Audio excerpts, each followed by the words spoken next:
ISIS Audiobooks presents an unabridged recording of Blood at the Bookies, written and read by Simon Brett. The moral right of the author has been asserted. This performance is owned by ISIS Publishing Limited. Chapter 1. "Come on, everyone likes a bet," said Jude. "Well, I don't," sniffed Carol. The response was so characteristic and instinctive that her friend couldn't help smiling. In a world where everyone was encouraged to be hands-on and touchy-feely, Carol Seddon's approach to life was always going to be hands-off and keep your distance. But those idiosyncrasies didn't diminish Jude's affection for her. And that February morning, the affection was increased by the diminished state her neighbour was in. The response to the idea of betting would always have been sniffy, but on this occasion it had been accompanied by a genuine sniff. Carol was drowned by a virulent winter flu bug, and Jude felt the last emotion her neighbour would ever wish to inspire in anyone: pity. "Anyway, I've promised Harold I'll go to the betting shop and put his bets on, so I can't not do it," was Carol's predictable response. Her pinched face looked even thinner behind her rimless glasses. The pale blue eyes were bleary, and the short grey hair hung lank. "Oh, come on, it's one of the few pleasures Harold Peskett has at his age, and he's got this wretched flu just like you. It's the least I can do for him. I can't see that there's anything wrong with it." "It's encouraging bad habits," came the prissy reply. "Carol, Harold is 92, for God's sake. I don't think I'm going to make his habits any worse at this stage of his life. And it's no hardship. I've got to go to the shops anyway to get my stuff, and yours." "What do you mean, mine?" "You're in no state to go out shopping." "Oh, I'm sure I will be later. I've got a touch of flu, that's all." "You look ghastly. You should go straight back to bed. I don't know why you bothered to get dressed this morning." Carol looked shocked. "What, are you suggesting I should be lolling round the house in my dressing gown?" "No. As I say, I'm suggesting you should go back to bed and give yourself a chance of getting rid of this bug. Have you got an electric blanket?" "Of course not." Carol was appalled by the idea of such self-indulgence. "Hot water bottle?" With some shame, Carol admitted that she did possess one of those luxury items. Jude picked the kettle up off the Aga and moved to fill it at the sink. "Tell me where the hot water bottle is, and I'll—" "Jude!" The name was spoken with considerable asperity. "This is my house, and I'll thank you to let me manage it in my own way." "I'm not stopping you from doing that, but you're ill, and there are some things you can't do at the minute." "I am not ill." Carol Seddon rose assertively from her chair, but she was taken aback by the wave of giddiness that assailed her. She tottered, reached for the support of the kitchen table, and slowly subsided back down. A grin spread across Jude's plump face. Her brown eyes sparkled, and the stacked-up blonde hair swayed as she shook her head in the most benign of I-told-you-so gestures. "See? You can't even stand up. There's no way you could make it down Fethering High Street, even as far as All-In-Store. I will do your shopping for you, and you will go to bed." "There's nothing I want," Carol mumbled with bad grace. "I'm well stocked up with everything." "Not the kind of things you need. You need nice warming soups and things like that, Lucozade, whiskey. When you're ill, you need to feel pampered." "What nonsense you do talk, Jude." But the resistance was already diminishing. Carol felt so rotten that even her opposition to the idea of pampering, built up over more than 50 years, was beginning to erode. What defeated her residual contrariness was the issue of her dog. Gulliver, slumped by the Aga in his usual state of Labrador passivity, was going to need walking very soon, or there might be a nasty accident on the kitchen floor. What was more, the house was completely out of dog food, and Carol was just not strong enough to complete either of these tasks. Much as it went against her every instinct, she was going to need help. And getting that help from Jude, who had already witnessed her parlous state, was preferable to involving anyone else, letting a stranger into her life. Grudgingly, Carol Seddon bit the bullet and agreed that her neighbour should add to her own errands the task of walking Gulliver out to buy some of his favourite pedigree chum. She still showed token resistance to the idea of pampering. She certainly wouldn't contemplate the idea of Jude helping her undress and get her back to bed, but she did let slip where the hot water bottle was to be found. Jude was discreet enough to tap on the bedroom door before she entered with the filled bottle and a steaming drink. She looked at the drained face peering miserably over the edge of the duvet. "There, at least you look a bit more comfortable." "I'll be all right," said Carol, who hated the notion of being ill. "Don't worry, we'll soon get you better." "What do you mean, we?" A spark of disgust came into the pale blue eyes. "You're not going to try and heal me, are you?" Again, Jude had difficulty suppressing a grin. Nothing would ever shift her neighbour's antipathy to the idea of healing, or indeed any other alternative therapy. "I promise I am not going to try and heal you. It wouldn't work anyway. Bugs like this just sort themselves out in their own time." "Then who's this we?" Carol persisted suspiciously. "For heaven's sake, it's just a figure of speech. We'll get you better. It doesn't mean anything more than the fact that I'll keep an eye on you, see you've got everything you need." "Oh, but I don't want you to." The words trickled away as Carol realised just how ghastly she did actually feel. She had no more resistance left. "Anyway," said Jude cheerily, "we, or I, if you prefer, have got to see you're all right by Sunday." "Why? I thought you said that's when Stephen and Gabby are bringing Lily down to see you." But this reminder of her status as a grandmother didn't bring any warmth to Carol's manner. "No," she said, "I've put them off." "What?" "I don't want to breathe germs over the baby, do I?" replied Carol piously. It was in a way the correct answer, but it stimulated an anxiety within Jude about how Carol was adjusting to her new role as a grandmother. Still, this was not the appropriate moment to follow up on that. She handed the hot drink across to her patient. Carol sniffed. "It's got whiskey in it," she said accusingly. "Of course it has," said Jude. Jude was unused to walking a dog, but Gulliver's equable temper did not make the task difficult. His benevolence was more or less universal. When he barked, it was from excitement, and his encounters with other dogs were playful rather than combative. Most important, he was never aware that Carol, not a natural dog person, had only bought one so that she wouldn't be thought lonely as she was seen walking with him around Fethering. After her divorce and what she still thought of as her premature retirement from the Home Office, Carol Seddon had planned her life in Fethering so that she would be completely self-sufficient. She didn't want other people in her life, and Gulliver had been just one of the defence mechanisms she had carefully constructed to prevent such intrusions. But then Jude had moved into Woodside Cottage next door, and even Carol found her resistance weakened by the charm of her new neighbour's personality.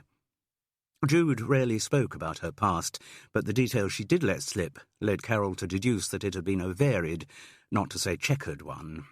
There was something of the former hippie about Jude. She was a healer and had introduced into the bourgeois fastness of Woodside Cottage such exotic items as crystals and wind chimes. It would have been hard to imagine a more unlikely friend for Carol Seddon, but though Carol would never have admitted it out loud, she valued the friendship more than almost anything else in her life. Jude took Gulliver onto the beach and let him scamper around off the lead, playing elaborate war games with weed-fringed plastic bottles and lumps of polystyrene. She allowed him 20 minutes of this while she scrunched to and fro on the shingle. Then she let out a hopeful whistle and was gratified that Gulliver came obediently to heel and let her reattach the lead. It was a typical early February day. Though the people of West Sussex bemoaned the lack of winter snow and spoke ominously of global warming, the weather proved itself able still to come up with good old-fashioned coldness. Jude's face, the only part of her not wrapped in a swathe of coats and scarves, was stung by the air, and underfoot the pebbles were joined by links of ice. She did her shopping at All-In Store, the town's only supermarket, though many Fethering residents reckoned the prefix super in that context was an offence under the Trade Descriptions Act.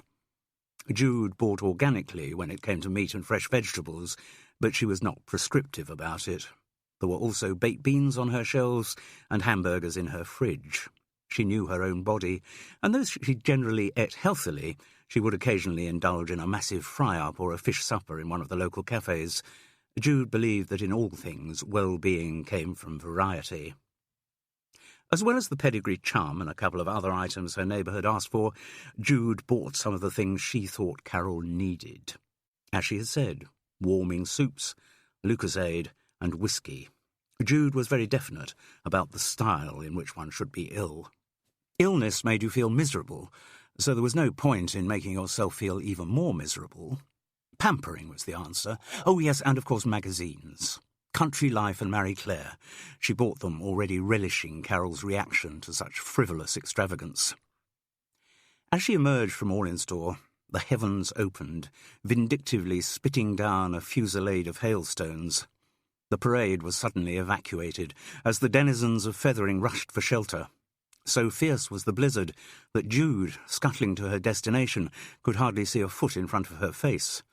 Fortunately, the betting shop had a projecting canopy over its frontage, and she was able to tie Gulliver's lead to a metal ring which would keep him out of the weather.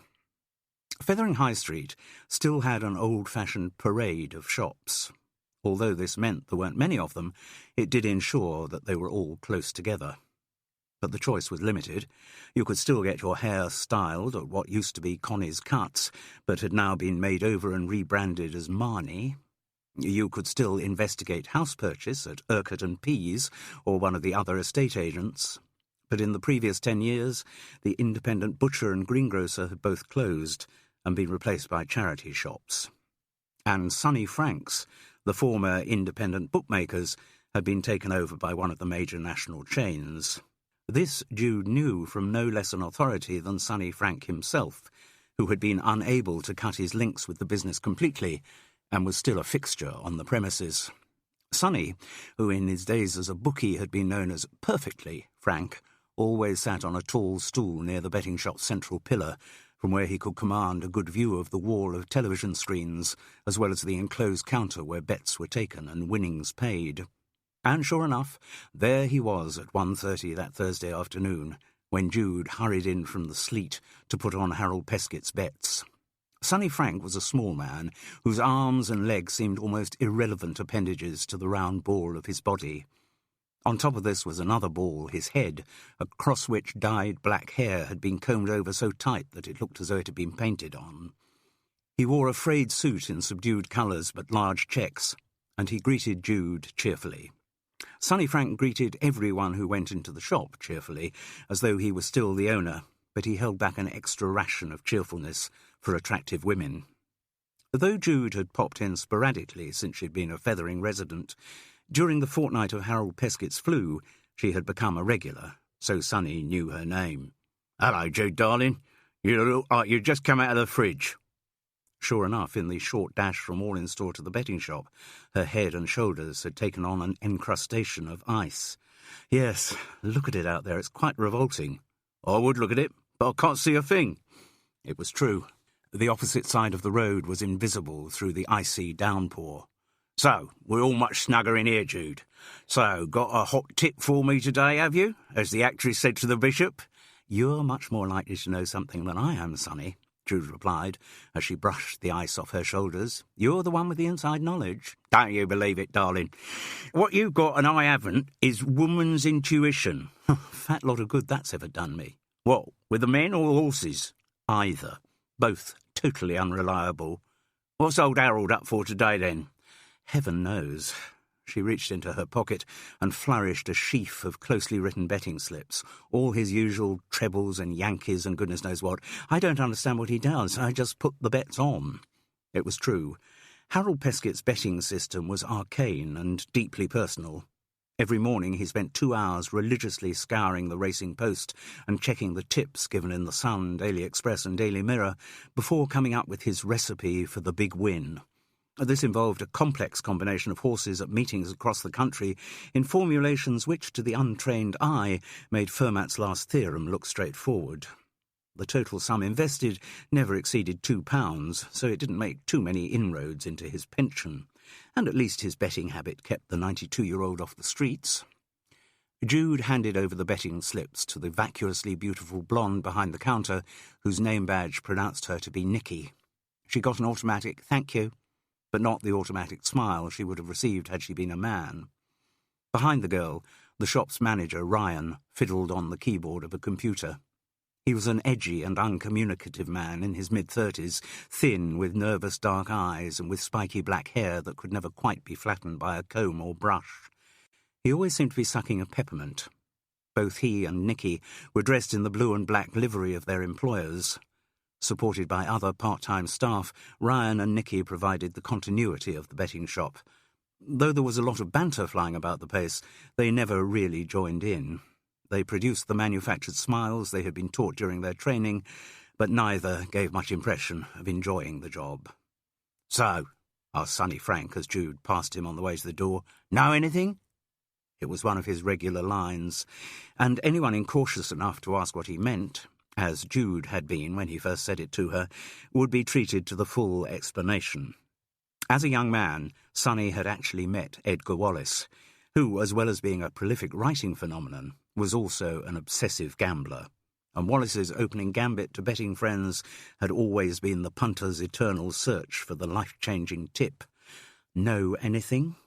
"You've already asked me, Sonny, and I've already said you're the one with the inside knowledge." The ex-bookie looked elaborately furtive, then leaned forward on his stool till his cracked lips were very close to Jude's ear and his purple cheek brushed against the hanging tendrils of her hair. "Well, as it happens, I do know a good thing." "Oh?" 140 at Wincanton. Hasn't raced for over 200 days. Going to romp home." Jude looked out of the window. Still the sleet fell relentlessly, but Gulliver, under his sheltering roof, had lain down with his front paws forward and looked perfectly content. Maybe she could leave him out there a little longer. "Which horse are you talking about?" she whispered, knowing that Sonny wouldn't broadcast his tip to the entire room. He pointed up to the screen displaying the odds for the Wincanton race. 7 down, he murmured. Number 4. The horse's name was Nature's Vacuum. "If you're going to bet, do it quickly. That 20-1 won't last." Jude looked at the central screen, where the horses were ambling their way towards the start. Down in Wincanton, the weather looked almost spring-like. She wished she were there rather than Fethering. "Go on. Are you going to have a punt?" She took one more dutiful look out of the window. In spite of the ice bouncing off the pavement only feet away from him, Gulliver's tail was actually wagging. He really did have a very nice nature. "Why not?" replied Jude. Chapter 2. As she sat down and looked round her at the punters trying to read the runes of the racing pages spread over the walls, Jude reflected on the unique egalitarianism of betting shops. She had encountered a few that had been silent and dour, but she'd never been in one where she'd felt uncomfortable. True, a less secure soul might have objected to the casual sexism that was the norm in such places, but she had never found the remarks flung at her less than good-natured. With an inward giggle, she wondered whether Carol would feel equally at ease in the environment. Her bet was placed. £5 on Nature's Vacuum. And she had managed to get the 20-1. Nicky had written the price on her slip. As Sonny predicted, the odds on the horse had come down in the minutes before the off. Somebody knew something. The 20-1 gave way to 16-1, 14-1. The starting price might even be 12s. With the instinctive reaction of all punters, Jude was already beginning to feel that she was in profit. At 14-1, a fiver on the win would only bring in £70, whereas the fiver she'd put on at 20-1 would bring in 100. She was 30 quid up even before the race started. That there was a hot odds-on favourite called Girton Girl, and that Nature's Vacuum remained a rank outsider were irrelevant details. In the mind of a punter, the law of probability never carries as much weight as the law of possibility, and in the extraordinarily unlikely event of Nature's Vacuum not winning, Jude reckoned the rush of excitement she was feeling at that moment was well worth a fiver. She looked around at the betting shop's other occupants and recognised plenty.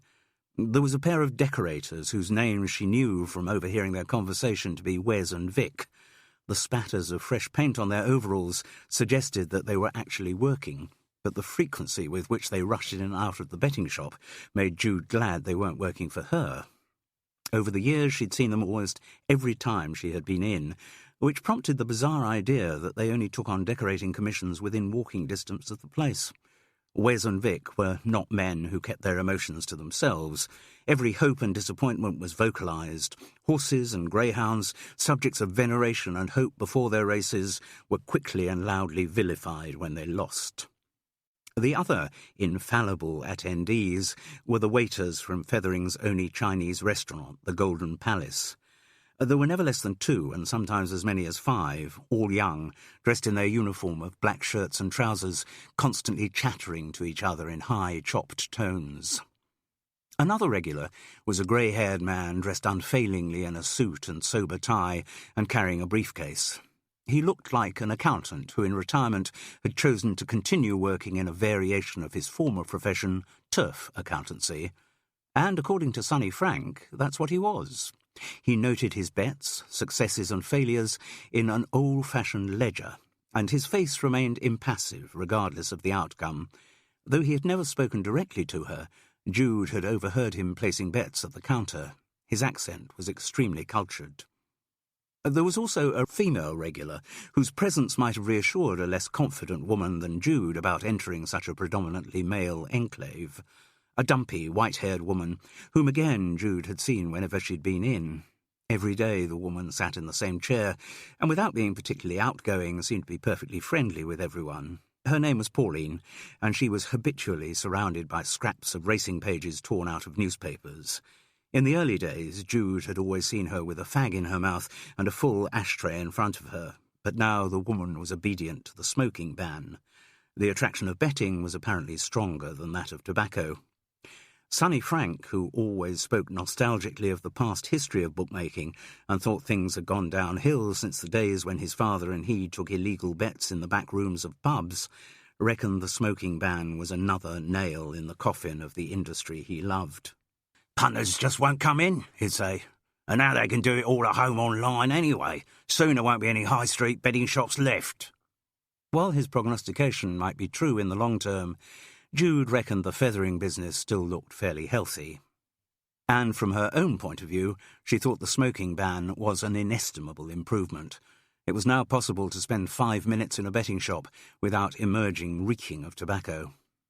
As the horses on the screen lined up for the 140, a change came over the room. Even with the number of races scheduled, at least 3 meetings for the horses, interspersed with the greyhounds, not to mention computer-generated virtual racing, there was still a moment of intense concentration before the off of each one. "Come on, Curtain Girl, you can do it," said the decorator Wes. "No way," said Sonny Frank. "Iffy jumper if ever I saw one. Came down 3 out last time out at Utoxeter." "Ah, but that was the jockey," Vic, the other decorator, countered. "Useless apprentice. She's got McCoy up today." "Which is why she's down to 11 to 8, Wes contributed. "Nah, still an iffy jumper. What you on then, Sonny?" "The winner." "Oh, yeah? So you're on Curtain Girl too, are you?" The globular old man chuckled. No. I recognise rubbish when I see it. Remember, bookies never lose." "Ex-bookies do," said Wes. "Shh, the other way," said Vic. There was an animated exchange between the Chinese waiters, and then a moment of relative silence, interrupted only by the endless jingles from the slot machines and the hiss of the sleet storm outside, descended on the room as the punters listened to the race commentary. One horse had got left at the start, and by the time it got into its running was some 7 lengths away from its nearest rival. The horse was Nature's Vacuum. Oh dear, thought Jude. The odds-on favourite, Curtain Girl, meanwhile, seemed contemptuous of her opposition and swept over the first fence 4 lengths ahead of the rest of the field. "Gone too soon," shouted Sonny Frank. "Cobblers," came the riposte from Wes. "That horse stays like the mother-in-law." "Others never going to catch her," Vic agreed. "Don't you believe it," said Sonny. Amongst the desultory cries of "Yes, yes," and "Move it, you lump of cat's meat," Jude was vaguely aware that a new customer had come into the betting shop. He was a man in his 20s, his face pale and pinched. The reddish hair was cut very short, and he was muffled up in a dark blue overcoat that looked almost naval. His head and shoulders were frosted with ice. He stood by the doorway, as though looking for someone. He swayed slightly. Perhaps he'd had too good a lunch at the Crown and Anchor. Jude was too preoccupied with the race to take much notice of him, and a shout from Sonny Frank of "What did I tell you, Jude?" brought her attention firmly back to the screen.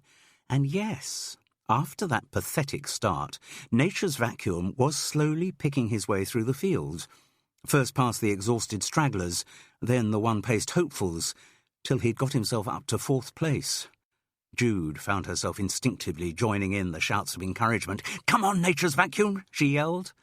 3 fences to go. Nature's Vacuum looked full of running, but then so did the favourite. The distance between Girton Girl and the second horse was increasing rather than diminishing. She avoided the fate that had ended her hopes at Uttoxeter and sailed over the third from last like a gazelle. "Hang on in there, Nature's Vacuum!" shouted Jude. But for the first time she was assailed by doubt. Sonny's tip had been right in a sense. Nature's Vacuum was a good prospect, certainly much better than the odds suggested, and maybe he'd soon win a race. But it didn't look like being this one at Wincanton. The contest wasn't over yet, though. With an effort of will, she clamped down on her negative thoughts. Her horse remained upright. She was still in with a chance of 100 quid. "Come on, Nature's Vacuum, you can do it!" At the penultimate fence, the horse came up alongside the long-time second and put in a flying leap which gave him a length advantage. But he still had 5 lengths to make up on the leading filly, who looked to be coasting home. "That's all right, Gertie!" shouted Wes. "Go on, my son!" roared Vic. People in racing have never been too specific about the names and genders of horses. Sonny Frank and Jude just sat and watched. Running up to the last, Nature's Vacuum maybe picked up half a length, but it looked like being too little too late. Wes and Vic's beams threatened to split their faces. "Come on, my son!" they roared together. There was no way Girton Girl could lose. National Hunt racing, though, is an unpredictable sport. The favourite approached the last at a slight angle, cleared it fine, but then veered alarmingly off towards the rail. Nature's Vacuum took a dead straight line and put in a superb jump. That, together with Girton Girl's detour, meant that by the time the 2 horses were again together on the run-in, the second was less than a length behind. Both jockeys flashed away with their whips and used every ounce of their own energy to drive their horses forward. Nature's Vacuum drew alongside. Then Girton Girl seemed to find a new reservoir of strength and regained the lead, but neither wanted to come second, and Nature's Vacuum surged again. They crossed the line together, and the photograph was called. "Which one was it?" shrieked Jude. "Gertie got there," declared Wes with dispiriting certainty. "I wouldn't be so sure," said Sonny. "The angle's deceptive at Wincanton. I think the other one's the winner." Still, he didn't declare an interest in either horse.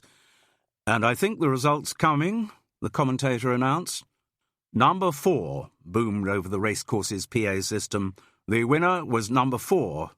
Second, number 7. Third, number 2. The distances were a short head and 7 lengths. Jude turned with glee to look at Sonny Frank. The old bookie winked at her. "Always knew it was a crap horse," said Wes, crumpling up his betting slip. "Iffy jumper," Vic agreed, doing the same. And the 2 of them went off to do a few minutes decorating before the next race. Outside, the sleet had stopped as suddenly as it had started. In a state of euphoria, Jude rushed towards the counter. The young man in the naval overcoat was still swaying by the doorway. She grinned at him, feeling benevolent towards the entire world, and was rewarded by a weak but rather charming smile which revealed discoloured teeth. Jude went to collect her £105, 100 winnings, £5 stake, from an impassive Nicky, and once again turned to thank Sonny. "Going to have a flutter on her next?" he asked, as he folded a large pile of winnings into his back pocket. Like all punters, she was tempted. Maybe this wasn't just a one-off win. Maybe it was the beginning of a winning streak. Maybe her luck was in. But a glimpse of Gulliver outside reminded her of her priorities. The hailstorm might have ended, but the poor dog must be feeling pretty cold. Nope, she wouldn't bet again. She would do what all gamblers intend, and almost always fail to do, stop after a big win. She thanked Sonny Frank profusely for the tip, and picking up her all-install carriers, made for the door. The young man in the blue naval overcoat was no longer there. Off to lie down somewhere, sleep off the booze, Jude conjectured. And then she saw it. A circle of dark fluid seeping into the carpet tiles by the door. Against the blue, the red turned almost purple. She didn't have to touch it to recognise it was blood. More drips had stained coin-sized marks tracing the man's exit from the betting shop. Without a word to anyone, Jude followed them. Outside, she freed Gulliver from the ring he had been tied to and held his lead tightly. As she pulled him in the direction the red spots on the pavement indicated, the Labrador sniffed at one and then almost pulled her arm out of its socket as he followed the track. His first experience of being a bloodhound, and Gulliver liked it. The trail of blood, though diluted by the melting sleet, was still easy to follow. They didn't have far to go. Alongside the betting shop was a narrow alley which led round the back of the building to a small area of scrub that gave access to Fethering Beach. He hadn't made it all the way down the alley. The blood spots grew bigger and bigger until they coalesced into a widening stream, at the end of which lay the man in the navy overcoat. He hardly breathed, and his eyes were glazing over. As Jude knelt down beside him, he murmured something in a heavily accented voice. It sounded like "Fee-fee." A moment later, the man was dead. Chapter 3. Jude had rung Carol on the mobile to say she'd be delayed in bringing her shopping back, though she didn't specify the reason. And when she finally got back to Woodside Cottage after being questioned by the police, she rang again on the landline. They had long ago exchanged spare keys, but Jude knew that her neighbour never liked being surprised by an unannounced visit, even from her. Carol Seddon endeavoured to organise her life so that it involved the minimum of surprises. The slipping in and out of people's houses, in which some people indulged, was anathema to her. It was one of those habits for which Carol reserved one of her adjectives expressing major disapprobation: northern. Inside High Tor, Jude, having served Gulliver a large helping of his long-wished-for pedigree chum, went upstairs to see the invalid. It was a measure of the severity of Carol's flu that, having granted permission for the visit, she hadn't got out of bed to greet her guest, and in her reduced state, even the news of a suspicious death in Fethering High Street didn't bring the animation it usually would have done. The questions she asked were listless, and Jude almost had to insist on telling her the known details of what had happened. As ever, the police didn't volunteer much information, but then I don't think they had much information to volunteer. Until they've established the identity of the dead man, they haven't really got anything to go on. I can tell you, though, he wasn't a regular at the betting shop. Jude waited to be asked how she knew that, but with no question forthcoming, continued her monologue. The detectives took me back into the shop after I'd shown them the body, and they asked general questions to everyone who was there. Most of the punters hadn't even noticed the guy, but Ryan, the manager, who I guess makes it his business to clock everyone who comes in, said he'd never seen him there before. She waited for a further prompt, but didn't get one. Obviously, having only seen him in the overcoat, I don't know which part of his body the blood was coming from, and it could be something natural, a hemorrhage of some kind. But I'm afraid my first thought was murder. This word did bring a small spark to Carol's pale blue eyes. Probably the activity she had enjoyed most since her retirement to Fethering had been the investigation of murders with Jude. If it was murder, her neighbour went on, then the most obvious thought would be that it was a stabbing. I suppose it could also be a gunshot wound. Either way, the actual attack didn't happen in the betting shop. "Are you sure?" asked Carol, intrigued in spite of herself. "Positive, he came in through the front door." "Is it just the one room?" asked Carol, who prided herself on never having been inside a betting shop. "Well, there are offices behind the counter, and there are the toilets, and presumably there is a back entrance," Jude added thoughtfully. "But he definitely came in at the front. It was as if he was looking for something, or maybe someone." The skin around her brown eyes tightened as she tried to work it out. "And I'm pretty sure he must have put the overcoat on after he was stabbed or shot or whatever it was." "What makes you think that?" "Well, the lack of visible blood. It was a thick coat. If he had put it on after he had been wounded, then it would have taken a while for the blood to seep through." "There's one odd thing," mused Carol, now firmly hooked in spite of her illness. "What? Why didn't he ask for help?" "Sorry? There's this man, seriously wounded, mortally wounded as it turned out, and he must know that he's hurt, and he staggers into a public place, the betting shop, surrounded by people, and he doesn't say a thing. You'd have thought In those circumstances, almost anyone would have said something, would have asked for a doctor to be called or an ambulance. But he didn't say anything. Or did he, Jude? Did he say anything to you? Not in the betting shop, no, he just smiled. And the image of that weak smile brought home to her the horror of what she had witnessed. An involuntary shiver ran through her plump body. Well, Carol continued, joining the links in her chain of logic, the fact that he didn't say anything, didn't draw attention to himself, even though he was dying, suggests, wouldn't you say, that the man had something to hide? Yes, said Jude. I suppose it could. And if we could find out what he was trying to hide, then would probably be a good way to finding out why he was killed. Jude wasn't really convinced by that line of inquiry, but it was the only one they had. Both women realised that they had been letting their imaginations run away with them. They didn't even know that the death had been unnatural, and already they were building up pictures of a man with a guilty secret. Both were sheepish, feeling that the wildness of their conjectures was about to be shown up as they waited for the early evening television news. Carol had roused her aching limbs and come down to the sitting room to watch. Jude had offered to bring the television upstairs, but her neighbour had been appalled by the idea.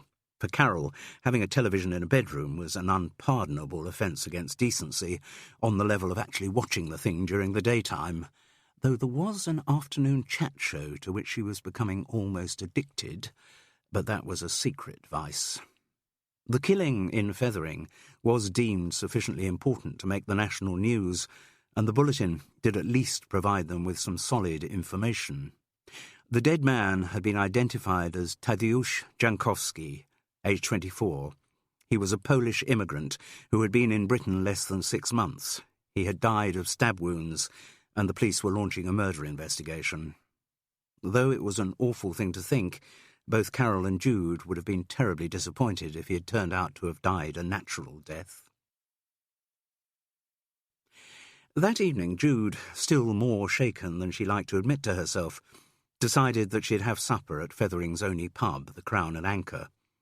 Before she left High Tor, she heated up some soup, but the invalid didn't seem interested in eating. Carol just sipped a little Lucasade and looked with affronted fascination at the magazines she had been given.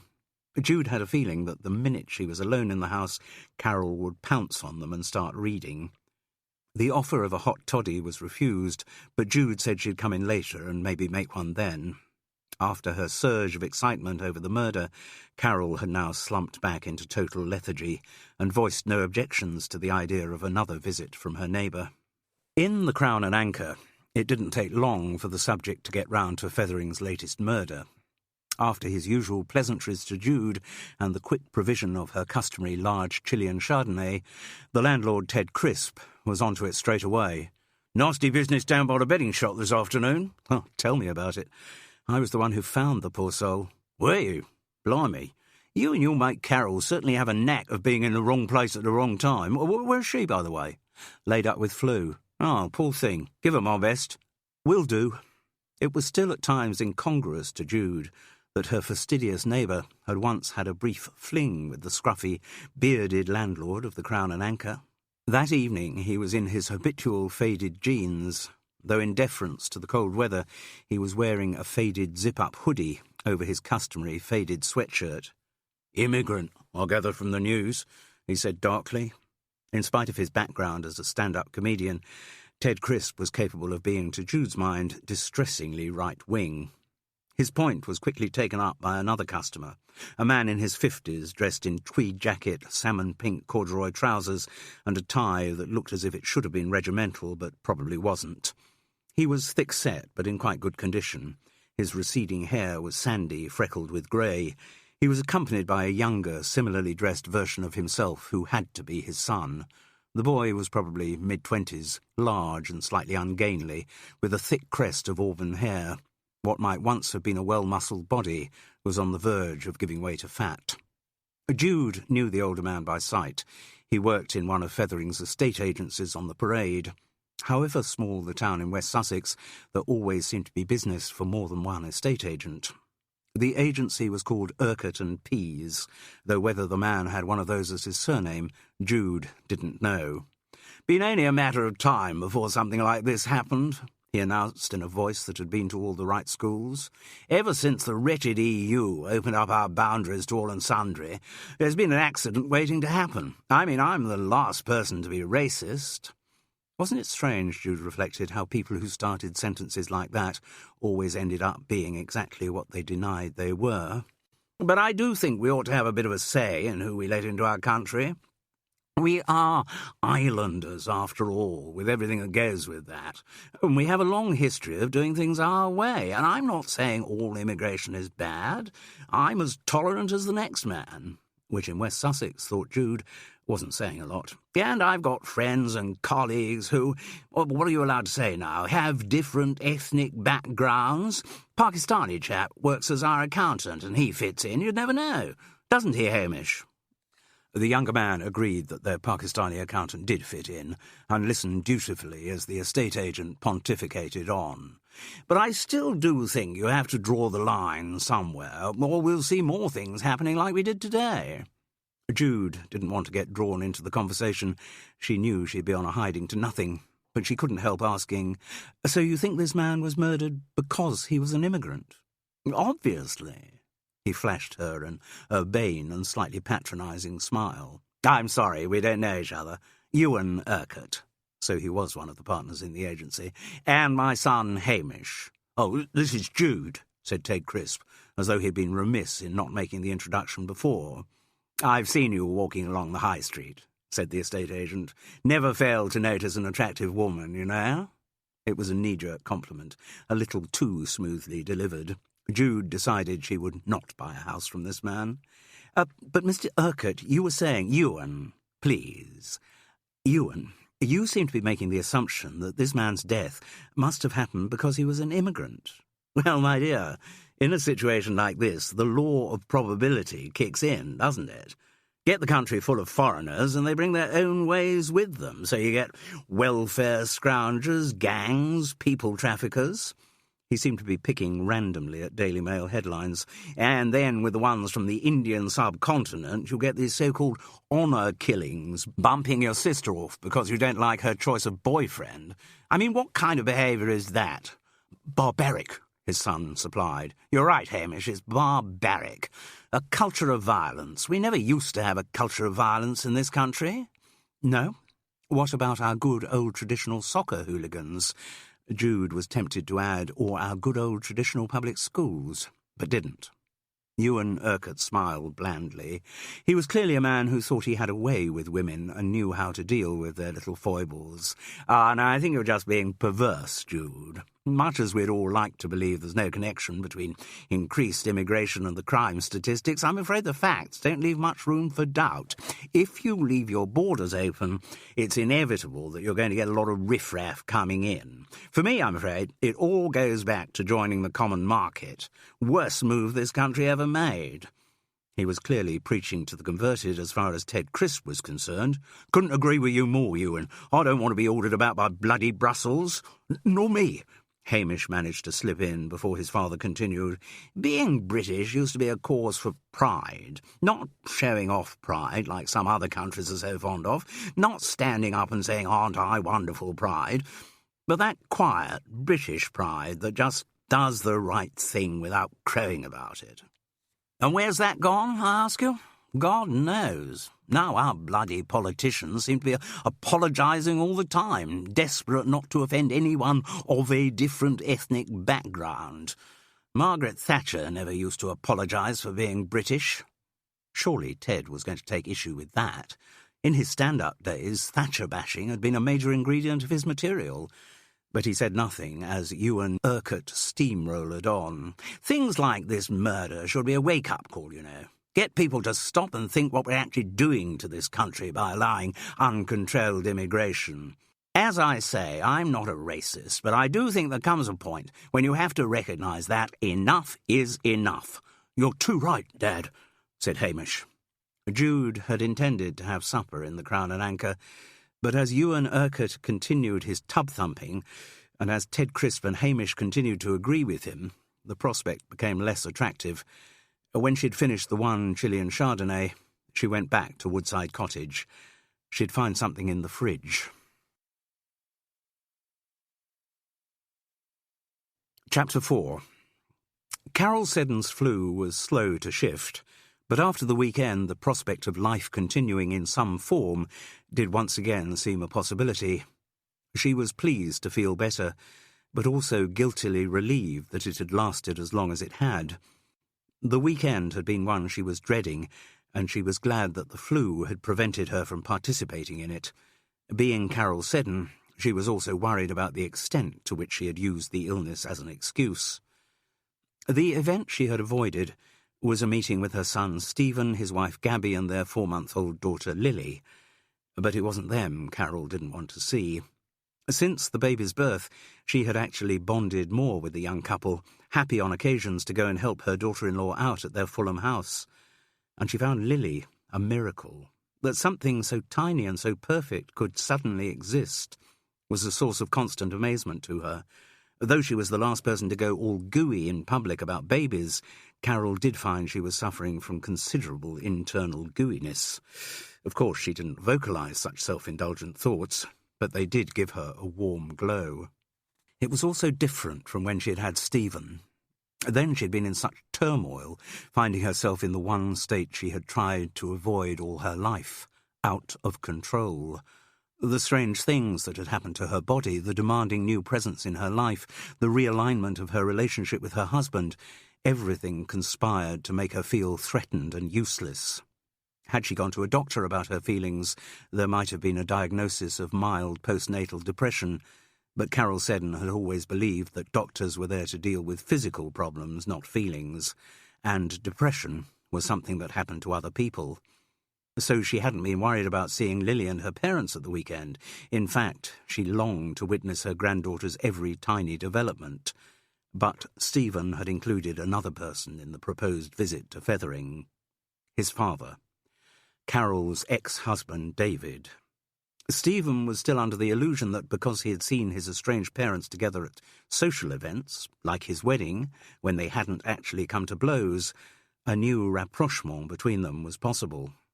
With a wistful innocence that made Carol feel even guiltier, her son was desperate to be part of a happy family, and now Lily was on the scene of a happy extended family. It was an ambition that Carol couldn't share. Getting over the divorce had taken a good few years, and at times it still felt like an open wound. But one of the important components of rehabilitation into her new single life had been not seeing David. Even the sound of his voice on the phone could upset her hard-won equilibrium for days on end. As a result of this, she had bought a new telephone with a caller display facility. If David were to ring her, she could then identify his number and choose whether or not to take the call. So far, he hadn't called. And in fact, David's was the one set of digits where Carol's usual facility for remembering phone numbers failed. A psychological block, no doubt, though she would never have recognised it as such. But the caller display did give her a sense of security. The thought of seeing David in Fethering made Carol feel even more unsettled. High Tor had been bought as a weekend retreat for both of them in happier times, when the marriage was still more or less ticking over. Under the terms of the divorce settlement, Carol had taken sole possession and had managed over the years to expunge all memories of their shared occupation. Seeing David back on the premises would stir up a hornet's nest of unwanted recollection. As soon as she had made the arrangement for the weekend, Carol had regretted it. Stephen had caught her in an unguarded moment when she had been cuddling Lily, and at such times all the world seemed benign, and she hadn't been able to refuse him. So the fated weekend had continued to loom ever larger on her horizon until the threat was removed by the mercy of her flu. She felt deeply relieved that the encounter hadn't happened, but she was sorry not to have seen Lily. Still, now she was feeling better, she could begin to focus her mind on the death of Tadeusz Jankowski. With the return of her health came a prurient wistfulness, almost a jealousy, prompted by the fact that Jude had witnessed the young man's dying moments. If there was to be an investigation, Carol wanted to be part of it, so she sought through the weekend papers and cut out all the coverage of the murder, anything that might have relevance to the case. She found quite a lot of material. Immigration, particularly from Poland, was a topical issue, and the murder had unleashed pages and pages of ill-informed speculation. Jude was surprised it took till the Monday for the police to contact her again. They'd taken all her details when they'd questioned her on the Thursday, saying they'd be in touch. And on the old principle that the first suspect in a murder investigation tends to be the person who finds the body, she had expected them to show more interest in her. But the two young detectives who came to Woodside Cottage seemed very relaxed. They certainly didn't give her the impression that she was a suspect, and given her previous experience of dealing with the police, were surprisingly generous with information. "We're pretty sure," said the one who was called Detective Sergeant Baines, "that the victim had nothing to do with anyone in the betting shop that afternoon." "No one in there knew him?" "No. We took statements from them all, after you'd gone. None of them knew him from Adam. The manager, who makes it his business to see who comes in and out, had never seen him before." "So why did he go into the betting shop?" "No idea. Maybe he was just walking past and, feeling weak after being stabbed, just went in there to sit down or to get some shelter from the hailstorm." "Don't you think it's odd he didn't ask for help?" asked Jude, reiterating Carol's point. Baines shrugged. "Perhaps he didn't know how badly injured he was. Perhaps he was already too weak to speak, or he could have been in shock. I don't know." "And do you know where he actually was when he was stabbed?" The other one, Detective Sergeant Yelland, exchanged a grin with Baines and said, "If we knew that, we'd be well on the way to solving the case, wouldn't we?" But it can't have been far away, can it? Or there would have been more blood at the Bookies, wouldn't there?" Unlike previous detectives Jude had met, these two didn't seem to object to her working out her own theories. "Maybe," said Baines. "They won't really know till they get a detailed post-mortem report. It could have been an injury that didn't bleed much at first, then got worse. In fact, that must have been the case, because there was no trail of blood leading towards the betting shop, only away from it." Jude found his use of the personal pronoun interesting. They would get the post-mortem report, not we. The main part of the investigation was going on elsewhere. Baines and Yelland were juniors, minor players in the game. Realising this encouraged her to ask more questions. "I just heard the man's name on the television, and they said he was Polish. Have you been able to find out much more about him?" Baines showed no reticence in answering. "He was from Warsaw. Finished at university there last year, been doing casual bar work over here." "Do you know where he lived?" "Rented room in Littlehampton." "Not far away." Jude looked thoughtful. "Have his family in Poland been contacted?" Detective Sergeant Yelland seemed suddenly aware of the incongruity of the situation. "Just a minute. Aren't we the ones who are meant to be asking you the questions?" But he sounded amused rather than resentful. "I agree that's traditional," said Jude with a winning smile, "but you haven't asked many, and we don't want to sit here in silence, do we?" Both men grinned. "Yes, his family have been told," Baines replied, "and there's been contact with the Polish police authorities." "Oh?" "Well, makes sense. Most likely the reason he was attacked is something to do with his own community. Probably goes back to some rivalry back home." "Can you be sure of that?" "Can't be sure of much in our business," said Yelland. Jude now understood the explanation for their relaxed demeanour. Neither Baines nor Yelland was particularly interested in the case. They were underlings who did as they were told. They had been told to interview her, and they were following their instructions. But they had no expectations that anything she might say would be useful to the investigation. They regarded the murder as a foreign case which just happened to have taken place on their patch. Jude decided to test the limits of their goodwill and persist in her questioning. "I just wondered whether it might be more local." Remembering Ewan Urquhart's pontificating in the Crown and Anchor the previous week, she went on, "There does seem to be quite a lot of resentment of immigrants round here." "Not that much," said Baines. "In some of the inner city areas, yes, there are problems, but down here it's not as if they're taking people's jobs or anything like that. Maybe a bit of trouble in the bigger cities, Brighton, Portsmouth, Southampton. Get a bit of racial conflict at chucking out time, the odd fight. But not somewhere as small as Fethering. We don't get called out much on disputes with immigrants, do we?" Yelland agreed that they didn't. "I would just have thought I can assure you that they are investigating every possibility." Again, Baines's telltale use of they. "And if there is someone local involved, I'm sure they'll find out about it. But the initial inquiries will be focusing on the Polish community." "Right," So, asked Yelland ironically, is there anything else you want to ask us? Not at the moment, but if there are any further questions, I'll be in touch. Yelland grinned at his colleague. Stealing all our lines, isn't she? Yes, said Baines. And if you remember anything else you might think is relevant, you be in touch too. Will do. Or if there's anything you want to add to the statement you made on Thursday? I can't think of anything at the moment. Fine. Well, if there's an arrest, you'll hear about it on the telly.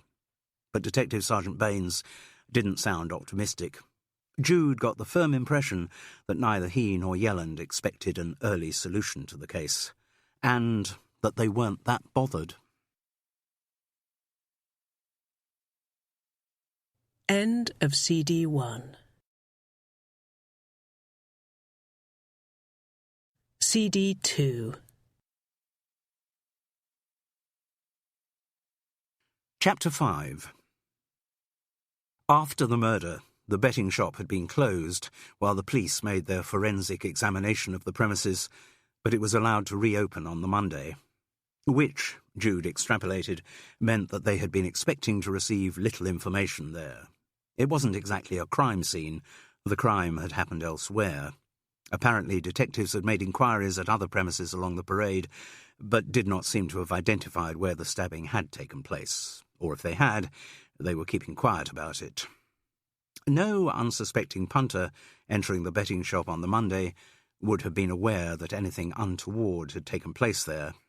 But when she arrived that afternoon, Jude noticed that new, brighter blue carpet tiles had replaced the ones onto which the dying man's blood had dripped.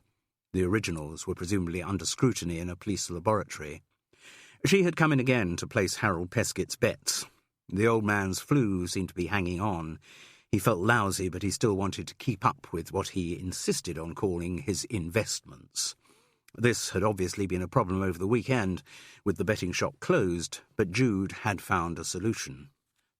Using a laptop which she had inherited from a deceased lover, Lawrence Hawker, she had opened up an online account. The process had been so seductively easy that it gave her something of a shock. She had discovered that in a matter of moments, anyone, armed only with an internet connection and a credit card, could have the capacity to lose money at will in the privacy of their own home. Jude was glad she didn't have an addictive personality. Bankruptcy had never been so readily available. But she only used her new account to put on Harold Peskett's bets that weekend. Once the betting shop reopened, she thought it quite possible that she'd never log on again. She felt comforted to have the account, though. It was a convenience if she fancied the name of a horse she saw in the paper or suddenly wanted to have a punt on the Grand National. Well, the facility was there. The regulars were in their allotted places when she arrived that Monday afternoon shortly before 1, and they greeted her as one of their own. Nor was there any tasteful reticence about bringing up the subject uppermost in all their minds. "So, who are you going to murder this afternoon, Jude?" asked Wes. "Surprised they've allowed you out," said Vic. "On bail, are you?" Sonny Frank came to her rescue. "Leave the lady alone. She might still be in a state of shock." "I'm not, actually, but thanks for the thought, Sonny." "Well, from what I see on the telly with all those Poirots and Morses and what have you," Wes went on, "the one the police always go for is the one who found the body." "So I'm supposed to have stabbed the poor bloke outside, am I, before I came in here?" You could have done," said Vic wisely. "You're the only one of us who's a suspect, Jude. You found the body." "All right." Jude held up her arms in mock surrender. "I did it." "Oh, what are you going to do? Call the cops again?" "No, we'll let you get away with this one," Wes conceded generously. "But you murder someone else and you're in trouble." All of this dialogue was lightly conducted, humour as ever diluting the awkwardness of an unpleasant situation. None of them was unaffected by the stranger's death. They were just finding ways of coping with it. "Have any of you had follow-up calls from the police?" None of them had. "Thank goodness," said Pauline. "My old man always told me to keep clear of the police. If you don't talk to them, they can't twist your words round in court, he always said." "But I heard you speaking to them on Thursday," said Jude. "Hadn't got much choice, had I? They come in here and asked us all to stay. If I legged it right then, they'd have thought I was well dodgy." "Suppose so. Well, I must do these bets for old Harold." Jude moved across to the counter. Nicky was seated at a table, checking through sheaves of betting slips. Ryan came to serve her. "Presumably they asked you if you recognised the dead man?" "Yes," the manager replied. Characteristically, he didn't volunteer any other information, so Jude prompted him. "And you said you'd never seen him?" "That's right." He turned away, wanting the conversation to end there, but Jude persisted. "But you do normally check out everyone who comes through the door?" "Yes, part of the job. There are some villains about. Head office sends us photos of the ones we've got to watch out for, so I look at everyone." "And you didn't recognise him either, did you, Nicky?" The girl looked up at Jude from her betting slips, her beautiful eyes blank. "What's that?" "I was asking if you'd ever seen the dead man before." "Nah," she replied. "I never. But do you normally check who comes in and out of the betting shop?" Jude received one of those curious looks that the young reserve for the old and mad. "Nah, not my job, is it? Ryan does that. I just do what I have to do, take the punters' bets. I don't have to notice who they are." Jude was inclined to believe her.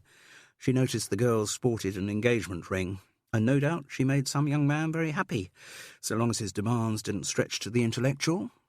"Know anything?" asked Sonny Frank as Jude returned from the counter. "About the murders or the horses?" "Let's stick with the horses. A murder's a 9-day wonder, but horse racing is forever." "Well, I'd give you the same answer if you were talking about the murder or the horses. No, I don't know anything. How about you? And I am talking about horses. Know anything?" He screwed up his round face into an expression of dubiety. "Dunno." "Come on, Sonny. You won me £100 on Thursday. You've got a reputation to keep up. Give me another tip." "All right. Here's a good 'un." He beckoned her forward and whispered into her ear. "A successful gambler doesn't bet more than he bets." "Meaning?" "The successful ones know when to stop. When they have a big win, they leave it for a while. Wait to see how things go. Ignore all the nearly good ones. Wait for the really good one. They don't bet on every race." Jude shook her head ruefully. "Then I'm afraid I'll never make a successful gambler. In spite of what happened afterwards, I'm still flushed with the thought of that £100 I won last week. I'm sure my luck's on a roll." "That's another thing. You'll never hear a successful gambler say no such thing as luck. Graft, application, weighing up the variables, that's how you make money." "I'm never going to make much then." "No, darling, I'm afraid you're not. And I'm not going to make any today either." "What do you mean, Sonny?" "I've been through all the cards. There isn't a single nag I fancy." "So you won't have a bet?" He shook his head. "Then why are you here?" "Because I like racing, Jude. Can't get round to the courses like I used to do these days, but I can sit in here and see the lot.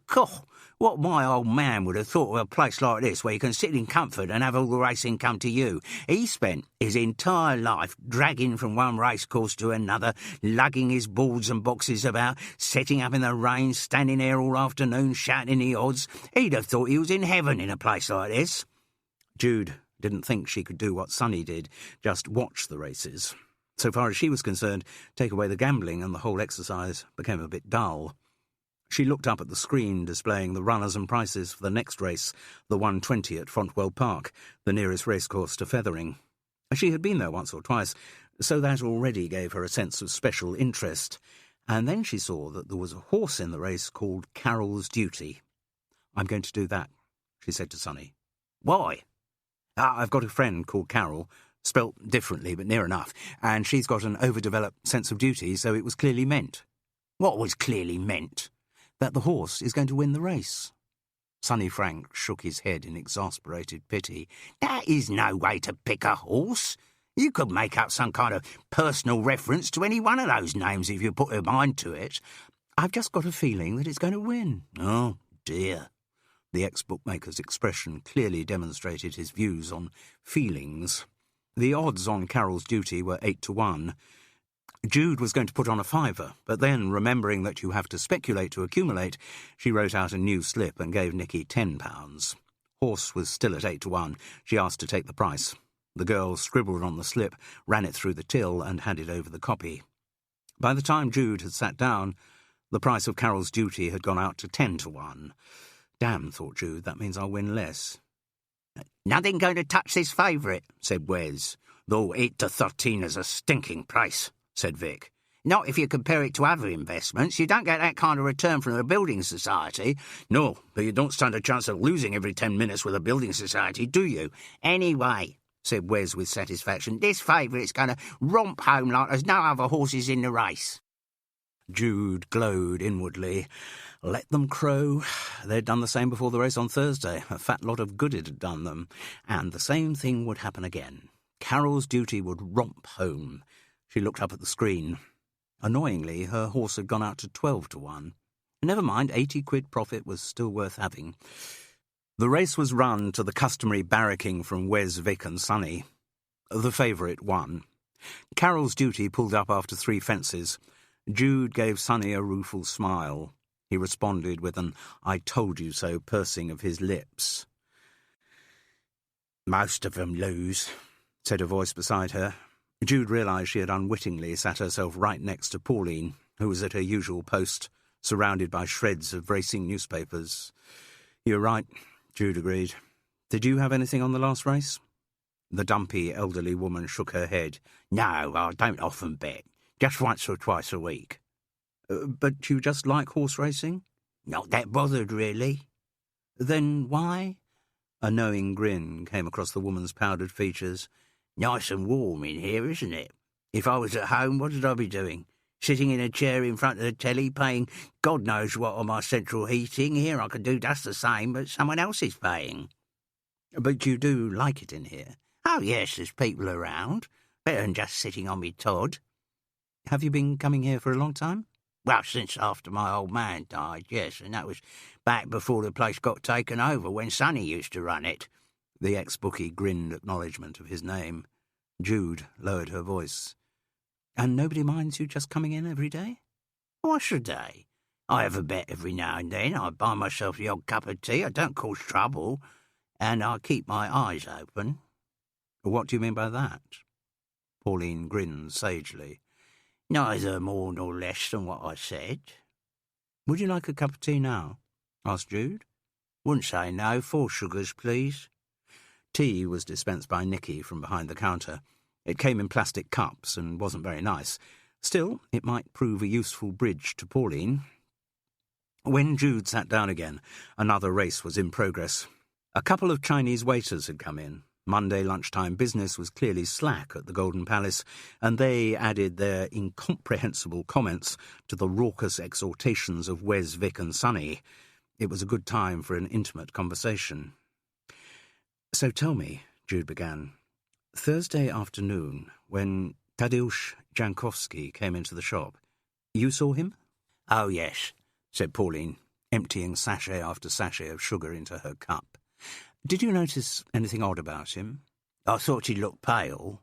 At least I think he did, but that's the kind of thing you can think after the event. You know, since I know he died, now maybe I've made myself remember that he looked pale. Memories are pretty unreliable things." The shrewdness of the comment seemed at odds with the old woman's vague manner. "And when he went out of here, did you notice anything about him then?" "No, not really. No more than I'm sure you did. He did seem to sway a bit, and it crossed my mind that he might have had a few too many at lunchtime, but that was all." "Yes, I thought that too." Jude's full lips formed a moue of frustration. It would be nice to know more about him, wouldn't it? But since he'd never been in the betting shop before... "Oh, he'd been in." "What?" I'd seen him in here." "When?" "Last autumn." Did you tell the police that?" Pauline let out a derisive laugh. "Course I didn't." "Why not?" "My old man taught me to be very wary so far as the police are concerned. If they once start nosing into your life, you'll never get rid of them. Never tell the cops anything they don't already know, Pauline, my old man used to say to me, and I've stuck to his advice on that, as well as on a lot of other things." Ah. The latest race came to its climax. Wes and Vic's shouts of confidence subsided into moans of disappointment. "What did your husband do?" asked Jude. Pauline gave her a little mischievous smile. "A bit of this, a bit of that." Jude looked across to the counter. Behind the glass, Ryan was impassively counting through piles of banknotes. the Ryan who had assured everyone he had never seen Tadeusz Jankowski before the day of his death. Maybe there was more connection between the murder victim and the betting shop than everyone had so far assumed. Chapter 6. Fethering boasted 2 cafes. On the beach was the Sea View, open around the year, welcoming in the summer, but a rather dispiriting venue in February. Much more appealing was Polly's Cake Shop, which was on the main parade just a few doors away from the Bookies. And Pauline was more than happy when Jude suggested they adjourn there for a proper pot of tea. So long as she wasn't increasing her own heating bills, Pauline didn't seem to mind where she went. Polly's Cake Shop restored an image which at one stage had almost vanished from the British High Street. It had oak beams hung with horse brasses and warming pans, red and white gingham tablecloths, and little lamps with white shades over candle bulbs. The waitresses wore black dresses and white frilly aprons, and they served such delicacies as toasted tea cakes, cinnamon toast, cucumber sandwiches, homemade coconut kisses, sponge fancies, eclairs and fairy cakes. It was, of course, all an exercise in retro marketing. The beams had been affixed to the bare 1930s walls in the late 1990s, and the homemade delicacies were delivered daily from a specialist manufacturer in Brighton. Those who liked to use pretentious terms could have described Polly's Cake Shop as a postmodernist gloss on the traditional cake shop, but the residents of Fethering were not bothered about such niceties, and the older ones relaxed into the environment as if it had been unchanged since their childhoods. The only difference was in the prices. Nostalgia never did come cheap. Pauline wasn't a regular customer at Polly's Cake Shop, but offered the chance of a free meal, wasn't going to waste it. From the variety of teas proposed, she asked for ordinary tea, then added a toasted tea cake and the selection of cakes to her order. Jude went for the same tea, together with a huge and hugely sinful eclair. "Nice place," said Pauline, looking around. "I used to be called Polly, you know." "Oh, yes. That's what my old man used to call me, kind of pet name, I suppose." "How long ago did he—" 12 years now. Women live longer, don't they? But have you got used to it? You never get used to it. You just learn to live with it." Anonymous in the betting shop, on her own, Pauline seemed a much stronger personality. Her little old lady looks, white permed hair and heavily powdered pinkish face presented an image that was perhaps more benign than the reality. The grey coat she wore over a flowered print dress also fostered the ideal of a cosy little grandmother, but Jude was beginning to think that Pauline might have a bit of the wolf in her too. "Yes," she said sympathetically. "But you manage okay?" Pauline shrugged. "Okay. Moved into a smaller place after he passed on. I got the pension and he left me a bit, not much, considering how much had been through his hands over the years, but yes, I manage." And your husband, you didn't say exactly what he did?" "No, I didn't." Pauline did another of her mischievous grins. "Let's just say that what my old man earned, well, the taxman didn't know much about it." "Right. I think I get your message." Jude might have asked more about the dubious past of Pauline's late husband, but their teas were delivered then, and the moment passed. When the pouring was done, and they had both taken a comforting sip, Jude got straight to the point. "You said you'd seen Tadeusz Jankowski in the betting shop before." The old woman looked her straight in the eye. "Before I answer your questions, there's something I want to get clear." "What?" "Why you're asking them." "There's been a murder? It's natural to be curious, isn't it?" "Is it? It's natural to be curious if you're a police officer, yes." "I can assure you I'm not a police officer." "No? Because they use the most unlikely people in plain clothes." A beam spread across Jude's chubby face. "Not as unlikely as me, I promise." The moment of levity seemed to have allayed some of Pauline's suspicion. "So, what's your interest in all this, then? You another of Fethering's self-appointed amateur detectives?" Jude found herself blushing as she admitted that she was. Pauline chuckled. "I don't know. Place like this, a bit of crime gets all the old biddies excited." Jude wasn't bothered about being categorised as an old biddy, so long as Pauline would talk to her, which now the old woman seemed prepared to do. "All right," she said. "So, yes, I had seen a Polish boy in a betting shop before. Often? Just the once. When was it? Last year, late September, maybe early October, I'd say. He come in the shop in the middle of the afternoon."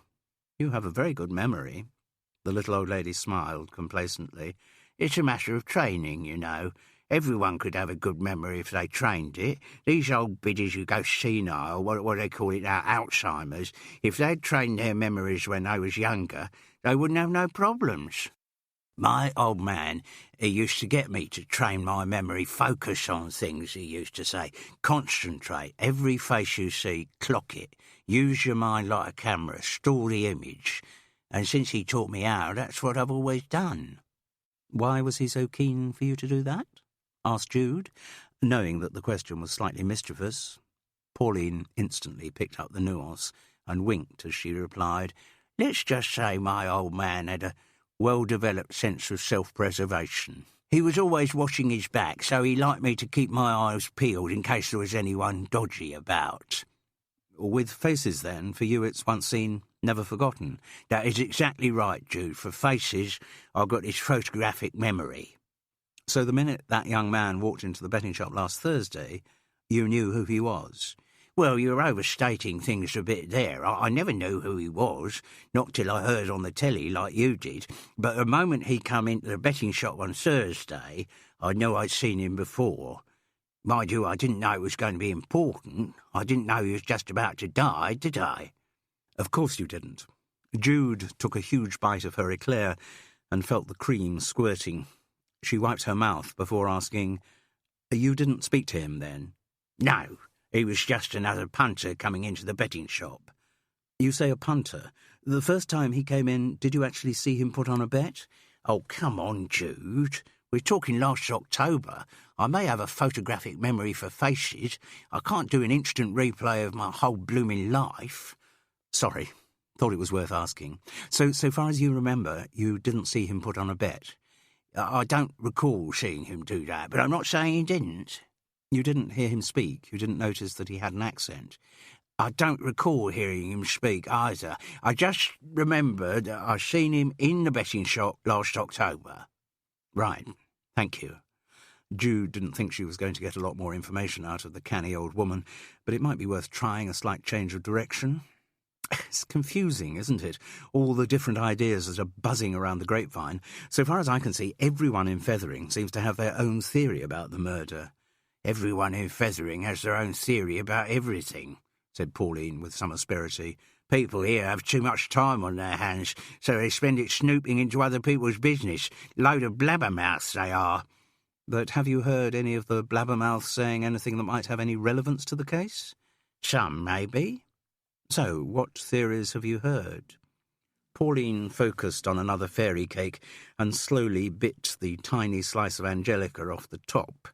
"Well, I've heard theories ranging from Russian hitmen to mafia gang wars. The only sensible theory I've heard is that no one has a clue why the poor bugger was stabbed." "And do you have any theories of your own?" Pauline looked at Jude shrewdly and said, "What my old man always used to say was, if a crime of violence happens, the first question to ask is why the issue couldn't have been sorted out without violence. And the answer to that might be because the people you're dealing with are psychopaths, or people of a highly nervous temperament, or there could be any number of other reasons. Moving on to the matter of murder, my old man used to say, the only reason for murdering someone is to keep them quiet. If you just want to put the frighteners on them, you don't have to go as far as murder.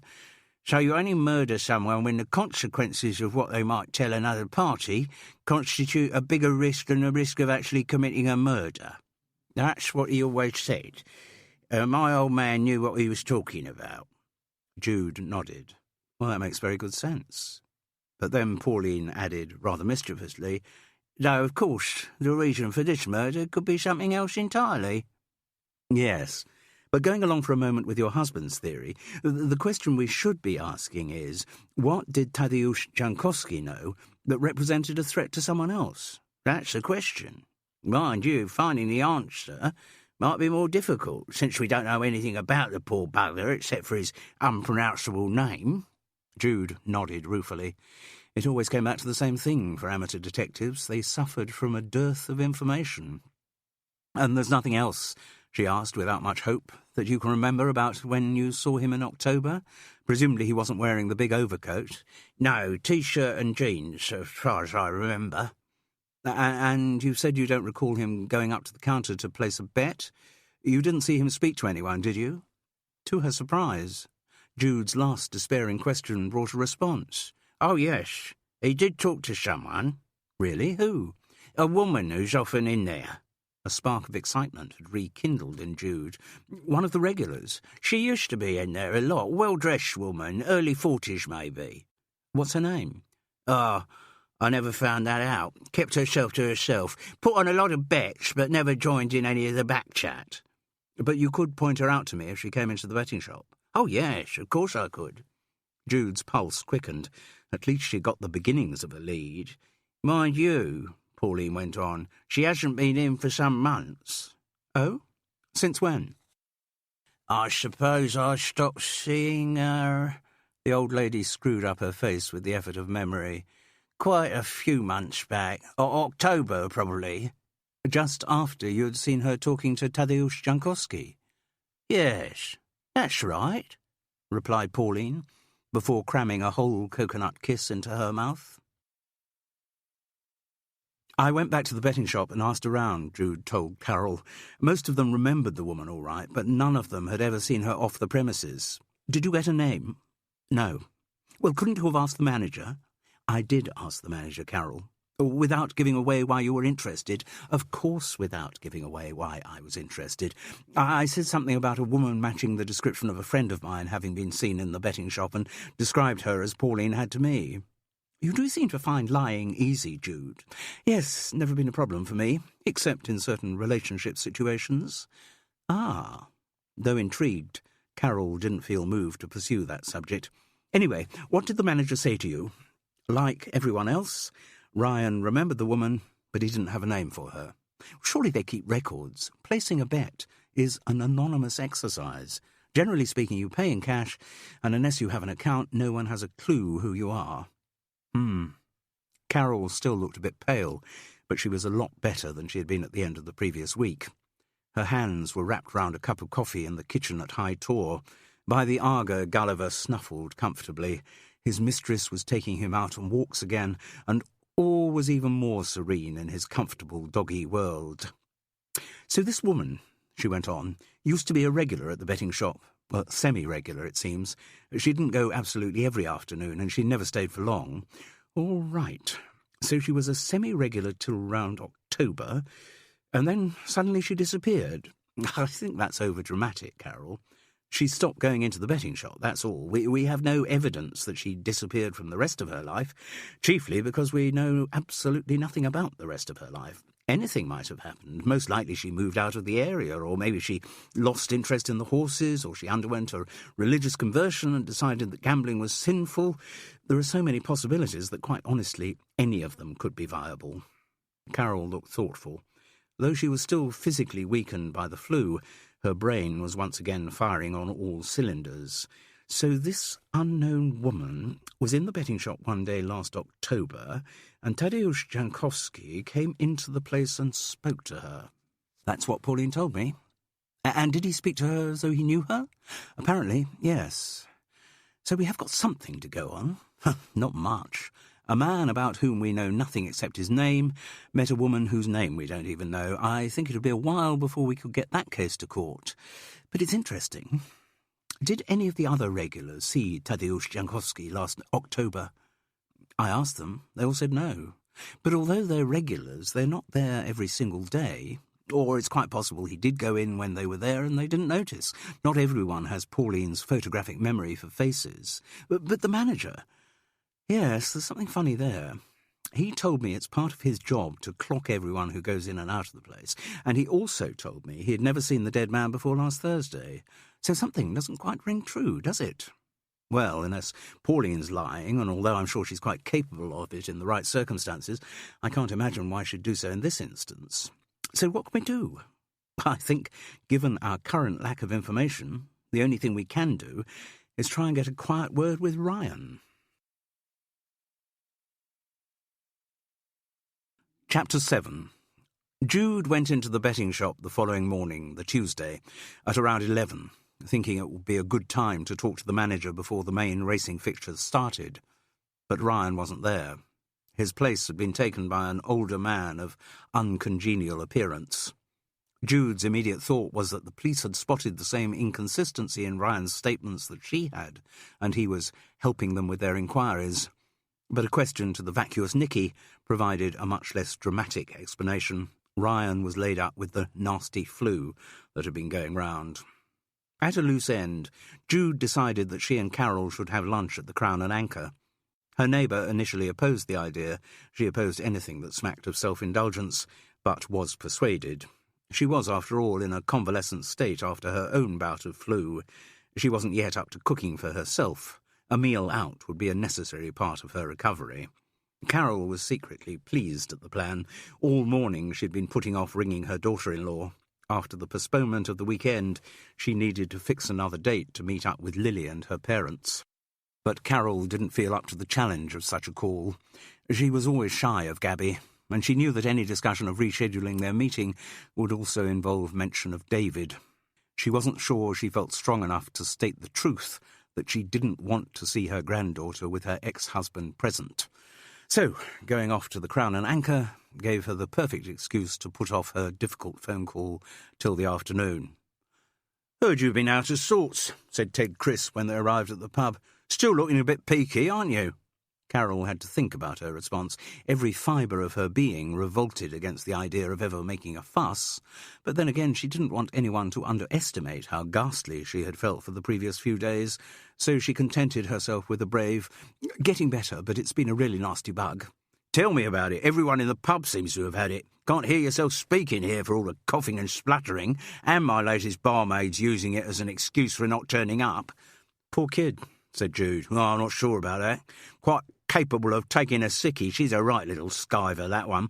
Most of them seem to be these days, certainly the youngsters. Whatever happened to the concept of taking a pride in your work? This lot all seem to want to get paid for doing the absolute minimum. Bloody work ethic's gone out the window in this country, you know." Jude was once again struck by how right-wing Ted was becoming. Ironic how almost all of those who had derided the establishment in their youth came round later in life to endorsing its continued existence. "The younger generation are all hopeless," he went on. "But round here older people are too well-heeled to bother with bar work. Hey, you wouldn't like to be a barmaid, would you, Jude? You bring lots of custom in, someone like you." She grinned. "I've a sneaking feeling the word buxom is about to be mentioned." "I wasn't going to say it, but you were thinking it, Ted." "Well, maybe." "I'll consider your offer. If I run out of clients for my healing services, well, it's not as if I haven't done it before." Carol, reminded of this detail from her neighbour's past, shuddered to the core of her middle-class heart. Ted Crisp grinned at her discomfiture. "Anyway, I'm the one in charge of the bar for the time being, so what are you ladies drinking? Is it the old Chilean shards again?" "I should probably have something soft," said Carol. "You know, I'm not 100% yet." "All the more reason why you need a proper drink," Jude assured her. "You should probably be having a quadruple brandy." Oh, I think that would be excessive. But all right, a small Chilean Chardonnay, if you insist." "I insist," said Ted Crisp, "that it should be a large one." "But you pay for a small one. I top it up to a large one. Landlord's privilege." Carol didn't argue. "And I assume a large one for you too, Jude?"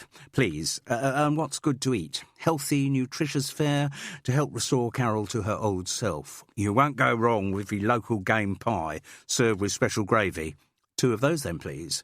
"Though I don't actually think I've got much of an appetite," said Carol. "I probably won't be able to eat it all, given the size of your usual portions." "You'll manage," said Ted, writing down the order.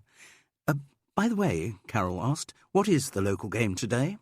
Deliberately misunderstanding, Ted replied, "The local game in Fethering is still trying to work out who killed that poor Polish bloke. Tell you, I've heard more theories in this pub than you've had hot lunches here." "Any that sound convincing?" The landlord shook his shaggy head. "Not unless you're a big fan of Cold War spy fiction, no. I think the trouble is, nobody knows what the poor bloke was doing in his country anyway. Well, bar work, I gather. Yes, Jude, that's what he was doing. But surely that wasn't why he was here. As I know all too well, it's a crap job, bar work. That's why you can't get any decent staff. The pay's not good enough." "No, but for him it was probably still more than he'd get paid in Poland," said Carol. "He was living in Littlehampton," said Jude. "You know most of the pubs and bars around, Ted. You haven't heard where he was working, have you?" "No. I could ask around, though. Be grateful if you did." "All right," said the landlord. "But we are rather starved of information, aren't we? Nobody really knows anything about the bloke. What he was like, what he wanted from life. Those are the kind of things you want to know if you're going to find out why someone was murdered." Carol and Jude were already far too aware of the truth in Ted's words. After a little more desultory banter, they adjourned to one of the pub's alcoves with their drinks. "What about the girl?" Carol asked suddenly. "What girl?" "You said there's also a girl who works regularly in the betting shop." "Oh, yes, Nikki. Well, maybe she's seen the mysterious woman that Tadeusz Jankowski spoke to. Maybe she knows who it is. Possible. Nikki doesn't come across as the most observant of people, or indeed the most intelligent, but I suppose it's worth asking her. She can't be as dim as she appears." The local game pie lived up to Ted Crisp's recommendation, and the special gravy was delicious. In spite of her prognostications, Carol finished every last morsel, but the food and a second glass of wine left her feeling very sleepy. "But I can't sleep during the daytime," she told Jude. Sleeping in the daytime, like watching daytime television, was a slippery slope for retired people as far as Carol was concerned. Go too far down that route and you'll stop bothering to get up or get dressed in the morning. Then you'll start to smell and become a burden. Carol's mind was full of imagined slippery slopes to cause her anxiety. "You go straight back to bed," said Jude, "and have a nice long sleep. You're still washed out. Sleep's nature's way of making you better." Carol didn't argue any more. Sleeping during the day for health reasons was quite acceptable, but such indulgence must stop the minute she was fully fit again. Before she took to her bed, she felt sufficiently buoyed up by the Chilean Chardonnay to ring Gabby. And to her delight, her daughter-in-law suggested coming down to Fethering that Friday, just her and Lily. The perfect configuration, and no mention of David. Exactly what Carol would have wished for. Heartened by the conversation, she was quickly nestled under her duvet and asleep. Jude felt restless when she returned from the pub. Although she had a presence that spread serenity, inside her mind all was not always serene. She had had a varied life in many different places. Sometimes the quietness of Fethering soothed her, but at others it rankled and she felt a surge of wanderlust. There was so much world out there, so much yet to be seen. Maybe it was time that her wings were once again spread. Normally she would ease such moods by yoga. The familiarity of the movements, the relinquishing of her thoughts to a stronger imperative, could usually be relied on to settle her. But that afternoon she'd had 2 large glasses of wine, and she knew her concentration would not be adequate to the demands of yoga. So she lit a fire and then sat down to read the manuscript of a book written by one of her healer friends. It was about control, not controlling others, but taking control of one's own life, developing one's own potentialities. Jude, who had read and been disappointed by more than her fair share of self-help books, thought this one was rather good. But her mind kept straying. The pale image of the dying Tadeusz Jankowski recurred like an old reproach. What had happened to him? Why did he have to die? She hoped she would soon have answers to those questions. The phone rang. Jude answered it. "Hello? Is this Jude, please?" The voice was female, young, heavily accented. "Yes, it is." "It is you who found the body of Tadeusz Jankowski?" "Yes. Please, I'd like to meet you." I'm sorry, who am I talking to?"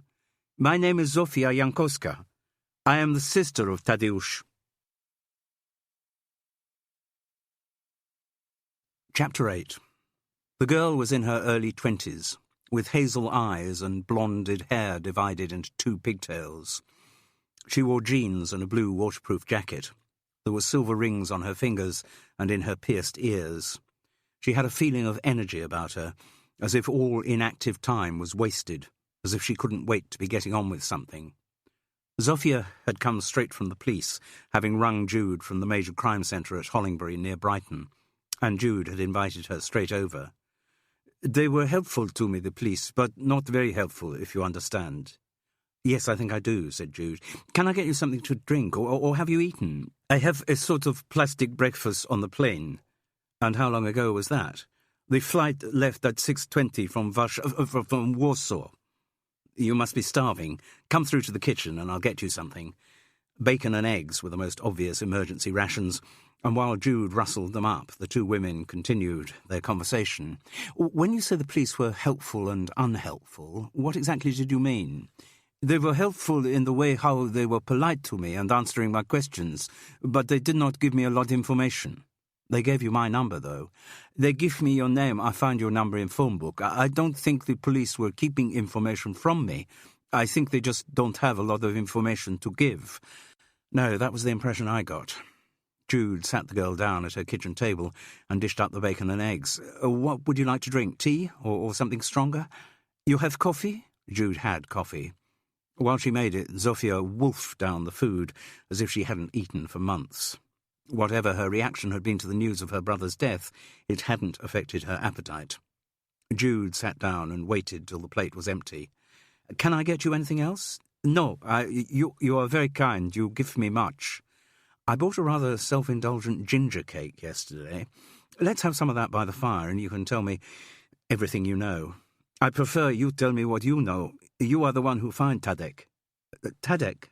I'm sorry, Tadeusz. Tadek is short name for him. In family and friends, we all say Tadek."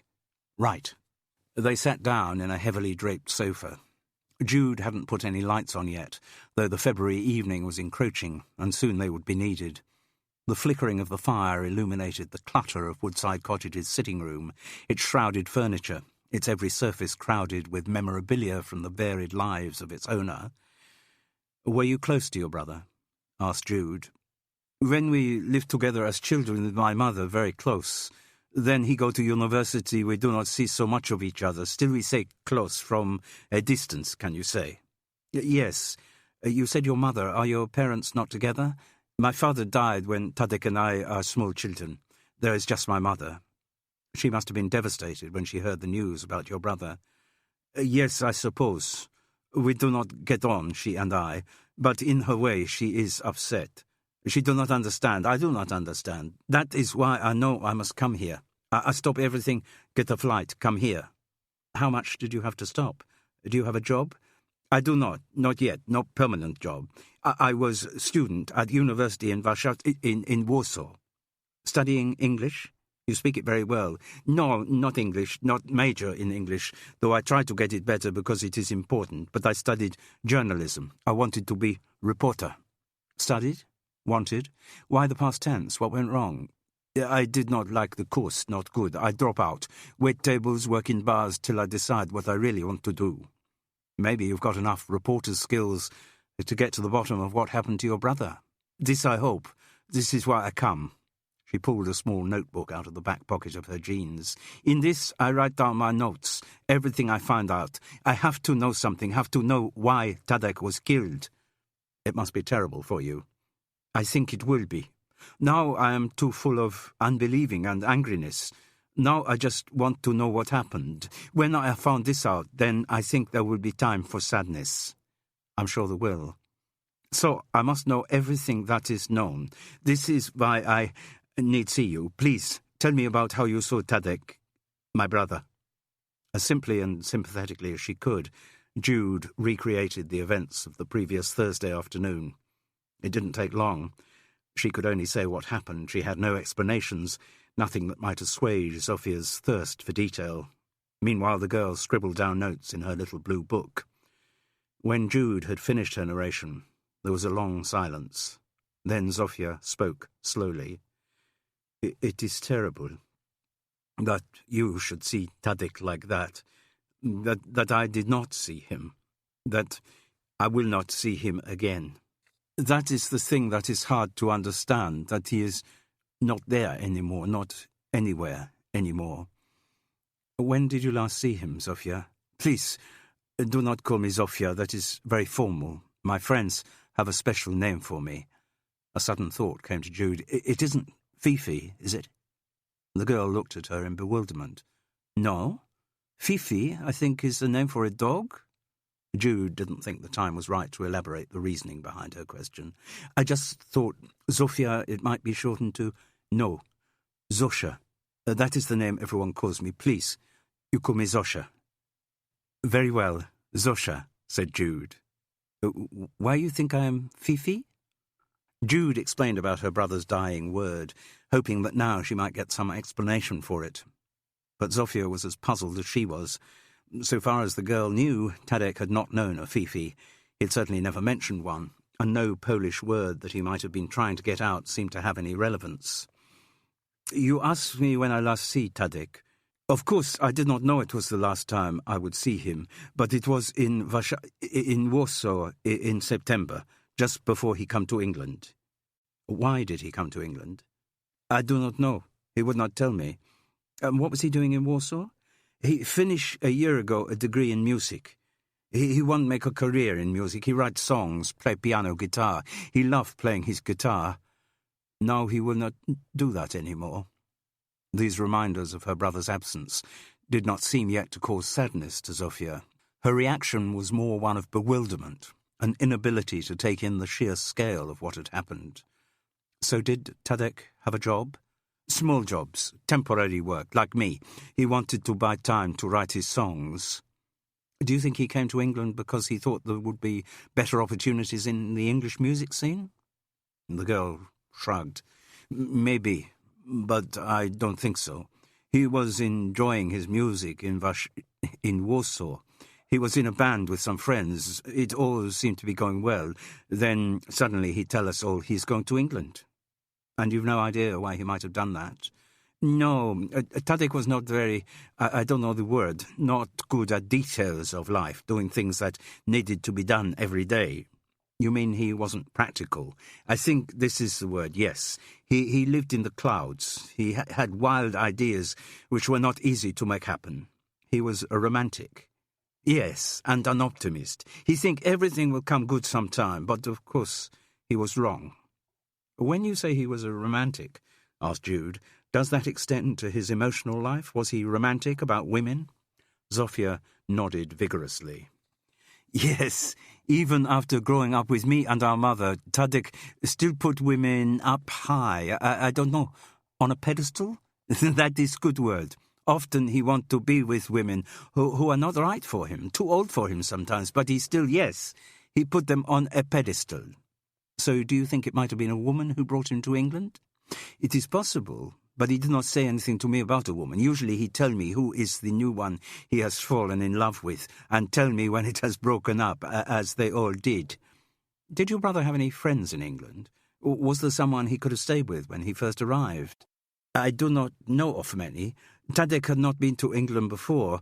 I do not know of any English friends of him, but it is possible he meet people. He travelled a lot in Europe, to music festivals and such events with his band. But again, it is unusual for him not to tell me about people he meet. Did the police ask you about his friends? Of course, I cannot help them much, like I cannot help you much, but they do tell me where he was living. Littlehampton, I gather. Yes, they give me address. I will go there. After saying you, this must be the next place I go. Maybe I found out something. Well, if you do, please let me know. The girl's hazel eyes sought out Jude's brown ones. You are also wanting to find out how Tadek died? Yes, Jude replied simply. After Zofia had left, Jude was tidying up in the kitchen when she heard the rattle of something coming through her letterbox. Too late for the post, even though that did seem to be getting later and later. She managed to get to the front window just in time to see the person who had made the delivery moving on next door to High Tor. Through the encroaching dusk, she recognised him from the previous week in the Crown and Anchor. Dressed in a Dreiserbone coat and tweed cap, it was Hamish Urquhart. Running errands for his father, Jude looked down at the mat to see what he had delivered. The envelope was addressed to the occupier. From, as she might have guessed, Urquhart and Pease, the estate agents. They were always looking for new properties in the much-sought-after location of Fethering. Anyone looking to sell could not do better than engage the services of the long-established, efficient and courteous firm of Urquhart and Pease, who would be very happy to offer a free valuation. Normally, Jude would have shoved such a letter straight into the bin, but that day, given her earlier restlessness, it had a pertinence for her. Maybe it was a psychic nudge, telling her she should be moving out of Fethering. The timing was interesting, and Jude was a great believer in synchronicity. Chapter 9. Shortly after Carol had put her flyer from Urquhart and Pease straight in the recycling bin, she had a phone call from Ted Crisp. He wasn't good at remembering numbers, but hers had stayed stuck in his head from the time of their brief affair, so he rang her rather than Jude. "Been doing my bit on the old licensed victualler's grapevine," he announced. "Find out where the dead man did his bar work." "Oh, really? Well done." "Pub on the February Road out of Littlehampton, just by the river bridge. Cat and Fiddle, you know it?" "No," said Carol, unsurprisingly. The Crown and Anchor was about the only pub she did know. Carol Seddon still didn't think of herself as a pub person. "Run by a woman called Shona Nuttall, known in the trade as the Cat on the Fiddle. One of those self-appointed characters of whom there are so many in the pub business." "Your tone of voice suggests that she's not your favourite person." "Does it?" He neither confirmed nor denied the impression. "And what about the pub? How does she run that?" "Not the way I would," Ted Crisp replied eloquently. The Cat and Fiddle's perfect riverside position ensured continuous trade throughout the summer, but it wasn't so busy on a cold Tuesday evening in February. Even before Carol and Jude entered, they were aware of why it wasn't the sort of pub Ted Crisp would have liked. The inn sign was a Disneyfied version of a cute cat with bulbous eyes playing the fiddle to a group of goofy-toothed, square-dancing rabbits. Notices in the vast car park bore the same motif, as did the signs on the children's play area. Whether the Cat and Fiddle was a one-off business or not, it gave the impression of being part of a franchise.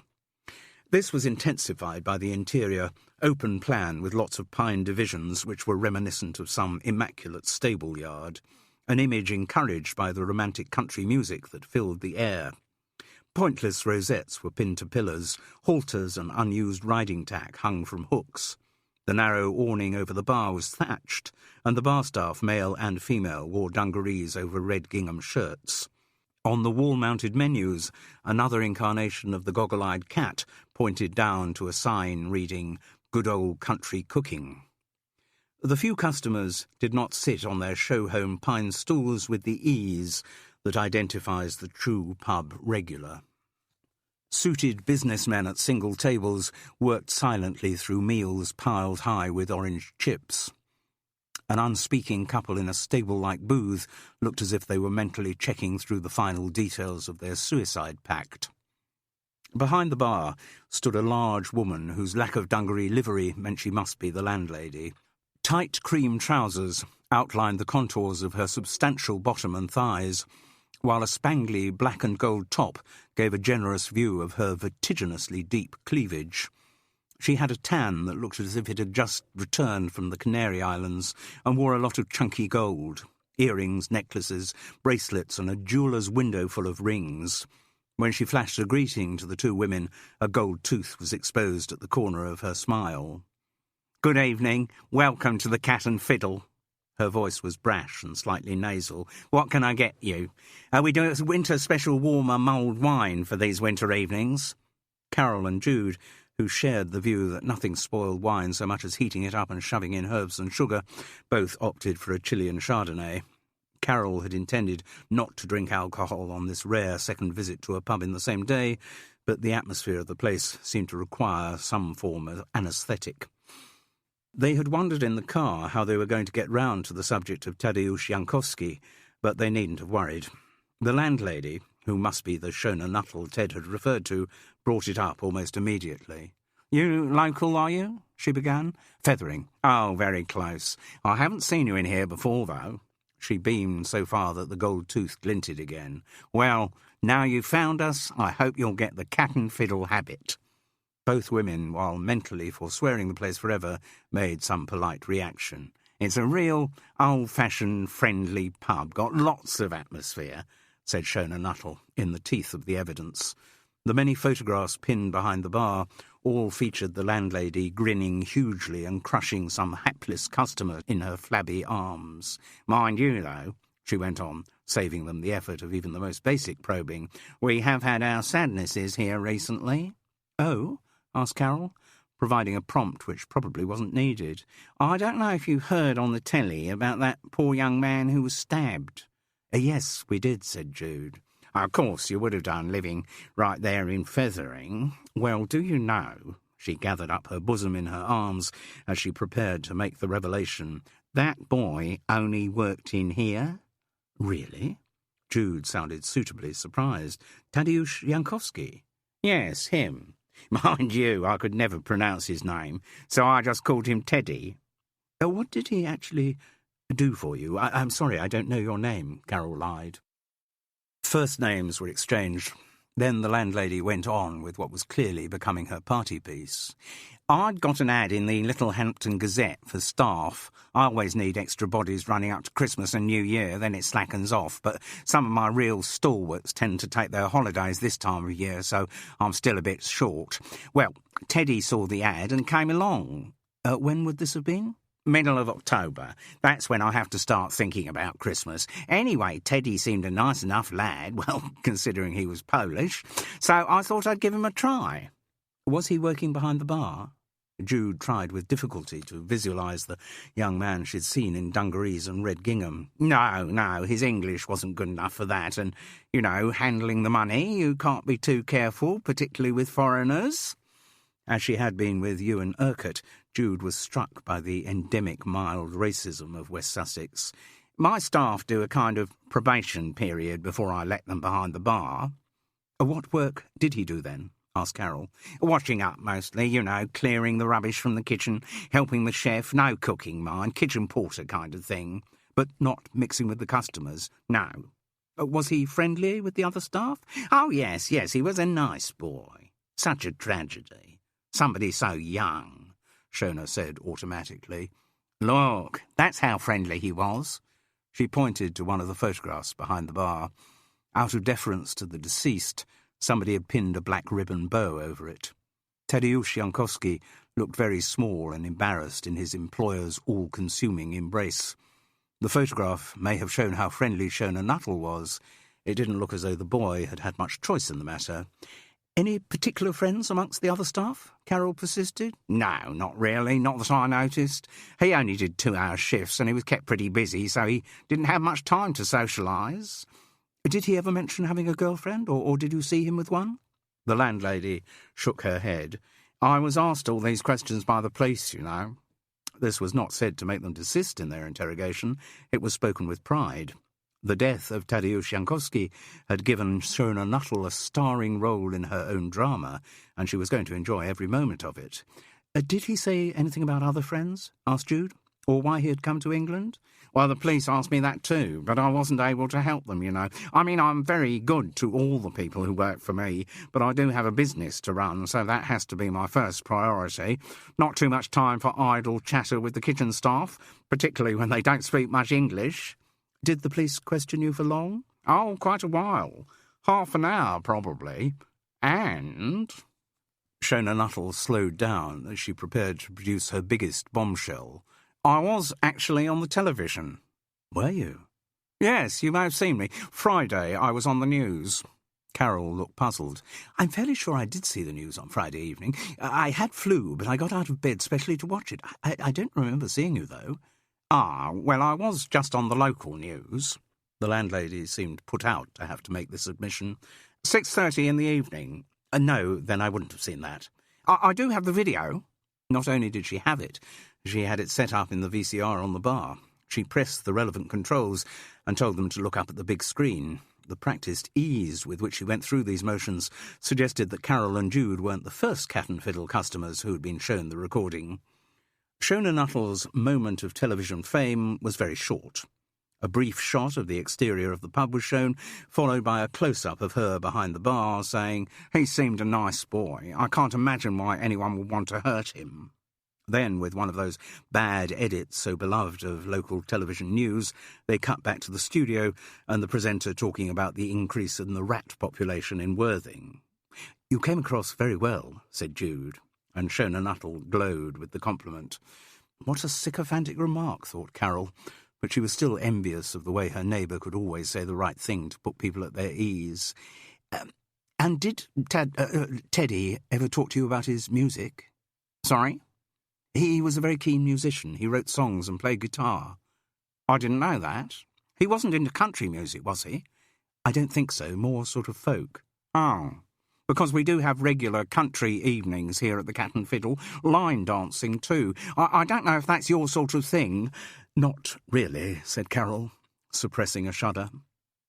They continued their conversation with Shona a little longer. Relishing her moment in the spotlight, she was happy to talk for as long as they wanted, but it soon became obvious that she had almost nothing to tell them. Teddy had been employed as cheap labour in the kitchen of the Cat and Fiddle. She had had no interest in him apart from that, though happy after his death to project the image of the big-hearted employer struck by tragedy, Shona Nuttall actually knew nothing about the young man.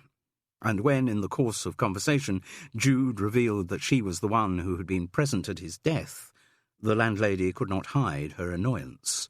She didn't want anyone else muscling in on her 15 minutes of fame. End of CD 2. CD 3. Chapter 10. "You want me to go into a betting shop?" said Carol, appalled. "The betting shop is, if not the scene of the crime, at least the only place we know related to the crime. It's going to be rather hard to find out anything about the case if we don't go back there. Shona Nuttall proved to be something of a dead end, not to say a dead loss, so the betting shop must be our next port of call." "But, Jude, what on earth will people think I'm doing?" "They'll think you're going into the betting shop, that's all. People wander in and out all the time. Nobody will take any notice of you. But supposing there was someone I knew in there, or someone I knew saw me going in there. So? What would they think? They would think that you were going into the betting shop, full stop. It's a betting shop, Carol. It's not an opium den in Limehouse." "No, but I'm going there right now, picking up Harold Peskett's bets on the way. Are you coming?" "Yes," Carol replied meekly, but not without misgiving. As it turned out, Carol and Jude went to the betting shop that Wednesday morning before seeing Harold Peskett. They didn't go inside, but to the small alley where Jude had witnessed the young man's death. She'd had the thought as they were walking along Fethering High Street that revisiting the scene might spark some recollection, might set her mind going in a different direction. Though the day was dry, the alley looked drab and uninviting, littered with burger wrappers and plastic bottles. A smell of urine hung in the air. It had been used as a comfort station by many beer-full customers, taking a short cut back from the Crown and Anchor. Tied to a drainpipe, near where Tadeusz Jankowski had died, was a bunch of flowers. Though not yet wilting, they looked infinitely pathetic. Attached to the stalks was a card with words in a language that neither woman understood. "Zofia's tribute to her brother," said Jude softly. Carol was silent. Though not as sensitive to atmospheres as her neighbour, she could still feel the piercing melancholy of the location. "So why did he come down here?" asked Jude, as if thinking out loud. "Why did he go into the betting shop? What was he looking for? Maybe he was going to meet someone on the beach, or round the back of one of the shops." The alley led to a little service road behind the parade. "We could look." Jude tried unsuccessfully to banish the sadness from her face. "Maybe we'll see something obvious that he was making for." But no, there was nothing obvious, nothing unusual at all. A lorry was delivering what was undoubtedly the wrong stock to the loading bay behind All-In Store. There was no other sign of human activity. Towards the sea was an area of scrubland, rough grass snaking its way over sandy soil, too flat to be called a dune. "Nothing springs to mind," said Carol dispiritedly. "No." Jude turned away from the beach to face the overgrown backyard of the betting shop. Through wire netting gates, she found herself looking straight at Ryan, the manager. He looked as shocked to see her as she did him. Jude raised her hand in a little half-wave of acknowledgement, but the young man did not respond. Instead, shoving the bulky contents of a brown paper bag into his pocket, he turned on his heel and disappeared through the back door of the shop. Harold Peskett lived in sheltered accommodation, a tiny flat in a purpose-built block with views over Fethering Beach. Though still suffering from the flu, he was up and dressed by the time Jude and Carol arrived. A small, bird-like man, 92 years had whittled away at him, so that now there seemed to be only one layer of skin on his prominent bones. There was no hair on the blotched cranium, and he peered at the world through thick-lensed tortoiseshell glasses. In spite of the considerable warmth of central heating turned up high, he wore 2 jumpers under a tweed jacket whose elbows and cuffs had been reinforced with leather. His shoes were polished to a high gloss, and he wore a thin, greasy dark tie with some insignia on it. His room was meticulously tidy, the bed neatly squared off, and lots of box files regimented on shelves. Only on the table in the window facing the sea was there disarray, an untidy spread of the day's racing papers, from which he had been working out his latest, foolproof fortune-bringing strategy. He was very glad to see Carol. Any friend of Jude's was a friend of his, and he was sick of the wretched flu. "I still wake up every morning as weak as a kitten. Well, mind you, even when I'm 100%, I'm not much stronger than a kitten these days." He chuckled, and through the lenses there was a sparkle in his clouded eyes. "Carol's just recovered from the flu too." "Oh, have you, love?" Carol didn't really like being called love, but the 92-year-old's charm enabled him to get away with it. "Then you have my sympathy. Rotten one, this is. Hangs on like the smell of damp in an empty house. Nasty." "Yes, it certainly took it out of me." "Well, I'm glad to see you're on the mend. Hope I will be soon. Then you won't have to come collecting my bets every day, Jude." "It's no hardship. I really don't mind."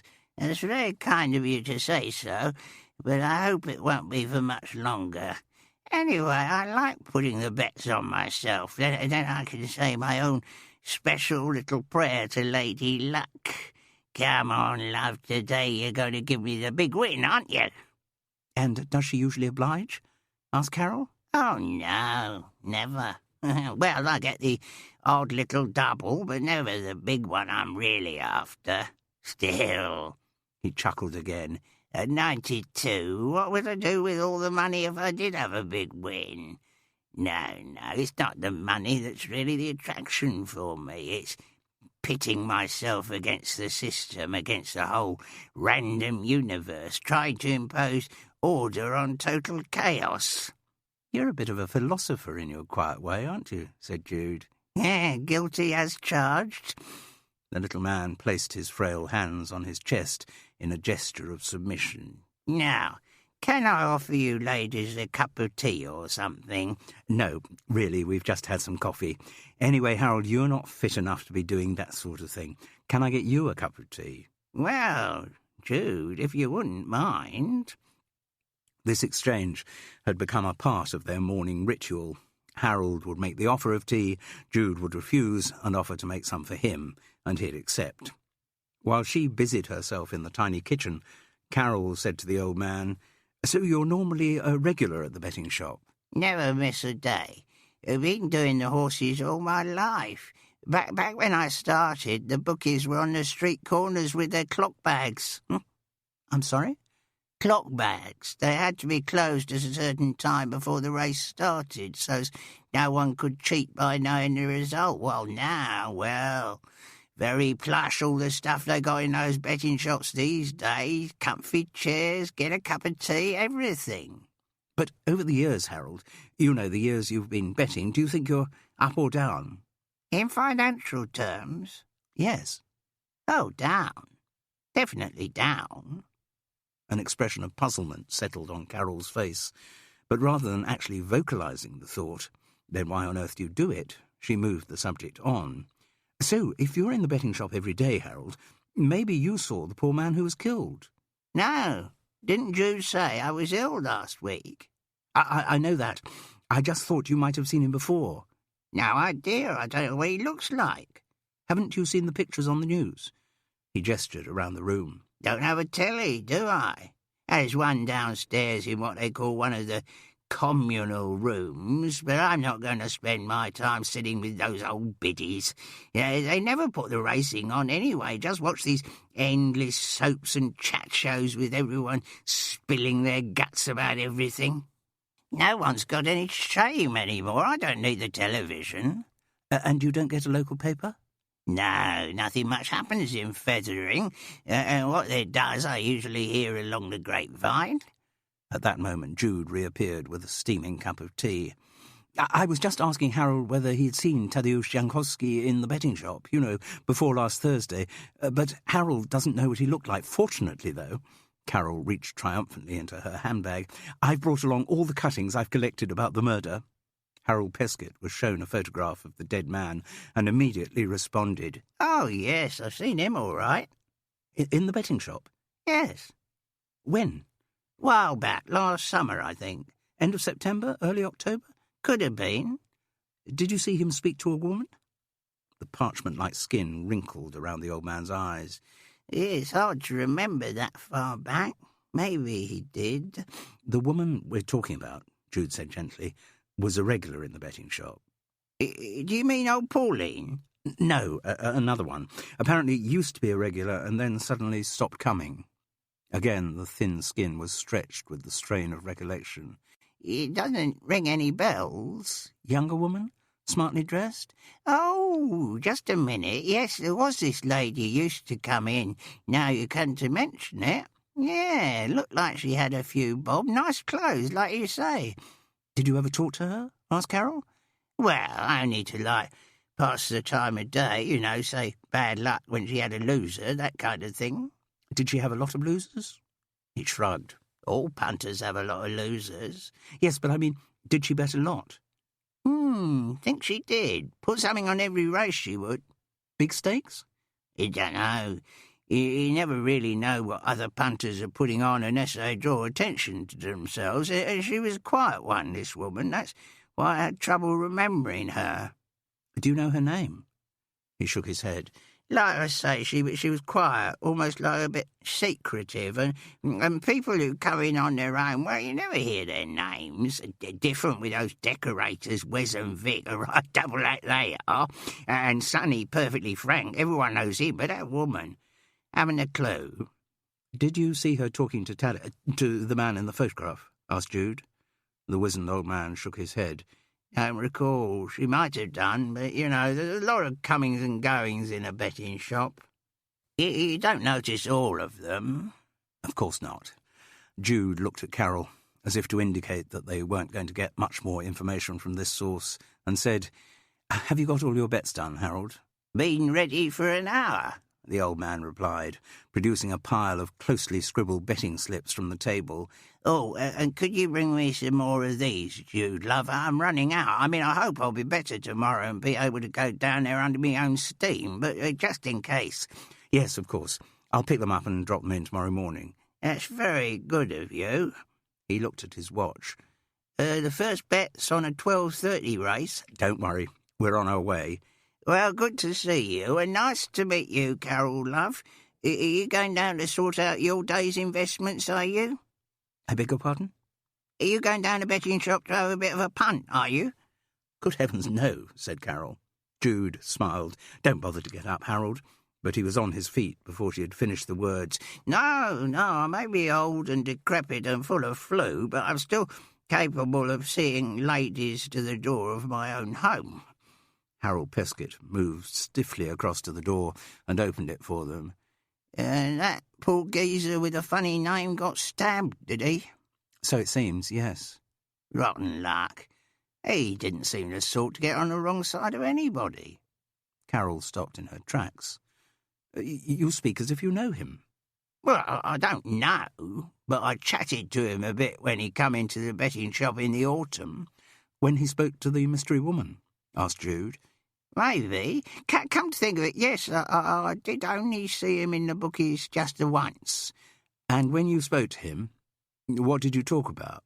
Oh, nothing important, just like past the time of day. He screwed up his face with the effort of squeezing out more detail. Oh, yeah, I remember. I did give him some directions. Where to? Well, as I recollect, that's why he come in the betting shop to ask the way. That's probably why he talked to the woman. You know, the one you were talking about. Where did he want to go to? Carol insisted. He was looking for Clincham College, replied Harold Peskett. Chapter 11. I've heard of Clincham College, but I don't know much about it, said Jude, as they walked briskly along the front towards Fethering High Street. Presumably it's in Clincham? Carol affirmed that it was. Clincham was a largish coastal town some 10 miles west of Fethering. It had a well-heeled retired community and a matching set of boutiques and knick-knack shops to cater for them. It also had a growing population of students, a lot of them foreigners studying at the town's many language schools. The place has been around for a long time. As a college, or it may even have been a poly, not very academic, did courses in estate management, animal husbandry, catering, that sort of thing. Most of the students there were local, and I gather they still are. I always think that's the difference between a college and a university. A university is a place where young people go to get away from home, to spread their wings a little, start to find their own personalities, whereas a college... Anyway, in recent years, following government policy... Distaste steeped Carol's words as she spoke them. Clincham College has been accorded university status. So rather than dishing out diplomas and certificates, Clincham College is now dishing out degrees, which I would imagine are about as valuable from the academic point of view as the diplomas and certificates they replaced. Does it take a lot of foreign students? That I wouldn't know. I don't think more than the average so-called university. Well, it'd be fairly easy to check if Tadek was enrolled there. But how could he have been, Jude? If he was, surely the police would have described him as a student, not a bar worker. He could have been doing a part-time course, or maybe he started something and dropped out. A lot of students do. Her neighbour didn't seem particularly impressed by this new area of potential investigation. Look, Carol, we do now have at least one connection for Tadek and the Fethering area. Apart from Madame Ego at the Cat and Fiddle, he was looking for Clincham College. It's a lead. About the only one we've got, said Carol frostily. Silence reigned between them until they reached the high street. The cold wind off the sea stung their cheeks. Jude noticed with amusement how the closer they got to the betting shop, the more the anxiety in Carol's face grew. At last, when they were only yards away, she burst out, "Is there anything I ought to know? I don't want to look a fool. I don't want people staring at me. I don't want to do the wrong thing." "Carol, it's a betting shop we're going into, not the temple of some obscure religious sect. Nobody will take any notice of you. And if you do feel self-conscious, just study the sheets from the newspapers stuck up on the walls. They'll show all the runners and riders. And nobody will think it odd if I don't bet. Nobody will think anything about you." Oh, but she didn't sound reassured. "Know anything?" asked Sonny Frank, the minute the two women entered the betting shop. "Sorry, nothing," Jude replied. "How's about your friend?" "Sonny, this is Carol. Sonny Frank, Carol Seddon. Good afternoon." "How do? And what about you? Know anything?" "Well," Carol replied, primly mystified, I know quite a lot of things, I suppose. In which particular area were you interested?" "Horses," said Sonny. "Wondered if you knew a good thing on today's cards." Carol looked to Jude for help, which was readily supplied. "Sonny was wondering if you had a tip for any of today's races." "Oh, good heavens, no. I'm afraid I don't know anything about horses." "Join the club," said Sonny Frank. "The Great International Conspiracy of Mug Punters." "Ah." Carol still looked confused. "You know anything, Sonny?" asked Jude. "Might be something in a 3:20 at Exeter." "Oh?" "From a yard in the north. Long way to travel if the trainer reckons it's a no-hoper." "So you're saying it's a cert?" "No such thing, darling." "Are you going to tell me the name?" The round head shook, its plastered-down hair unstirred by the movement. "Maybe later. See what form the jockey's in first." Jude nodded acceptance of his reticence and crossed to the counter to hand in Harold Peskett's bets. Carol felt stranded. Sonny Frank had returned to his racing post. 3 Chinese waiters chattered incomprehensibly. The gambling machines recycled their interminable jingles. She didn't know whether to follow her neighbour or just sit down as if her presence in the betting shop had some purpose. Then she remembered Jude's advice and drifted across to look at the newspaper sheets pinned to the wall. The list of runners and riders from Exeter and Lingfield meant nothing to her, but she stared at them with the concentration of an aficionado. "The ground hasn't really thawed out after the frost," said a cultured voice behind her. "The going shouldn't be too heavy." "Oh, really?" Carol turned to see a smartly suited, mature man with an impeccably knotted tie. He was the former accountant whom Jude knew as a regular, but to whom she had never spoken. I don't believe I have seen you in here before." "No, I am not an habitué." Why on earth had she said that? Was it some form of inverted snobbery that put her gentility into overdrive in a common place like a betting shop? "Well, I am, I'm afraid. Gerald Hume." He stretched out a hand and formally took hers. "Carol Seddon." At the counter, Jude had had Harold Peskett's bet scanned by the manager, but lingered. Ryan looked sweaty and ill at ease. Once again, Jude was aware of the strong peppermint smell that was always around him. "I was wondering if my friend and I could talk to you about something." "What's that?" "About Tadeusz Jankowski, you know, the person who died?" The young man was instantly suspicious. His dark eyes darted from side to side as he said, "I only saw him once that afternoon. I told you that. I've already told you everything I know." "Yes, but we'd like to talk to you a bit more about it, amongst other things." "Why? What do you know?" There was a note of panic in his voice. "Oh, this and that," Jude replied casually and mendaciously. "We thought it would be nice to have a chat and bring you up to date on what we do know. And you're the person who knows everything that goes on in this betting shop. You, as it were, know where the bodies are buried." His pupils flickered like trapped tadpoles. "I can't talk now," he said. "What time do you finish?" 5:30 this time of year." "Meet in the Crown and Anchor?"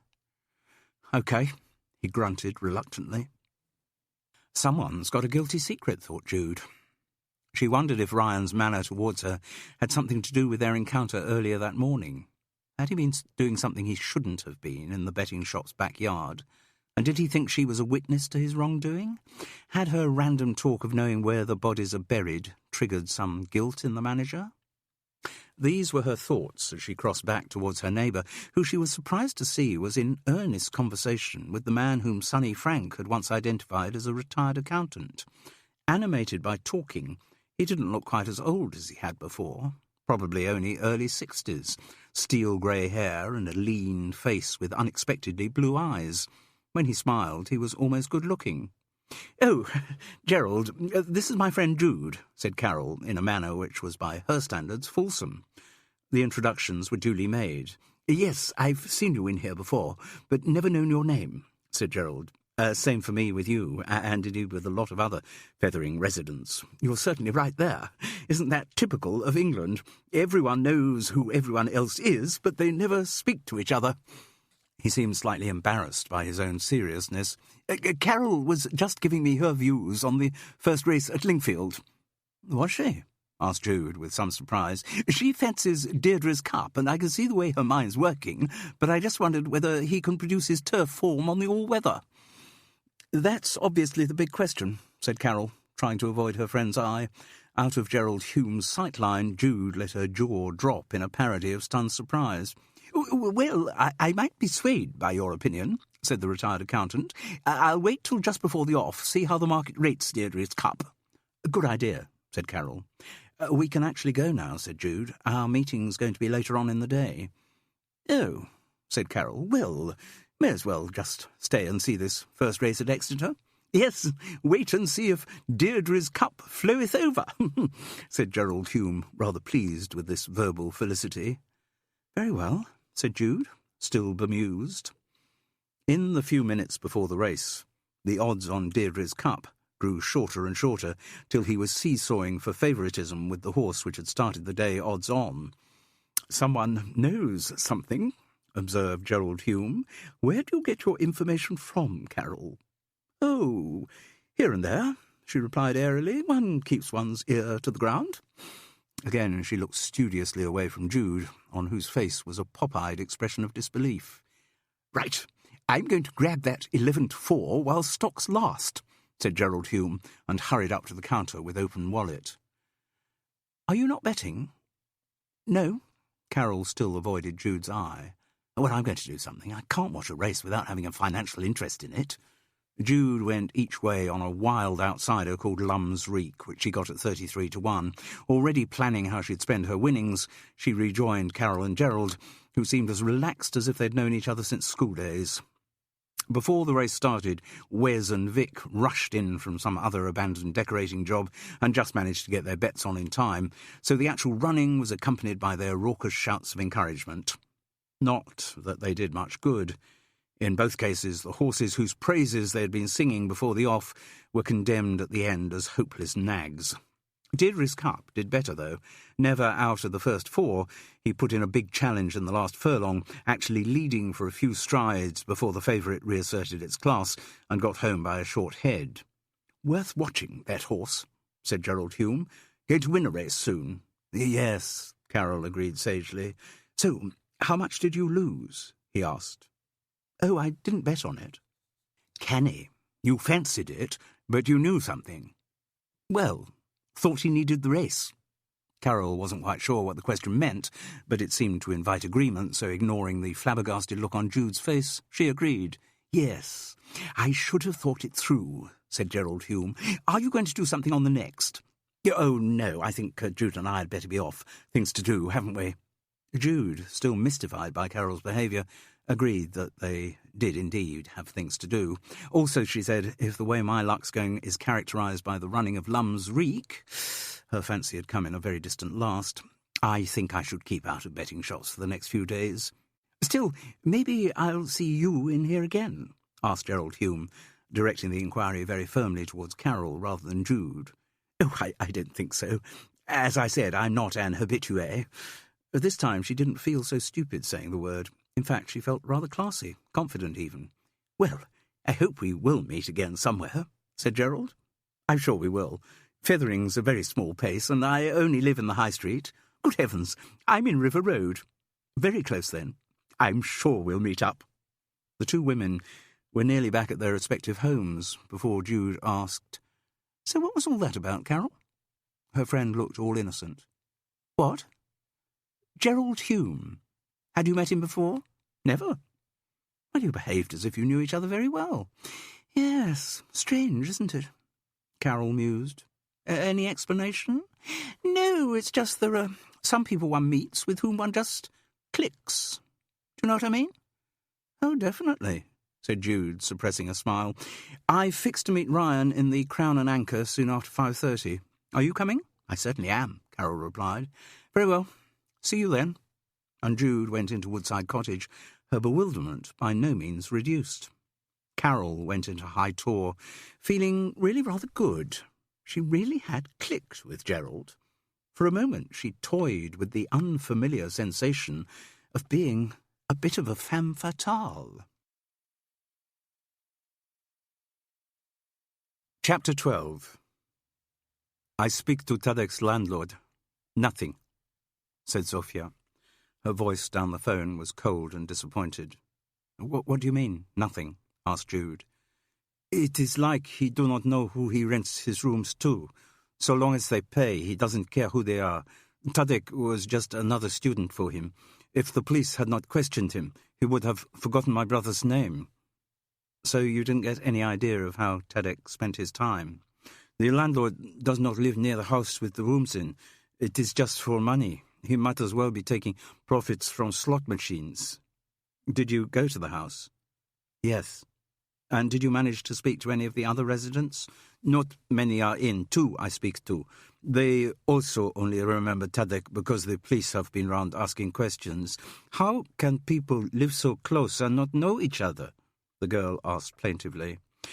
"They can do it because they're English," Jude replied.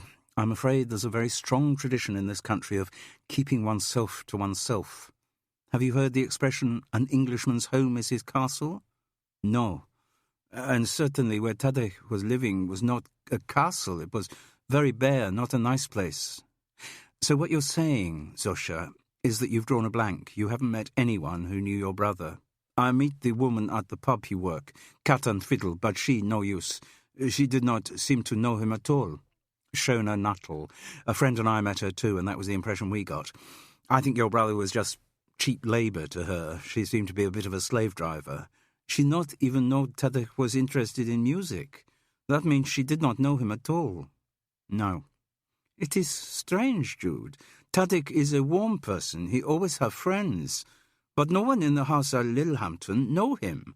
And that woman in the pub, she's not interested in him.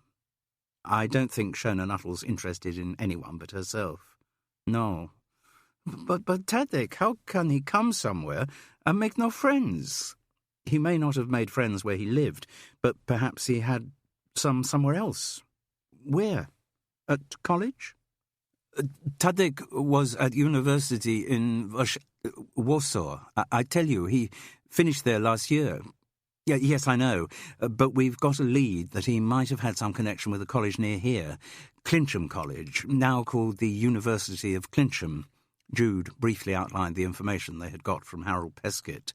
Tadek didn't say anything to you about going to college here? No. I mean, he was in touch with you, was he? Tadek was never very good at keeping in touch. Oh, he always meant to, but other things would take his attention. He was a dreamer. So since he leave for England, maybe he sent one letter to our mother. Was he close to her? No, like me, he did not get on with her. But he was in touch with you. More, but not a lot. A few texts on the mobile phone. When was the last one you had from him? I do not remember. Not since Christmas, perhaps. Well, said Jude, I'm planning to make contact with Clincham College, just see if anyone there knows anything about your brother. Yes. You will tell me, please, if you find out something. Of course. You will keep in touch, Jude. The appeal in Zofia's voice was naked. She sounded much younger than the 19 or 20 that she must be. Jude felt a sudden rush of pity for the girl. Already shaken by bereavement, she had rushed to a country where she had no contacts and had just experienced encounters with the English at their most aloof. She must have been feeling very alone. Zosha, have you got somewhere to stay while you're here? Jude asked gently. Where did you spend last night? Last night I was fine. She clearly didn't want to give details. Jude wondered if the girl had slept rough. Not very pleasant when the weather was cold. And what about tonight? I will find somewhere. The girl dismissed the question as if it wasn't a problem. Somewhere cheap. What is it called in England? A bed and breakfast? That's what it's called, yes. But if you'd like to, Zosha, you could stay here with me. Oh, but I couldn't. No, I don't want to be trouble to anyone.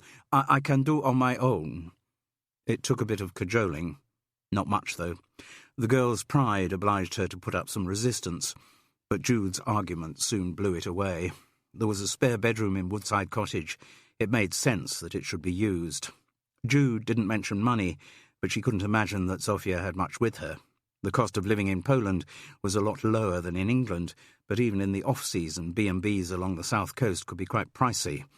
She was pleased when the girl gratefully accepted her offer and suggested she should come straight from Littlehampton to Woodside Cottage.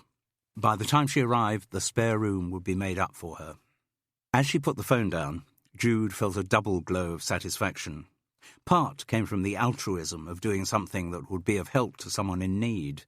The other part was more selfish.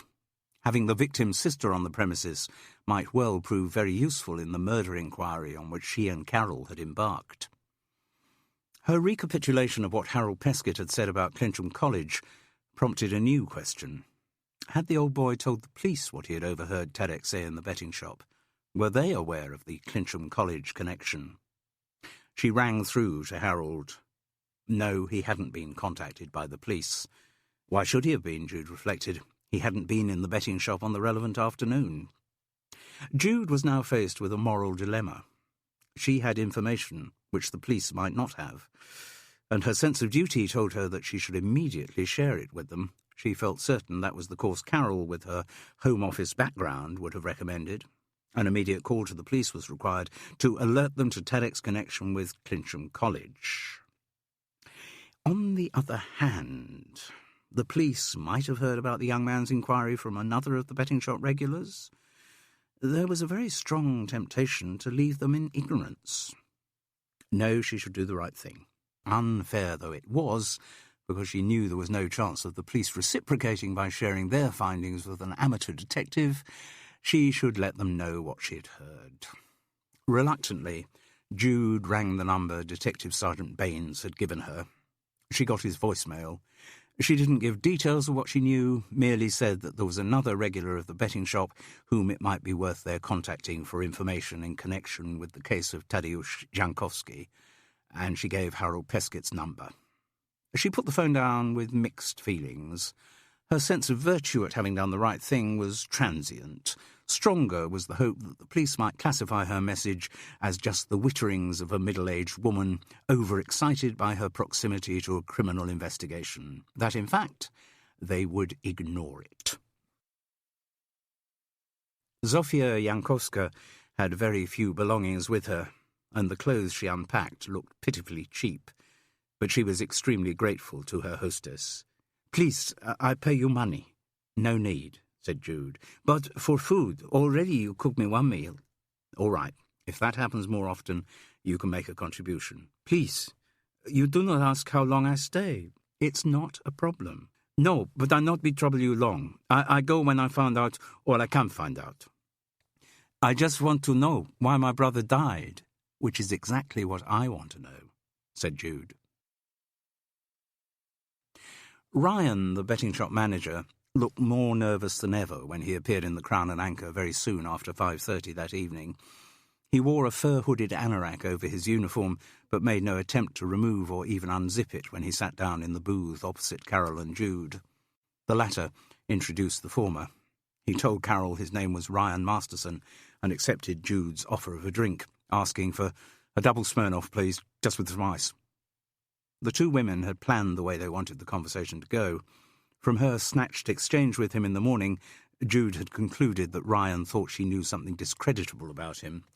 She reckoned that was probably the fact that he had denied ever seeing Tadek in the betting shop before the afternoon of his death, but it might be something else, possibly something he thought she had witnessed that morning. So she and Carol had decided to keep the one bit of information they did have on hold and see if the manager had anything else to reveal. "Busy day?" asked Carol uncontroversially. "All right. Not too frantic this time of year." The answer was automatic. There was tension in his voice. "Do you know," said Carol, uncharacteristically winsome, "today was the first day I'd ever been into a betting shop." "Yeah, I saw you come in." "You take note of everyone who enters the premises, do you?" "Have to. There are a lot of villains around." "What, are they likely to cause fights, are they?" "Not that. Some shops, maybe. Not in Fethering." "So what kind of villains are they?" "Crooked punters. There are some who've got systems going. Multiple bets on fixed races. Gangs of them going into lots of different betting shops. We have to watch out for them." "Ah." There was a silence. The question about his taking note of everyone who came into the shop had brought Carol the perfect cue to ask Ryan about Tedek's former appearance, but that was the one thing she didn't want to raise yet, and she couldn't think of anything else to ask him about. Fortunately, Jude arrived at that moment with their interviewee's large vodka. As ever, her presence relaxed the atmosphere, though Ryan remained taut and watchful. "Have the police been back to the shop since the weekend?" He shook his head and took a swig of vodka so urgent that it might have been some life-saving medicine. "So you don't know what their current thinking on the murder is?" He shrugged. "That the bloke was stabbed somewhere else and just came out of the shop to sit down." "But he didn't sit down." "No. Thank goodness for that. If he'd actually died on the premises, I'd have had even more hassle." "You didn't see which direction he came from, did you?" asked Carol. "No. The way that hailstorm was coming down, he couldn't see anything outside. I was only aware of him when he was actually inside the door." "And did you think anything particular when you saw him? Was there anything odd about him?" "Well, he was swaying about a bit. I thought he might be trouble because he'd been on the booze." "Do people on the booze often cause trouble in betting shops?" Ryan looked up sharply at Jude's question, then mumbled, "Can happen." "And watching out for that kind of thing is part of your job?" "Yes, we're trying to stop trouble before it starts." Jude twisted a tendril of hair around one of her fingers. "And do you think the same as the police do, Ryan? That the young man came into the betting shop by chance?" "What else is there to think?" "Well, if you listen to Fethering gossip, you waste a lot of time." "But you must hear a lot, being in the shop all day." I managed to tune most of it out. Do you like your job? Asked Jude suddenly. What's that to you? He responded aggressively. Just a detail that might shed light on other details.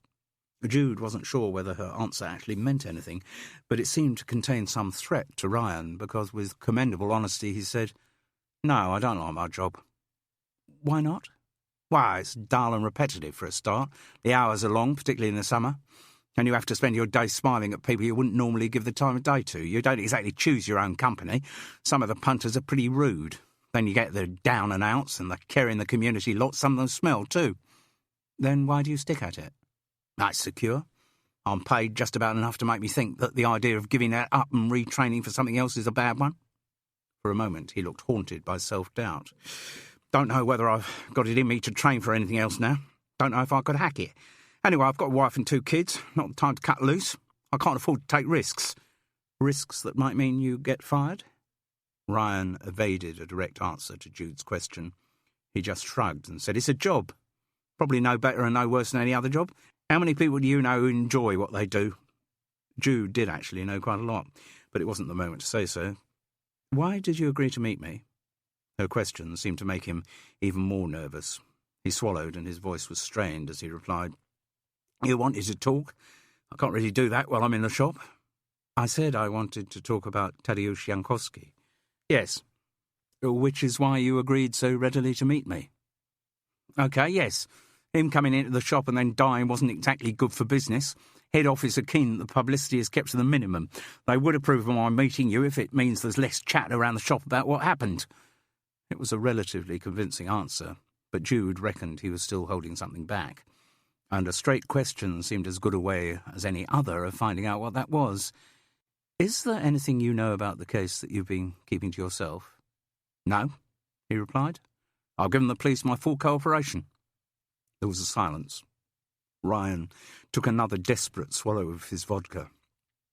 Jude exchanged a look with Carol, which confirmed that neither of them expected to get much more out of the interview.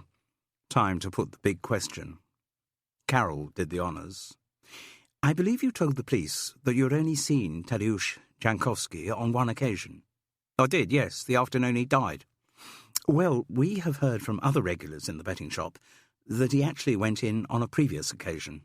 Last October, Jude supplied. Yes, said Ryan. I heard that as well. Then why didn't you tell the police you'd seen him before? Because I hadn't. I was on holiday last October. He answered so readily that they could not doubt the honesty of his reply. As simple as that. Ryan Masterson had not seen Tadeusz Jankowski the previous October because he'd been on holiday with his family. Annual leave. It could be checked, presumably, with his employers, but neither Jude nor Carol thought the effort would be worth it. He was telling the truth. And dealing with the question seemed to relax him. If that was all they were interested in, his manner seemed to say, then no problem. He downed the remainder of his drink, just melting ice. He'd long since finished the vodka, and said he should be on his way. Couple of other things we'd like to ask you, said Jude. The panic returned instantly to his dark eyes. He thought he'd been off the hook. Now it seemed he wasn't. Nicky. Yes? She says she never notices anything that goes on in the shop. Don't I bloody know it? Doesn't notice anything that goes on anywhere. Walks around in a dream, planning how she's going to decorate her sitting room when she gets married. Only thing she thinks about is her bloody wedding, and it's still over a year away. That might be a front, Carol suggested. And all the time she's really keeping her eye on everything that goes on. Ryan looked at her pityingly. Tell you with Nicky, what you see is what you get. She is seriously thick. Oh, this didn't seem very gallant, but presumably he knew the woman he worked with. If that's it, I'd better... One more thing. Jude raised a hand to detain him. I asked you about this before. There's a woman who's a regular at the betting shop. There are a few. Well, as I say, she is a regular. I should have said was a regular. Stopped coming in around October last year. People come and go, that's up to them. This one was well-dressed, sort of middle class. Ryan narrowed his eyes with the effort of recollection. I think I know the one you mean. You wouldn't know her name, would you? He shook his head. Some people tell us their names, some don't. If they don't, we've no means of knowing. No. And I suppose if you don't know her name, the chances of you knowing where she lives are about as slender as those of one of Harold Peskett's bloody accumulators coming up. This moment of levity showed how relaxed he now was. Why do you want to know about her? Apparently, Tadeusz Jankowski spoke to her when he went into the betting shop last October. Ah, well, I wouldn't know about that, said the manager with something approaching smugness. I was on holiday. Shortly after, he reiterated that he must be on his way and left. There goes a relieved man, said Jude. How do you mean? He was very relieved when he found out what we were interested in, just whether he'd seen Tadeusz Jankowski before. He had no worries about answering that inquiry, which means, Jude grimaced, that there was something else he was afraid we wanted to talk to him about. Any idea what? Well, only conjecture, but I'm pretty sure I'm right. Seeing the way he put away that vodka, and given the fact that he's always sacking peppermints, I would think it's a pretty fair bet that young Ryan has a drink problem. And he thought we wanted to talk to him about that. That's my theory. When I saw him in the backyard this morning, he was out there having a swig from his secret supply. He thought I'd actually seen him drinking. That's the only reason he agreed to meet us. He was afraid we might shop him to head office. And why on earth would he think that? Alcoholics are paranoid, like all addicts, including gamblers. Well, said Carol sniffily, you'd know about that. Chapter 13. The decision to stay in the Crown and Anchor for another glass of the Chilean Chardonnay was quickly made, and they were soon joined by other after-work regulars. Shortly after 6, Ewan Urquhart and his younger clone Hamish appeared. Maybe they did this every evening after a hard day's estate agenting, though Jude sometimes wondered whether a hard day's estate agenting wasn't the perfect definition of an oxymoron. Certainly the speed with which Ted Crisp set up a pair of unordered pints for them suggested a daily ritual. Father and son took the first sip together, and both smacked their lips in appreciation, another part of the ritual that needed to be observed. Then Ewan Urquhart took in the occupants of the pub and nodded recognition to Jude. She smiled back. "Cold enough for you?" he asked, falling back, as most Englishmen do in casual conversation, on the weather. "Pretty nippy," Jude agreed, following the convention. She decided it wasn't the moment to engage in further talk. On their previous encounter, Ewan Urquhart had not endeared himself to her, but the introduction had been made, and who could say when a tame estate agent might suddenly become a useful source of information? She continued to talk to Carol about Friday's impending visit of Gabby and Lily, but through their desultory conversation they managed to hear what the Urquharts were saying at the bar. Doing so was in fact unavoidable. Ewan Urquhart was one of those men who thought it was his God-given right to talk loudly. "Do you know, Ted, what an absolute chump my son has been today?" "Tell me about it," said the landlord. "He only managed to turn up for a viewing of a property having left the keys in the office. Client wasn't best pleased about that, let me tell you." While the litany of his incompetence was spelt out, Hamish's reaction was interesting. He looked apologetic, but at the same time almost grateful for the attention, as though undergoing such criticism was an essential part of the bond with his father. Hamish had apparently been cast early as the family buffoon, and it was a role that he played up to. "Client was one of these city slickers," Ewan Urquhart went on, "investing his obscene bonus in a country cottage. Kind of guy for whom time is money. Wasn't best pleased to turn up to the property and find he couldn't get in. Gave you a bit of an ear-bashing, didn't he, Hamish?" "Yes, Dad," came the sheepish reply. "So, needless to say, a call comes through to the office and I have to leap into the Lexus, take the keys and smooth the city slicker's ruffled feathers. Turns out all right, actually, because when I get chatting to the chap, turns out he's an old Carthusian just like me." "What's that when it's at home?" asked Ted Crisp. "Old Carthusian means I went to a little educational establishment that goes by the name of Charterhouse. Rather decent public school, as it happens. So, of course, when the city slicker finds out we went to the same school, we're all chums. And, of course, Hamish wouldn't have had the same connection because you were too thick to pass the common entrance, weren't you?" "Yes, Dad," Hamish agreed, once again apparently proud of his inadequacy. "Anyway, so once again, I got the boy out of a mess, which means that you're bloody well paying for the drinks tonight." "Oh, of course, Dad." The young man's wallet was out immediately. As yet, no money had changed hands. "And you can buy a drink for your sister when she arrives, too." "Will do." Hamish Urquhart looked at his watch. She said she'd be along about 6:15. Got some class or other at Clincham College. Carol and Jude pricked up their ears at that. Guarantee she'll be on the G&Ts. Ted, could you take for the pints and do me a large G&T too? The young man's bluff bonhomie sounded like a parody of his father's. And won't you have one yourself? No, thanks, the landlord replied. I don't have anything till the end of the evening. Otherwise I'd drink myself into an early grave. We don't want that happening, do we? Said Ewan Urquhart heartily. I'm sure you're just like me, Ted. Want to keep going as long as possible, becoming more and more curmudgeonly with every passing year, eh? I reckon I'm pretty curmudgeonly already, said the landlord, as he poured tonic into a double gin with ice and lemon. Nonsense, nonsense. You're a fine, upstanding English gentleman, which is more than can be said for that fellow we had in the office this afternoon, eh, Hamish? I'll say he was very much an Oriental visitor. The young man put on a very bad cod Indian accent for the words. Not that we weren't punctiliously polite to him, of course, and actually nowadays it's all right. I mean, even 10 years back, I'd have had to be very discreet with someone like that, suggesting that the Shawlands estate in Fethering was maybe not quite where they should be looking. Maybe they could find something more suitable in Brighton. But now half the people on the Shawlands estate are of dusky hue. Ewan Urquhart let out a bark of laughter. Soon, I would imagine, the residence committee there will be worrying about white people moving in next door to them. Ted Crisp guffawed too readily at this for Jude's liking. But she and Carol were distracted by the appearance through the door of a girl who was undoubtedly Hamish's anticipated sister. In her, the ginger tendency of her father and brother was transformed into a mane of pale golden hair, and their thick-set bodies had been fined down into a slender voluptuousness.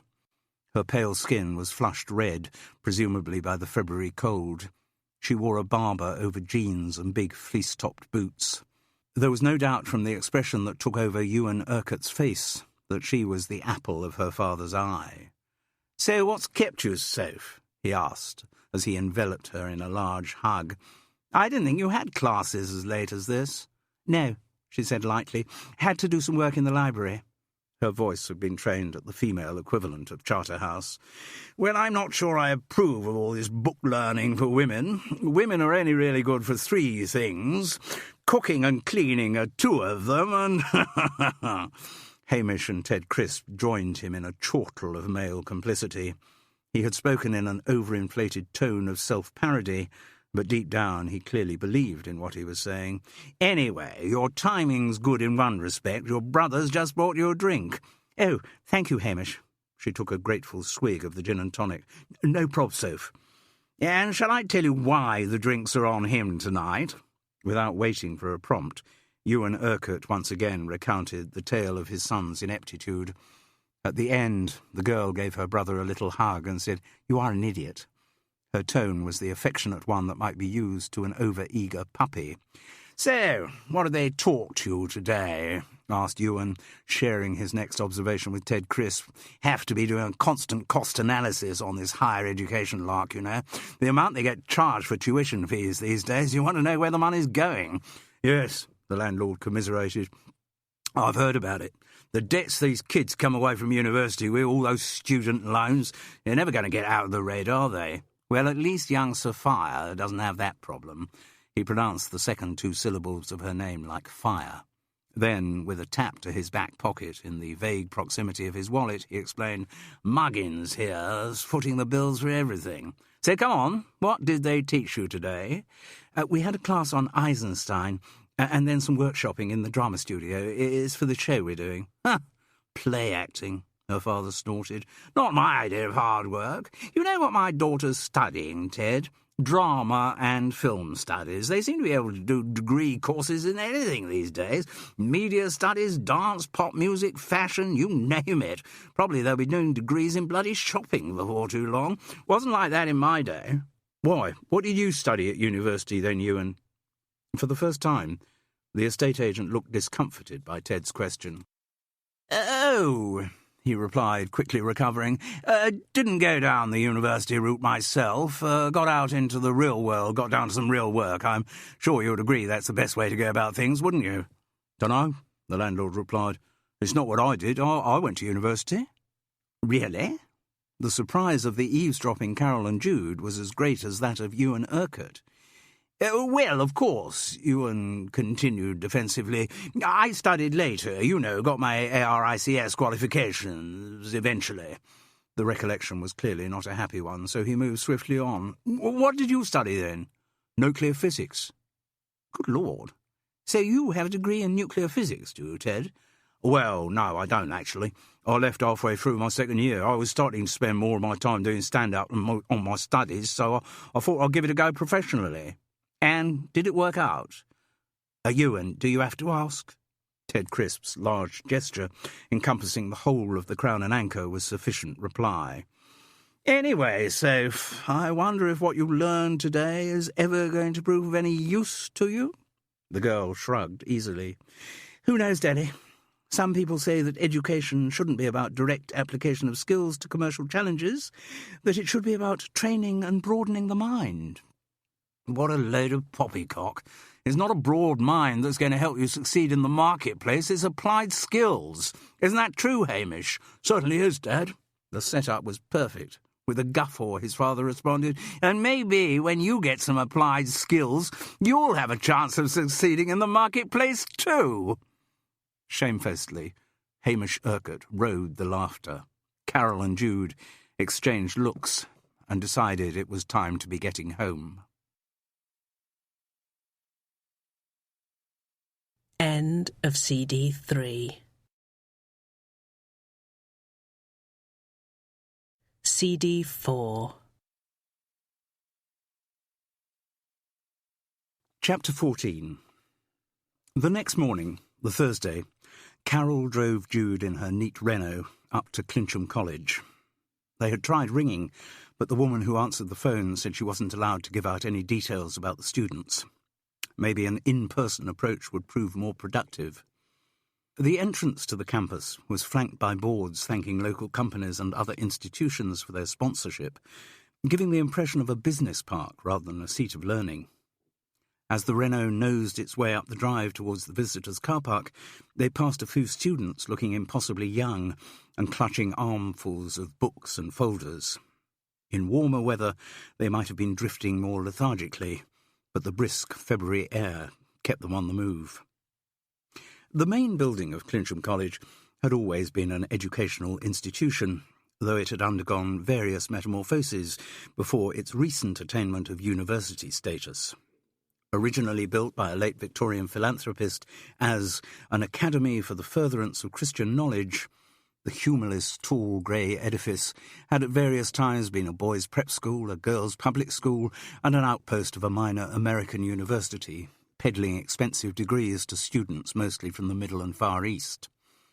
Before its recent elevation, it had for some years been a technical college. Now, as the biggest board at the entrance proudly proclaimed, it was the University of Clincham. The portico through which Carol and Jude made their way to the reception area was elaborate and imposing, though it presented that quality of tired shabbiness which infects all educational establishments. The modern lettering of the various signs attached to the tall pillars was at odds with the period of their design. Inside, more students were draped around the central hall, talking in groups or on their mobile phones. Their manner was loud and overdramatic, trying to assert their personalities in their new supposed maturity. Carol and Jude followed the signs to reception, a glassed-off area with a counter at which sat a daunting woman in a black business suit. Behind her in the office area stood a tall man reading through a stapled set of spreadsheets. "Good morning," said the woman, following some script that had been imposed on her. "Welcome to Clincham College. Hello, my name's Carol Seddon, and I wonder whether you could help me." "That's what I'm here to do," said the woman, though her manner belied the welcome in her words.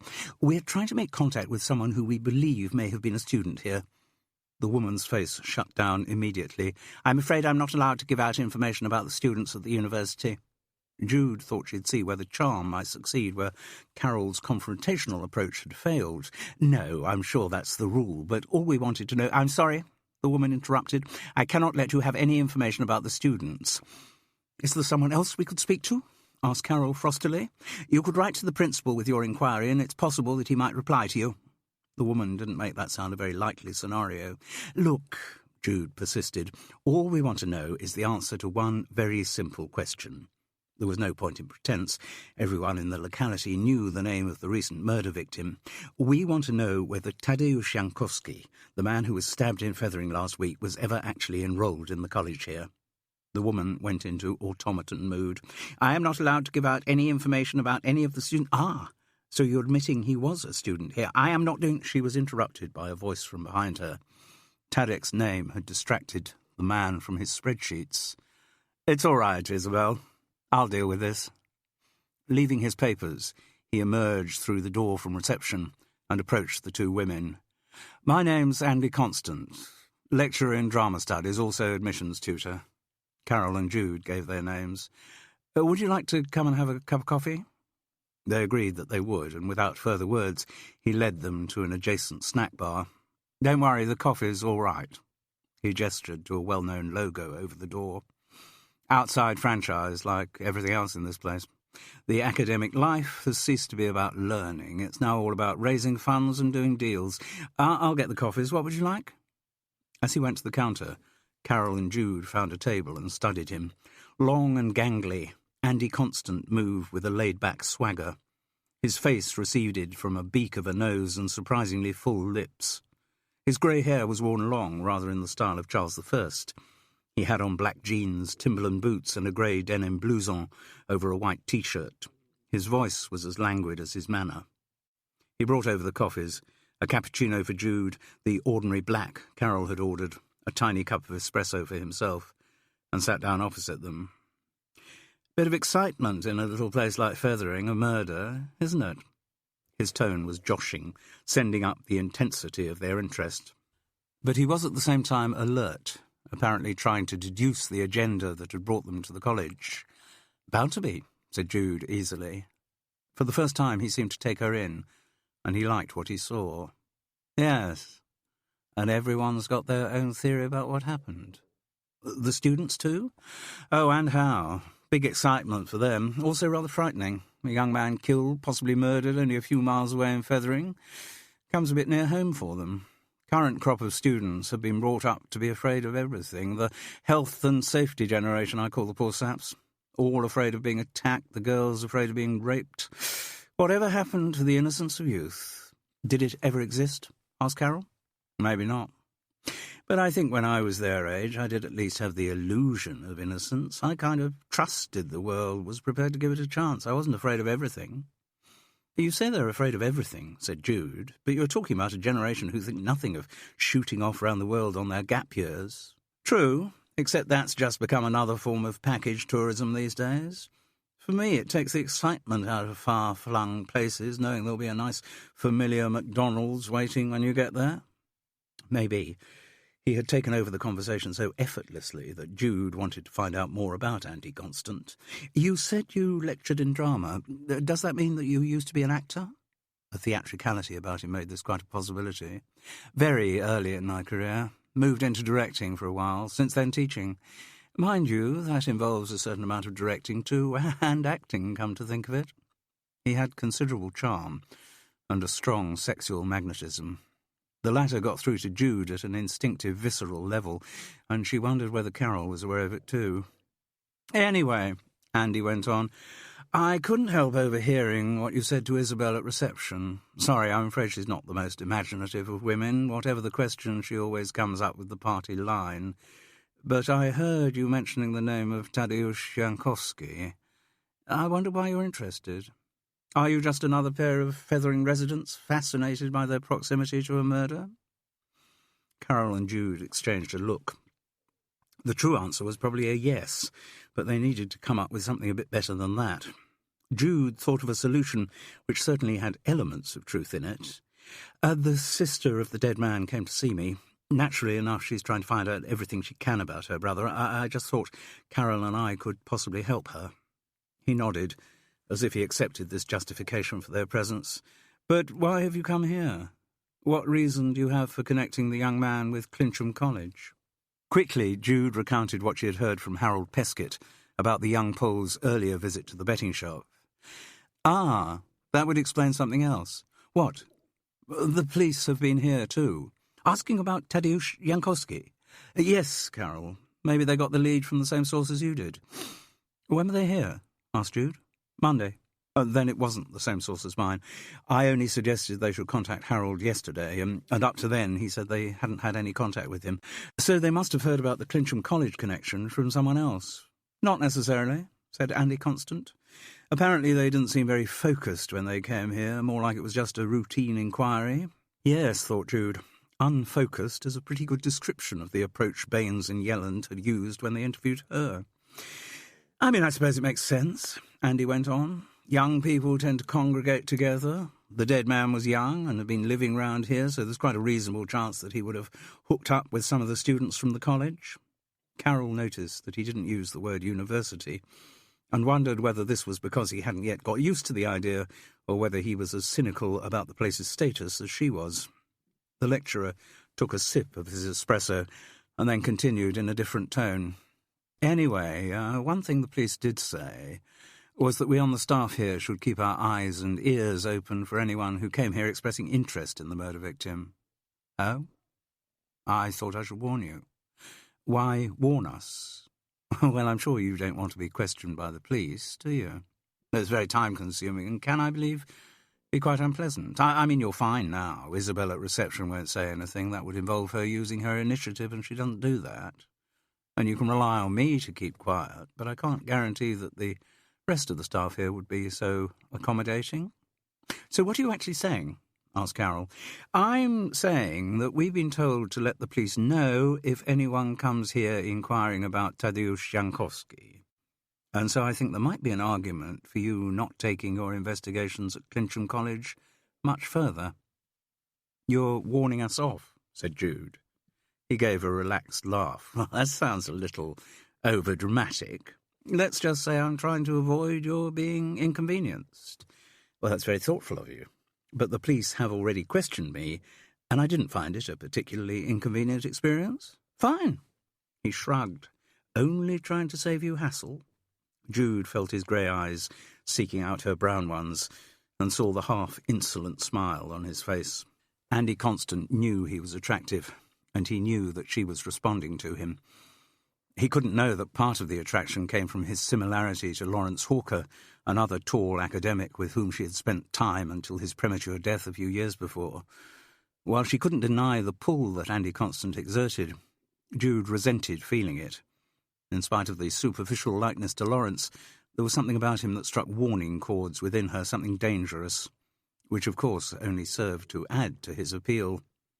Carol, who seemed unaware of the subtext between them, took up the conversation. You said you were admissions tutor?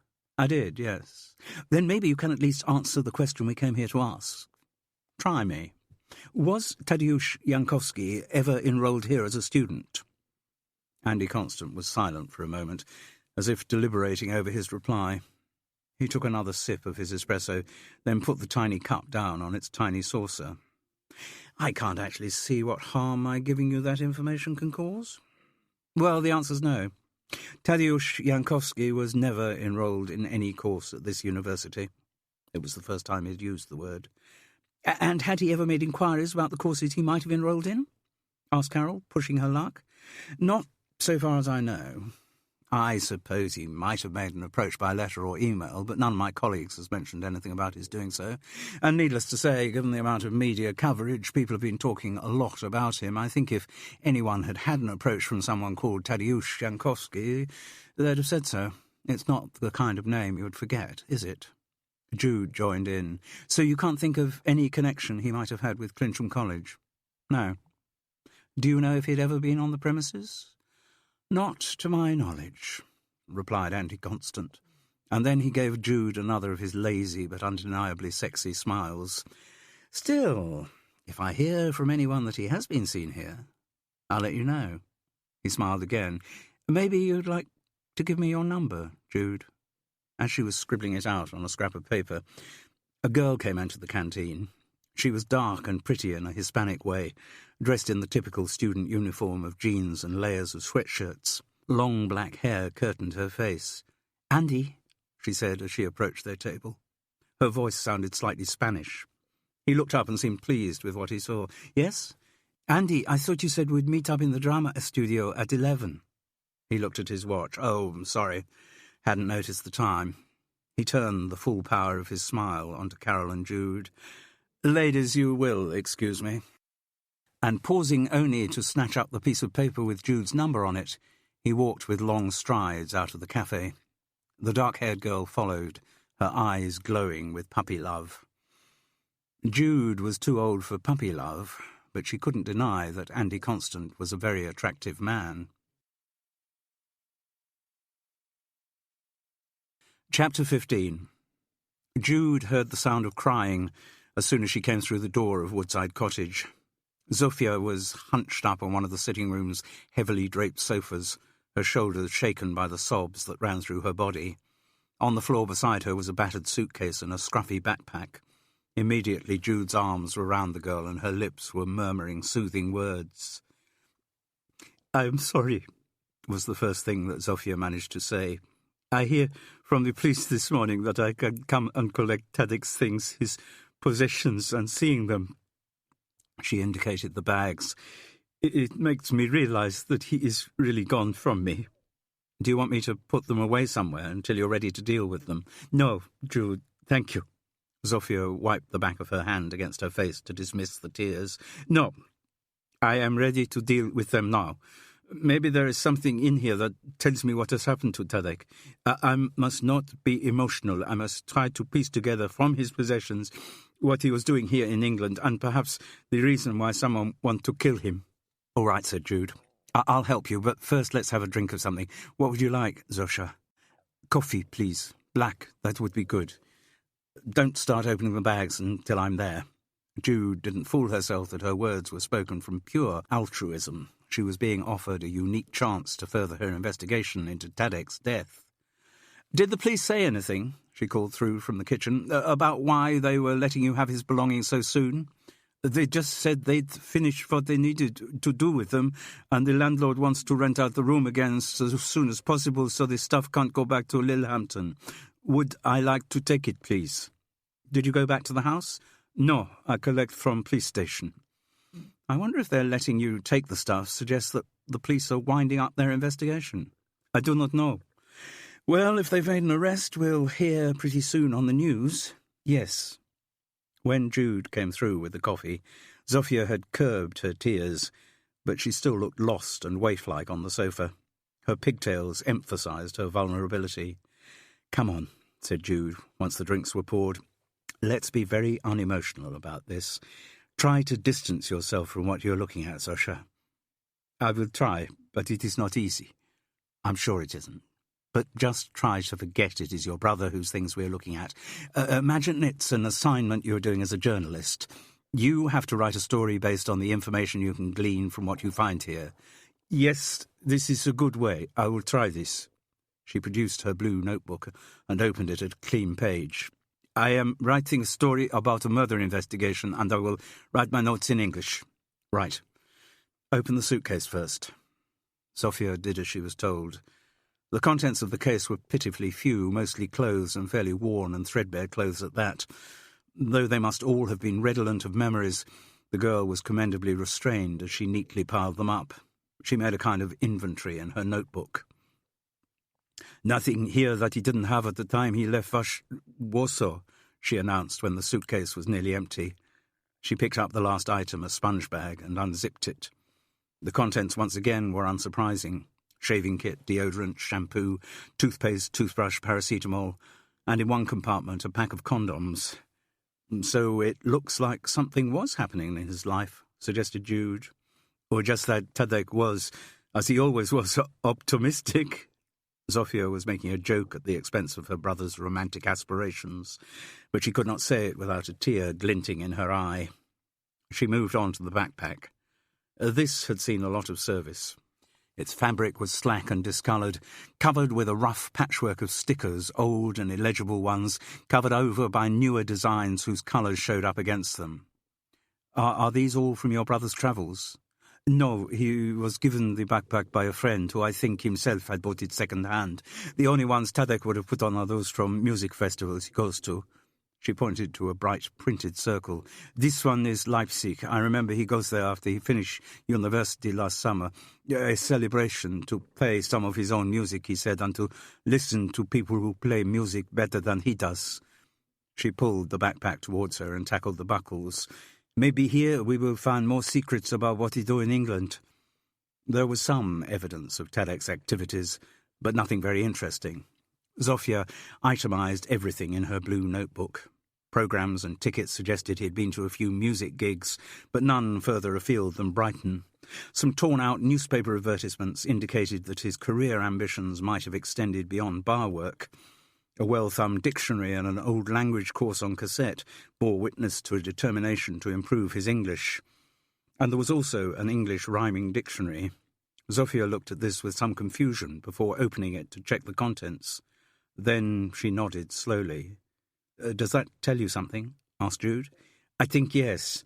It is something Tadek speak of occasionally. He say writing good songs in Polish is good for Poland, but not for the world. To write songs that are very successful, you must write in English or American. So you think he was writing songs in English? I think he tries, yes. He wanted to be very successful? Zofia Jankowska grimaced. Not exactly that. Tadek did not want a lot of money. Well, he would not have minded, but for him money was what he could do with it. I think there is an expression in English, a means to an end. Yes, this is good. That is how Tadek see money. It helps him to do things he wants to do. For him, money is a means to an end. So writing songs in English would have made him more money. That would be his reason for doing it. Perhaps more with Tadek, though. The girl smiled wistfully. He might want to write songs for English women. What do you mean? I tell you, he is romantic. He fall for women who are not right for him. Yes, you said, and often older women. That is what Tadek does very often. And because he is romantic, and because he does not have much money to buy presents for the women he loves, he used to write songs for them. Zofia nodded. That is what he always does. She picked up the rhyming dictionary again. So perhaps this means he has fallen in love with an Englishwoman. She pulled a small pile of songbooks out of the backpack. They were mostly much-used copies of folk and protest songs from the 1960s, songs made popular by artists like Bob Dylan, Joan Baez, Donovan and the Byrds. Your brother had rather old-fashioned tastes. Yes, this is the music he likes. He plays a lot of these, not electric guitar. The songs he writes are in this style too. Perhaps that is why he does not make money from his songs in any language. As you say, they are old-fashioned. Emotion threatened for a moment as she realized that she had heard the last of her brother's songs, but she controlled it. Right, that is nearly everything, just a few more bits. She took out the remaining contents of the backpack, again arranging them neatly in piles on the floor. She made more notes in the little blue book. A couple of novels in Polish, a crucifix, other small ornaments. There was nothing that seemed out of place to Jude, but Zofia sat there for a long time, saying, It is strange. It is very strange. What's strange? Is there something there that shouldn't be? No, the girl replied. It is the other way round. There is things not here that should be here. What? The pained hazel eyes fixed on Jude's. Tadek lived for his music. There is nothing of that here except for the sheet music.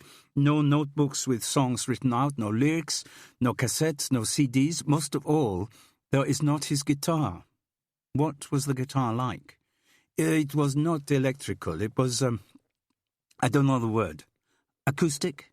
Yes, it was acoustic. An acoustic guitar. Zofia seemed to savour the adjective on her lips. Tadek would never give his guitar away.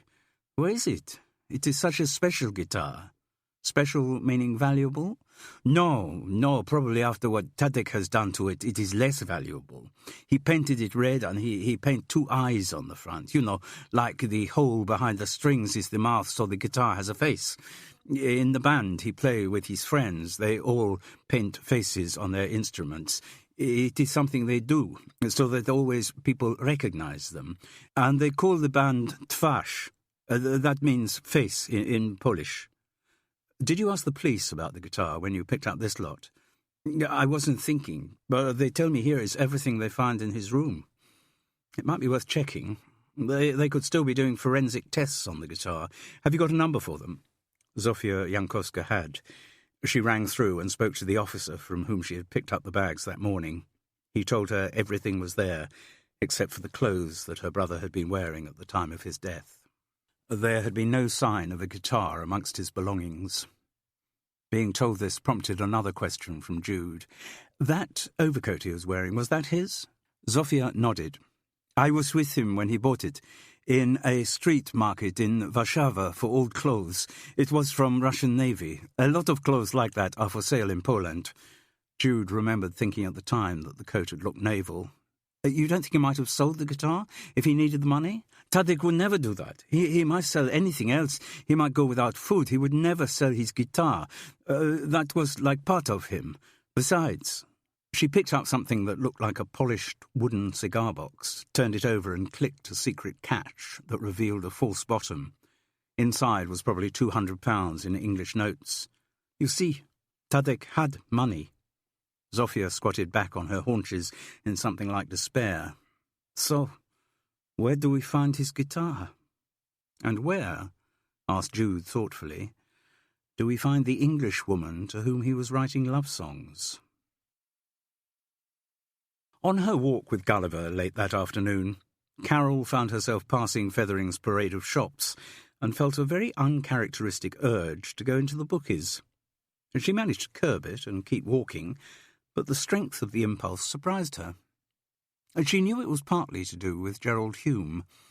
She didn't know whether she was attracted to him. She had hardly been in the man's company long enough to form an opinion, but she was still warmed by the impression that she'd received of his being very definitely attracted to her. She wasn't convinced that the attraction was sexual, but they had definitely clicked at some level. The knowledge gave her a slightly heady feeling of power. But Gerald Hume wasn't the only cause of her urge to go in. The betting shop remained the focus of the inquiry into Tadek's death. Perhaps it was no longer the focus for the official investigation. The police no doubt had newer avenues to explore, but for Carol and Jude, everything still came back to the betting shop. Not for the first time, Carol tried to guess at the young man's movements in the moments before he entered the place the previous week. That was the big question. Where had he actually been when he was attacked? His thick coat could only have served as a temporary barrier to the flow of blood, so the scene of the stabbing could not have been very far away. Had the confrontation taken place on the beach or in one of the nearby houses or shops? Surely if it had happened in public, there would have been some witnesses. And yet the powerful news-gathering agency of Fethering Gossip had produced not a single clue, even as to the direction from which the dying man had entered the betting shop. Then Carol remembered the hailstorm. Under her duvet, drowned in flue, she had only been aware of the rattling of the icy downpour against her windows, but from Jude's description it had been really ferocious, obliterating all of the town's familiar landmarks.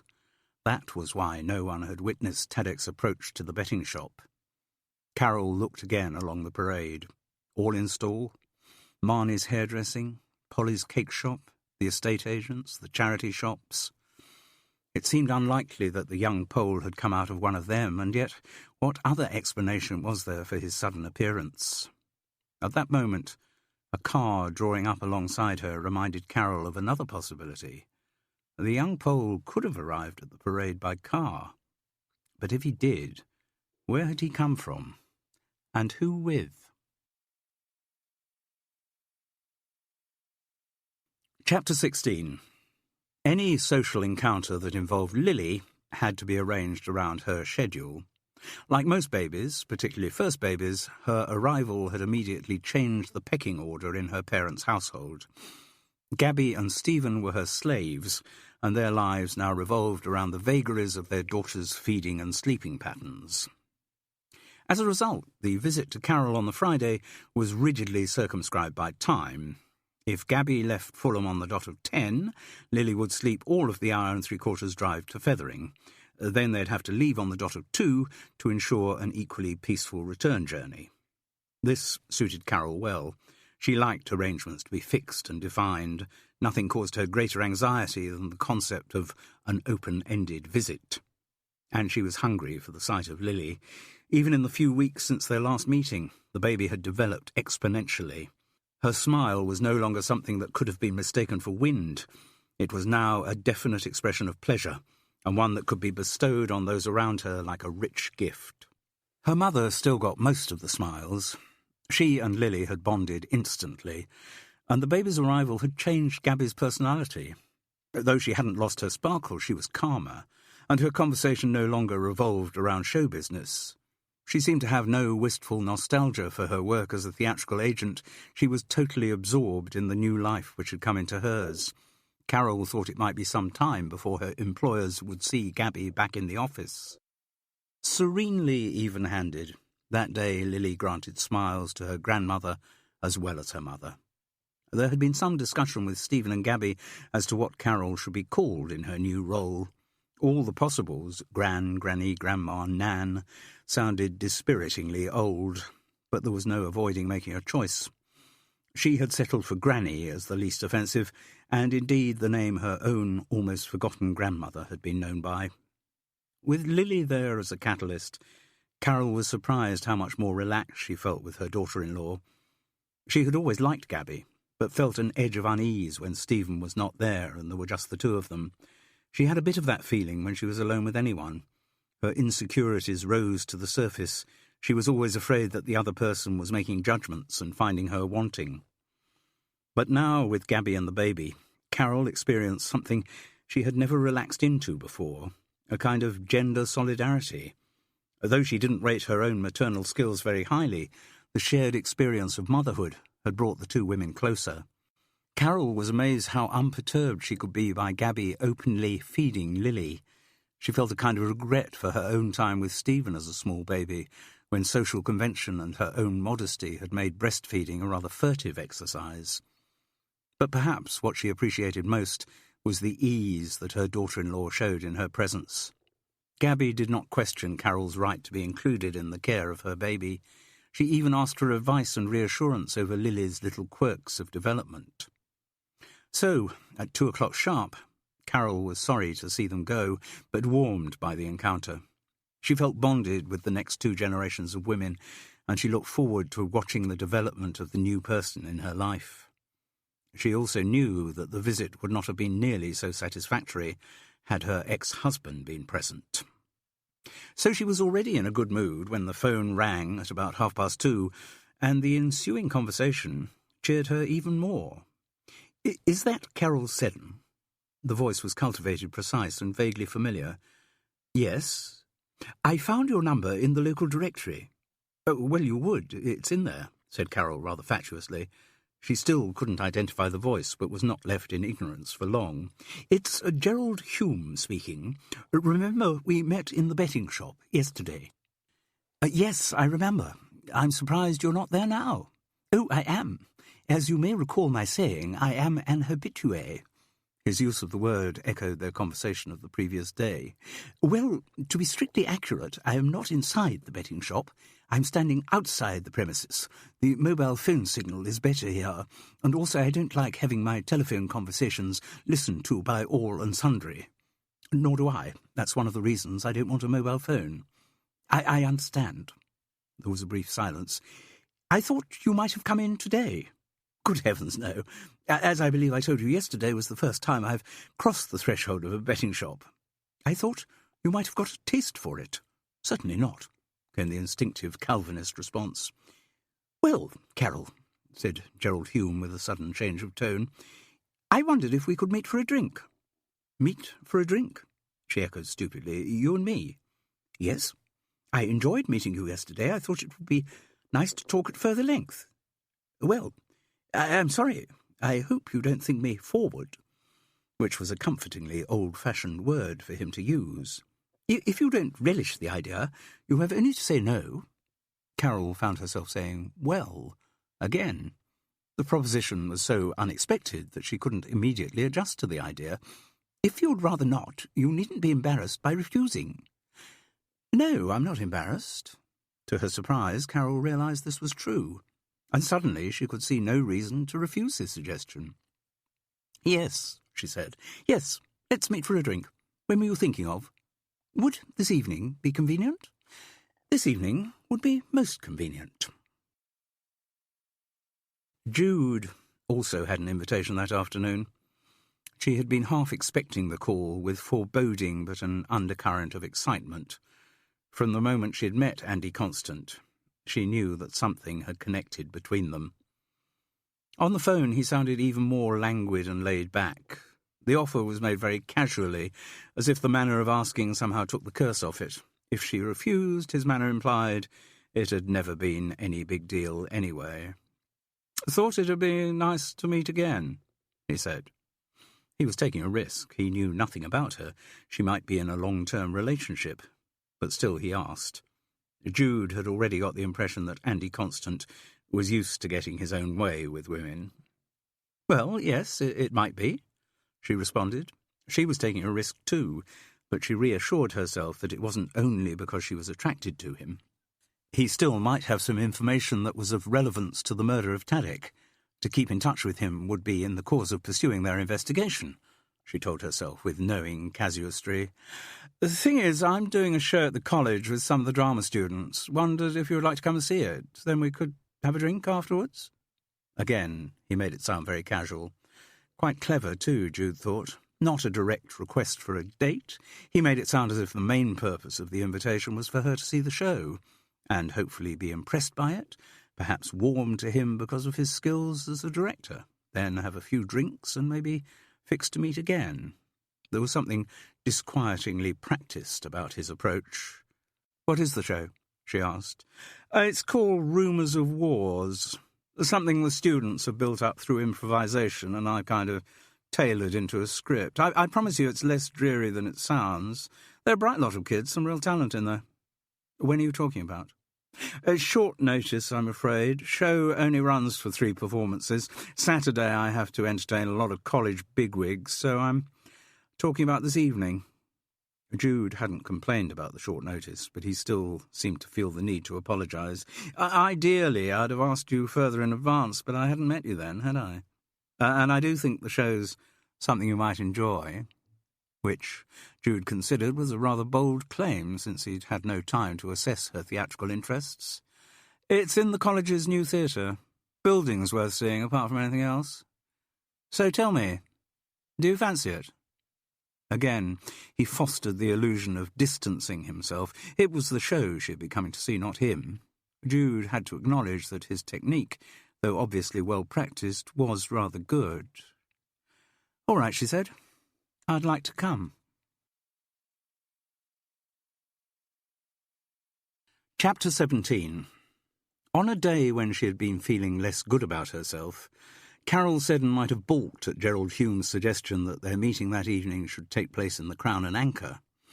The proposed encounter did have elements of a date about it, and the pub's landlord was one of the very few men in Fethering who had ever shown an emotional interest in her. In less certain moods, she might have agonised about some awkward scene arising between the two men. But that Friday evening, Carol had no qualms about the venue. For a start, her affair with Ted Crisp was long over, and their relationship had settled down into an easy friendship. Besides, the Crown and Anchor did have certain advantages.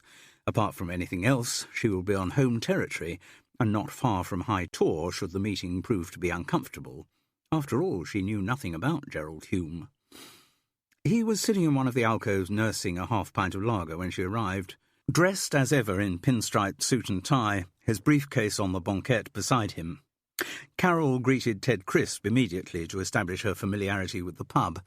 And now the moment had arisen, it gave her a slight frisson, actually, to be in a pub talking to an ex-lover when she was about to meet another man. She sat down while Gerald Hume went to the bar to buy her requested Chilean Chardonnay, and wondered what kind of man he would prove to be. She wasn't worried about finding out, though, just intrigued. "Perhaps," he announced when he had supplied her drink, "I should explain why I wanted to meet up with you." To her surprise, Carol found herself saying, I don't think you need to, especially, as you said on the phone. It's nice for us to have a chance to talk. Yes.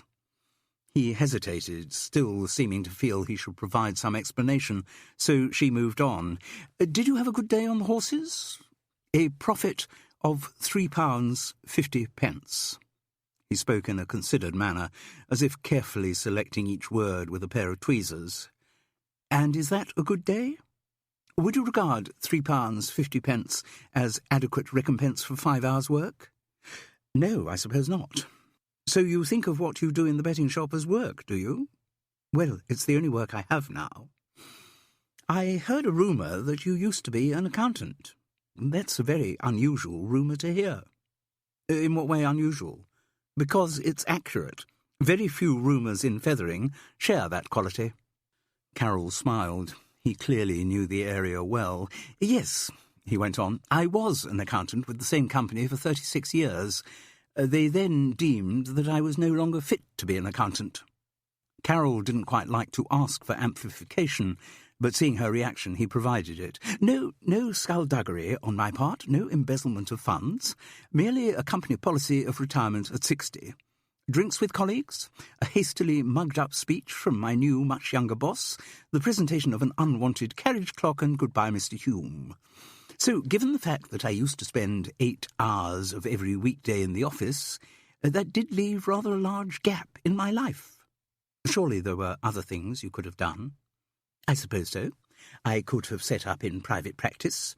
I could have offered my services as treasurer for various local societies, but such options did not appeal to me. My pension was adequate, and I had made some prudent, though not very adventurous investments over the years, so I didn't need to do anything else to make money. Isn't retirement when people are supposed to devote themselves to their hobbies in a way that they previously never had time for? Asked Carroll, reflecting that in her own case this hadn't worked out. The only hobby she had was being an amateur detective, and that was one she had developed after she retired. Perhaps, and I am quite a keen photographer, but I can't do that every day. I get bored, so it remains just a hobby. Spending time in the betting shop, however, does impose some kind of structure on my life. It also enables me to study the vagaries of horse racing over a sustained period. You mean you study the form? Is that the right expression? And incidentally, Gerald, I should tell you here and now that whatever impression I may have given you to the contrary yesterday, I know absolutely nothing about horses. That, Carroll, was abundantly clear. Oh. She couldn't help being disappointed. She thought the way she had behaved the previous day had been pretty damn convincing. Anyway, you asked if I study the form, and yes, I do a certain amount of that, but I am more interested in the mathematical probabilities involved in the business. Do you mean you're trying to work out a foolproof system to win on the horses? Gerald Hume chuckled. If I were doing that, today's profit of £3.50 might suggest that my system is as yet far from foolproof, but you're right in a way. I am trying to draw some conclusions from the many races that I watch every day. I analyse the results, and yes, there is the hope that such analysis might lead to a more informed pattern of investment. And do you ever have big wins? A few £100 now and then, but such days are rare. I still can't quite understand why you do it. No, it may seem inexplicable. There is a commonly held view that racing is a mug's game, that there are too many variables for any kind of logical pattern to be discernible, but the attempt to impose order on such chaos does sometimes bring me the same kind of satisfaction that I used to derive during my working life from balancing columns of figures. Perhaps because my life has followed a relatively predictable course, I am fascinated by the random. And maybe in my own, perhaps pernickety way, I am trying to impose logic on the random. I see. And now she almost did. And it keeps me off the streets. He smiled rather wanly. I'm not sure how I would fill my time without my regular attendance at the betting shop. There was a moment of silence before Gerald Hume, realising the danger of sounding pitiable, abruptly changed the direction of the conversation. Still, enough about me. I don't have nearly that amount of information about you yet, Carroll. No. Her retirement from the Home Office and divorce were established with the minimum of comment.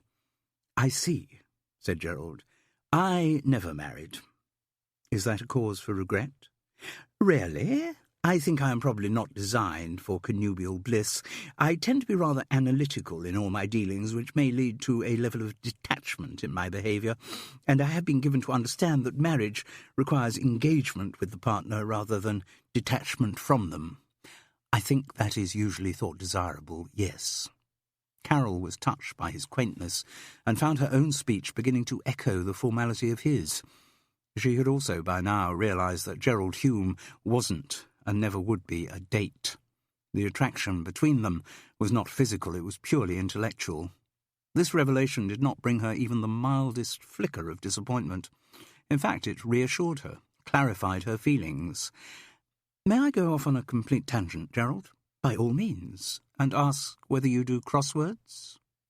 As Carol knew he would, he confirmed that he did. "I do the Times and the Telegraph every morning before I go to the betting shop. One might imagine, given my interest in numbers, it would be the Sudoku that monopolised my attention, but no, it's words. Maybe because words are more resonant than numbers, because they carry with them a greater burden of semiotic information. And do I gather you are also an aficionado of the crossword?" "I usually do the Times," said Carol. "I knew you would." This confirmation of his conjecture seemed to make him particularly happy. "I am very glad that we have met, Carol. I think there are lots of similarities in our personalities." Deciding that this was not a completely undiluted compliment, she moved on to another possible area of mutual interest. "Gerald, have you ever applied your analytical mind to the subject of crime?" He smiled with relish. "I most certainly have. I enjoy the process of deduction, very similar, in fact, to that required in the solution of a crossword, but I'm afraid the crime-writing I favour is of an older generation.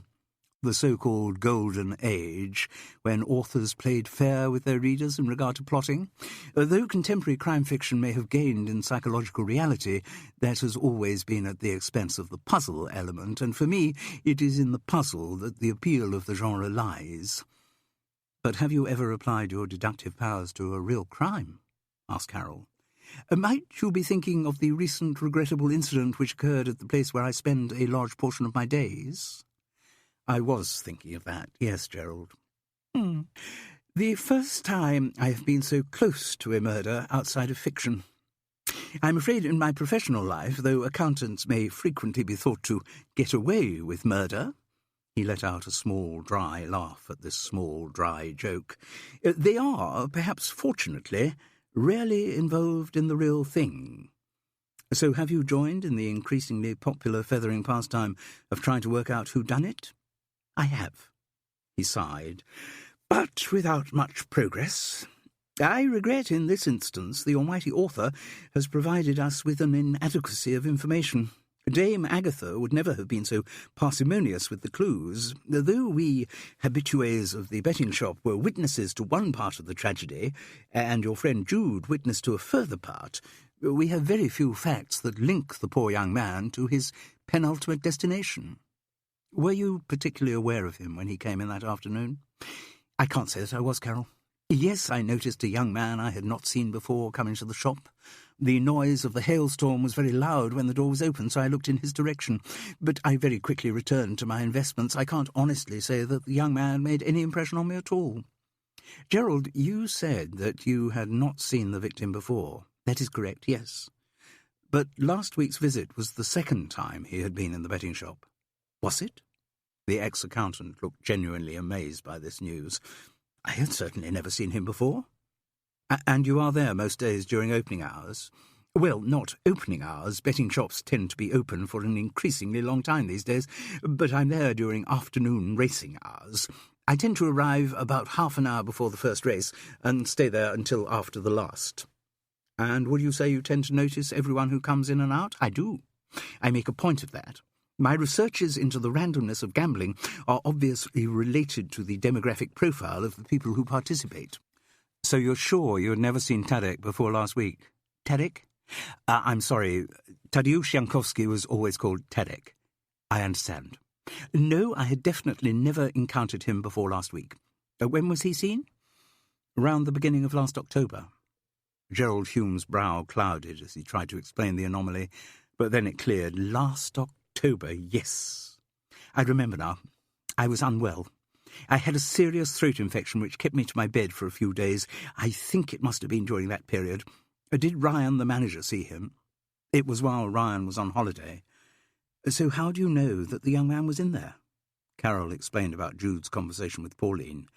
Ah, yes, that would make sense. Pauline never does much in the way of gambling, but she always keeps her eyes on everything that's going on, a habit that she learnt from her late husband. Oh? He was a fairly considerable crook, or so Fethering gossip has it, and this is another instance when I would be inclined to believe Fethering gossip. Jude said that Pauline was one of the very few women who go into the betting shop. That is true.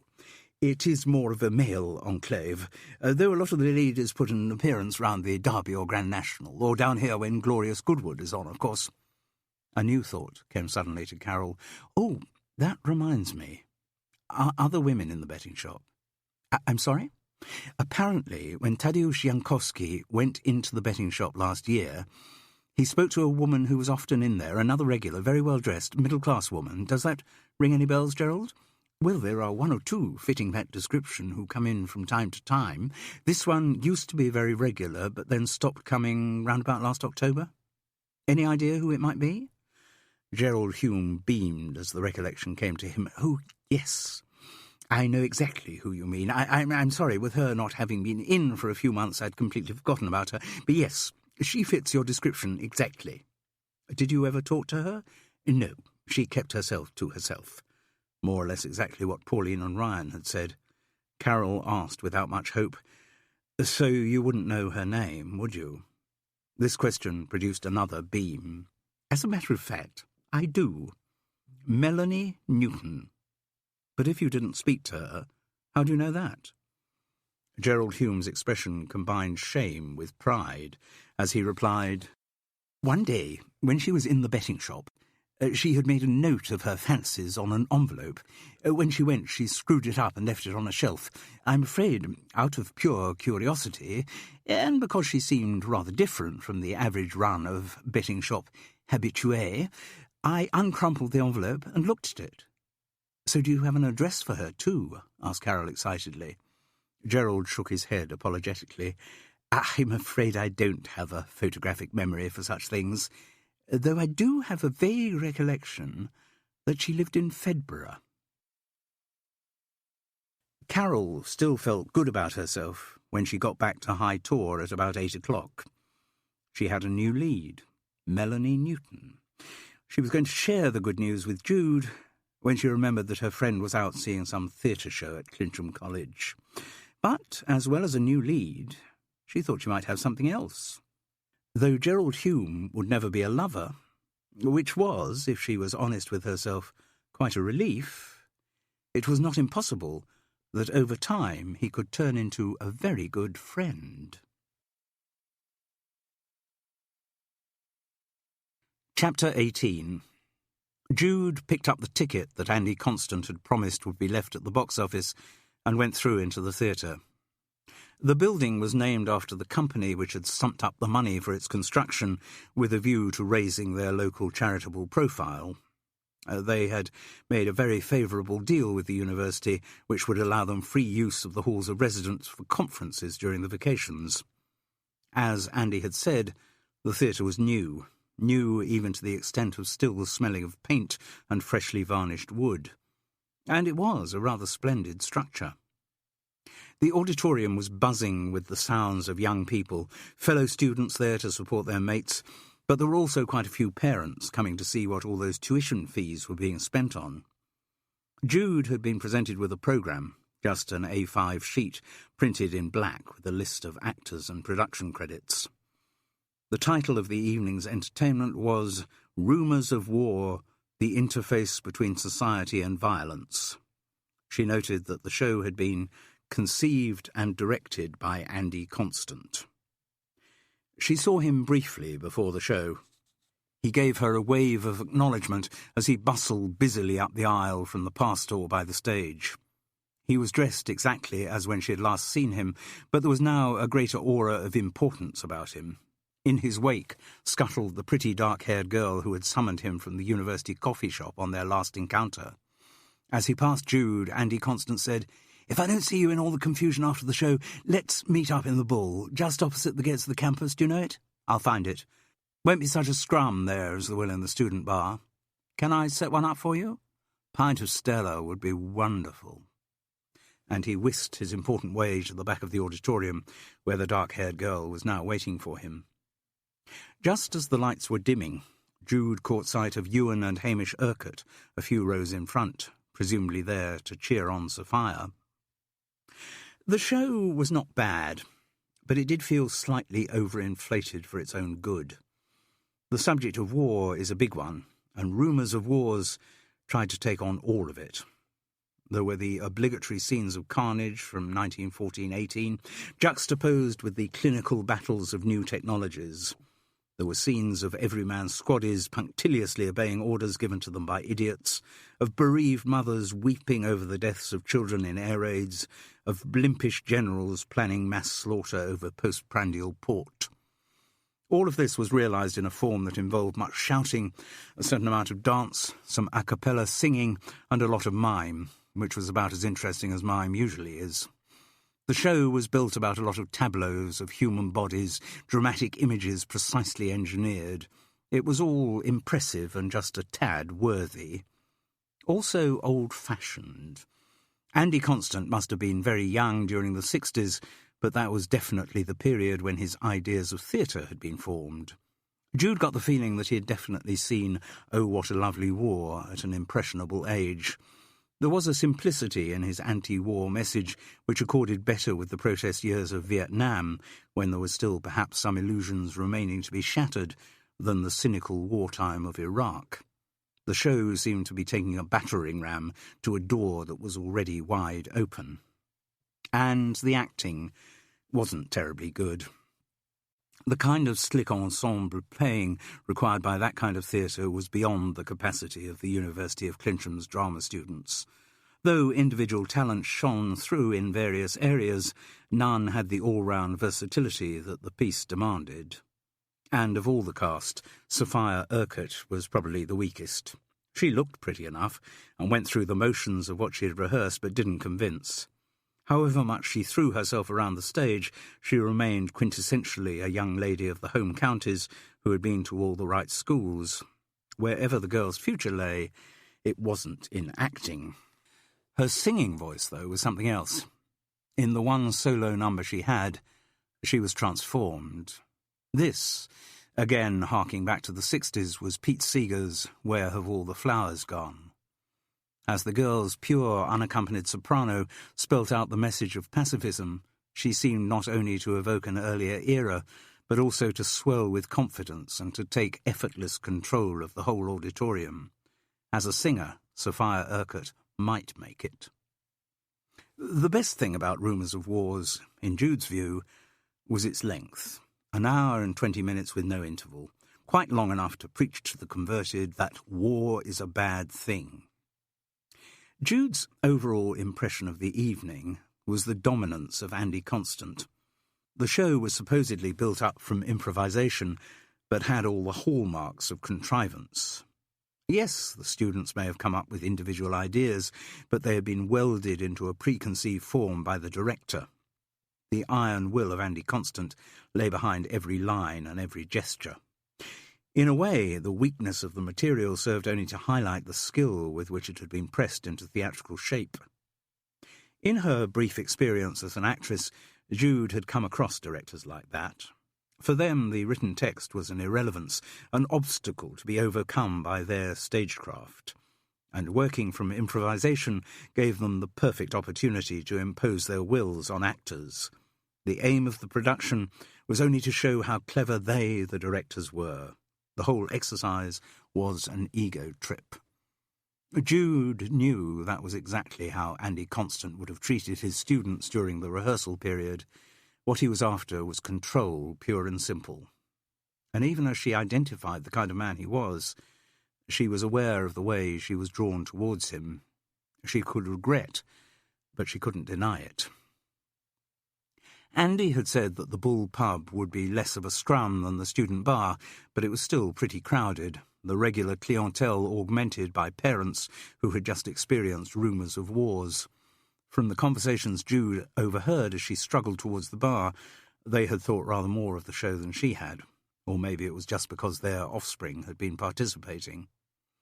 There were also quite a few of the students who'd been in the show and a lot of their friends who hadn't.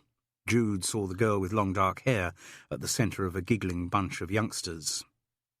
Given the crowd, she was glad she had suggested setting up a drink for Andy Constant. One trip to the bar took long enough. As she eased her way through the crowd with a Chardonnay and a pint of Stella, she found herself face to face with Ewan and Hamish Urquhart, both dressed in Dryserbone coats over their corduroy.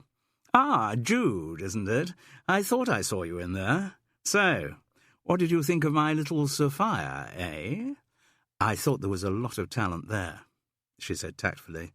"Yes. Bloody stupid thing for a girl to do, though, isn't it? No security in acting. Hope she'll see the light soon and start doing something sensible. Mind you," he couldn't help saying with a father's pride, "she is rather gifted, and she's pretty enough to make a go of it. Let's hope so. Her singing is really excellent. No need to say anything about the acting. Yes. Hamish, you get them in, will you?" Ewan Urquhart's son obediently scuttled into the melee around the bar. "No, she's a good little singer, my Soph. You can catch her singing in here most Friday nights." "Really?" He pointed to a poster pinned onto a board nearby. It had been printed up on a home computer by someone who had only just discovered how many fonts and colours it was possible to use, and advertised Magic Dragon, Clincham Uni's #1 folk rock band. A rather smudged photograph showed a long-haired figure who was recognisably Sophia Urquhart, fronting 2 guitarists and a fiddler. Obviously they're not doing it tonight because of the show, but most other Fridays during term time you'll find her in here singing her little heart out. I must try and catch them one day. As I say, she has got an exceptional voice." "Yes," Ewan Urquhart agreed in a voice that mixed pride with scepticism. "Trouble is, if she goes into that kind of business, singing, acting, God knows what kind of riffraff she's going to mix with. Funny lot, actors, aren't they?" "Some of them. So there isn't any showbiz in your family?" "Good God, no. I went to Charterhouse, spent all my time doing sport, no time for bloody acting." Ewan Urquhart seemed to need to shoehorn his status as an old Carthusian into every conversation. "I thought maybe Sophia's mother—" "Sophia's mother and I parted company some years ago," he responded with some asperity. "And if you're wondering whether Sophia got her acting or singing talent from that source, let me tell you that my ex-wife had no talent of any description." Jude deduced from the vehemence of this response that it was Mrs. Urquhart who had left her husband rather than vice versa, and she didn't blame her. She noticed that Andy Constant had just entered the pub, and so, with an "excuse me," edged her way towards a table for 2 she had just seen vacated. He flopped down in front of his pint, long limbs drooping in a parody of exhaustion. "God, I'm wiped out. I find directing takes more out of me than acting ever did. Particularly with these kids. You never quite know what they're going to do from minute to minute. They seemed very disciplined to me, from what I saw on stage. Yes, but it takes a while to get into their heads what acting's about. Very few of them understand the concept of an ensemble. They don't know that acting's not about the individual, it's about everyone working together, which Jude understood as everyone doing what I tell them. Still, the show played pretty well tonight," Andy Constant went on complacently. "I like it when the audience gasps." The audience had indeed gasped, but only at the crowbarring in of a few 4-letter words, which Jude hadn't reckoned added anything. "I'm intrigued that the show was worked out through improvisation," said Jude. "It all felt very structured." He grinned, as if she had given him a compliment. "Yes, well, the idea the kids come up with are not always very practical. You have to have someone there who's shaping the thing. And in this case, that person was you." He acknowledged the fact with a nod, took a long sip of his lager, and then looked at Jude through narrowed eyes. She guessed that at some stage he had been told he looked sexy doing that, and was annoyed with herself for actually finding it sexy. "So, Jude, I don't know much about you." "No," That was, generally speaking, the way she liked things to stay. Well, I live in Fethering. Is that enough information? I'd like to know whether you're married. No. In a long-term relationship? No. I'm surprised. You're an attractive woman. Thank you. Jude had never been coy about accepting compliments. And what about you in the marital stakes? He ran his fingers through his long grey hair, flattening it either side of the central parting. I am technically married in that my wife and I haven't bothered to divorce, but we haven't really been married for 16 years. No, I'd tell a lie. 17 now. Children? A couple. How old? Oh, finished with education off our hands. The answer was airy, and to Jude's mind calculatedly vague. He didn't want her to know exactly how old he was, which probably meant he was older than he looked. This impression was confirmed by the way he immediately moved the conversation on. You haven't got any further in your search for the killer of Tadeusz Jankowski? No further progress, nor in finding a connection between him and Clincham College. That caught him on the hop. A momentary expression of anxiety was quickly quelled as he said, Well, I think you're very unlikely to find one. Carol and I can keep looking. Oh, of course you can. It's a free country. Though with the current government, I'm beginning to wonder. It was a line he had to say to maintain his pose as the free-thinking outsider. Their exchange of information was still incomplete, so Jude asked, And are you in a relationship at the moment? He did the narrowed eyes routine again. Nothing I couldn't get out of if something better came along, he murmured. God, the arrogance of the man. I think we should meet again, he announced suddenly, when we have more time to appreciate each other. It's a thought, said Jude, against her better judgment. A good thought. He smiled lazily. I'd suggest extending this evening's encounter, but he shrugged. I'm afraid there's some stuff I've still got to sort out back at the college. Jude didn't say anything. The bar was quieter now. The first rush of students had gone back to the campus. Her hand was lying on the table. Andy Constant moved his forward, as if to touch it, then abruptly changed his mind as he caught sight of the approaching Sophia Urquhart. Andy, bit of a problem. He looked shaken and turned to face the girl. Something to do with the show? No, a message from Joan. She looked piercingly at Jude, not recognising her, but perhaps with a degree of suspicion. If I could just have a quick word, Andy. Excuse me. He shrugged, as if to apologise for the bad timing of all young people, and uncoiled his lanky body from the chair. There was a short exchange between him and Sophia. Then he ambled back to the table with a magnanimous smile. Sorry, she was just picking up on a note I gave her about tonight's performance, which was a perfectly reasonable explanation for what had happened. But for the fact that Jude had exceptionally good hearing and had caught the words the two of them had whispered to each other. Sophia had said, Joan thought her father would have gone straight after the show, but he's just offered her a lift home, so she can't come back with you tonight. She says she probably could tomorrow. Tell her she'd better be able to, Andy Constant had hissed. I want her. I'll pass on the message. Make sure you do, he said intensely. Make sure she knows what I feel. Jude found the exchange, to say the least, intriguing. End of CD 4. CD 5. Chapter 19. Andy Constant looked at his watch before turning his narrowed eyes back on Jude. Actually, I could show you the college's drama facilities now, if you like. I've seen the theatre, but not the drama studio. I keep a secret supply of hooch in the drama studio. We could have our second drink there. No, thank you, said Jude firmly. Andy Constant's reaction was like that of a spoiled child. He swallowed down the rest of his lager, and with a brusque, thank you for the drink, I'd better go and sort things out back at the college, left the pub. Jude was appalled by his behaviour. If she read what had happened right, Andy Constant had had some kind of assignation set up with the Joan that Sophia Urquhart had mentioned, quite possibly back in the drama studio. Within seconds of hearing that Joan couldn't make it, he had, presumably on the bird-in-the-hand principle, asked Jude to share the delights of the drama studio with him, and when she, who hardly knew him, had refused, he had immediately thrown his toys out of the pram.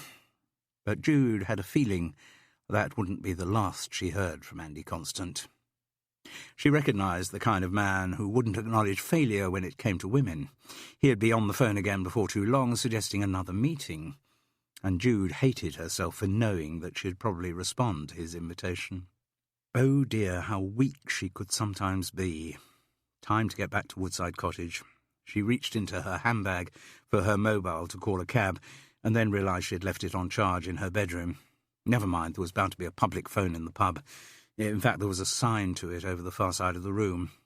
As she approached the bar, she found herself passing the three Urquharts. "Jude," said Ewan bonhomously, "are you after another drink? Please, allow me to do the honours." "That's very kind, but actually I was just on my way, going to phone for a cab." "Oh, you don't need to do that. You're in Fethering, aren't you? So are we. I'll give you a lift." "Well, thank you. And since the massed Urquhart clan are not leaving till we've had another dram, what can I get for you?" Ewan Urquhart, as he never missed telling everyone, drove a large, sleek, black Lexus. It must have been recently cleaned. In the damp February weather, cars in West Sussex were very quickly spattered with mud from the roads, and his shone as though it had just come out of the showroom. The interior was also immaculate. Hamish had offered her the passenger seat, but Jude had said she was sure he needed the legroom, so sat in the back with Sophia. She was aware of the girl's distinctive and very expensive perfume. She was also aware that Sophia seemed subdued and out of sorts. Perhaps it was just the come-down after giving of herself in rumours of wars. The relative silence of his children didn't appear to worry Ewan Urquhart as he continued the monologue which, from what Jude had seen, filled his every waking hour. "I thought the show was pretty well done, but I'm not sure what the point of it was. I mean, good as a showcase for student talent, perhaps, but not what you call entertainment. I can't imagine anyone who hadn't a vested interest, some connection with the cast, voluntarily going to a show like that." "You don't know anything about theatre, Daddy," said his daughter truculently. "I may not know about theatre, but I know what I like," he riposted with a self-satisfied guffaw. "And what I like is something with a structure, a well-made play, I think it's called. An old-fashioned play is what I think you mean." "Nonsense, Soph. Certain standards are always viable. In my young day, plays were crafted, not thrown together from the ideas of a bunch of self-dramatising students, and craft is what plays should be about." "I didn't know you were a lover of the theatre, Ewan," said Jude. "Oh, yes, there's some stuff I enjoy." "Really?" asked his daughter. "But you never go to the theatre, Daddy." "I do.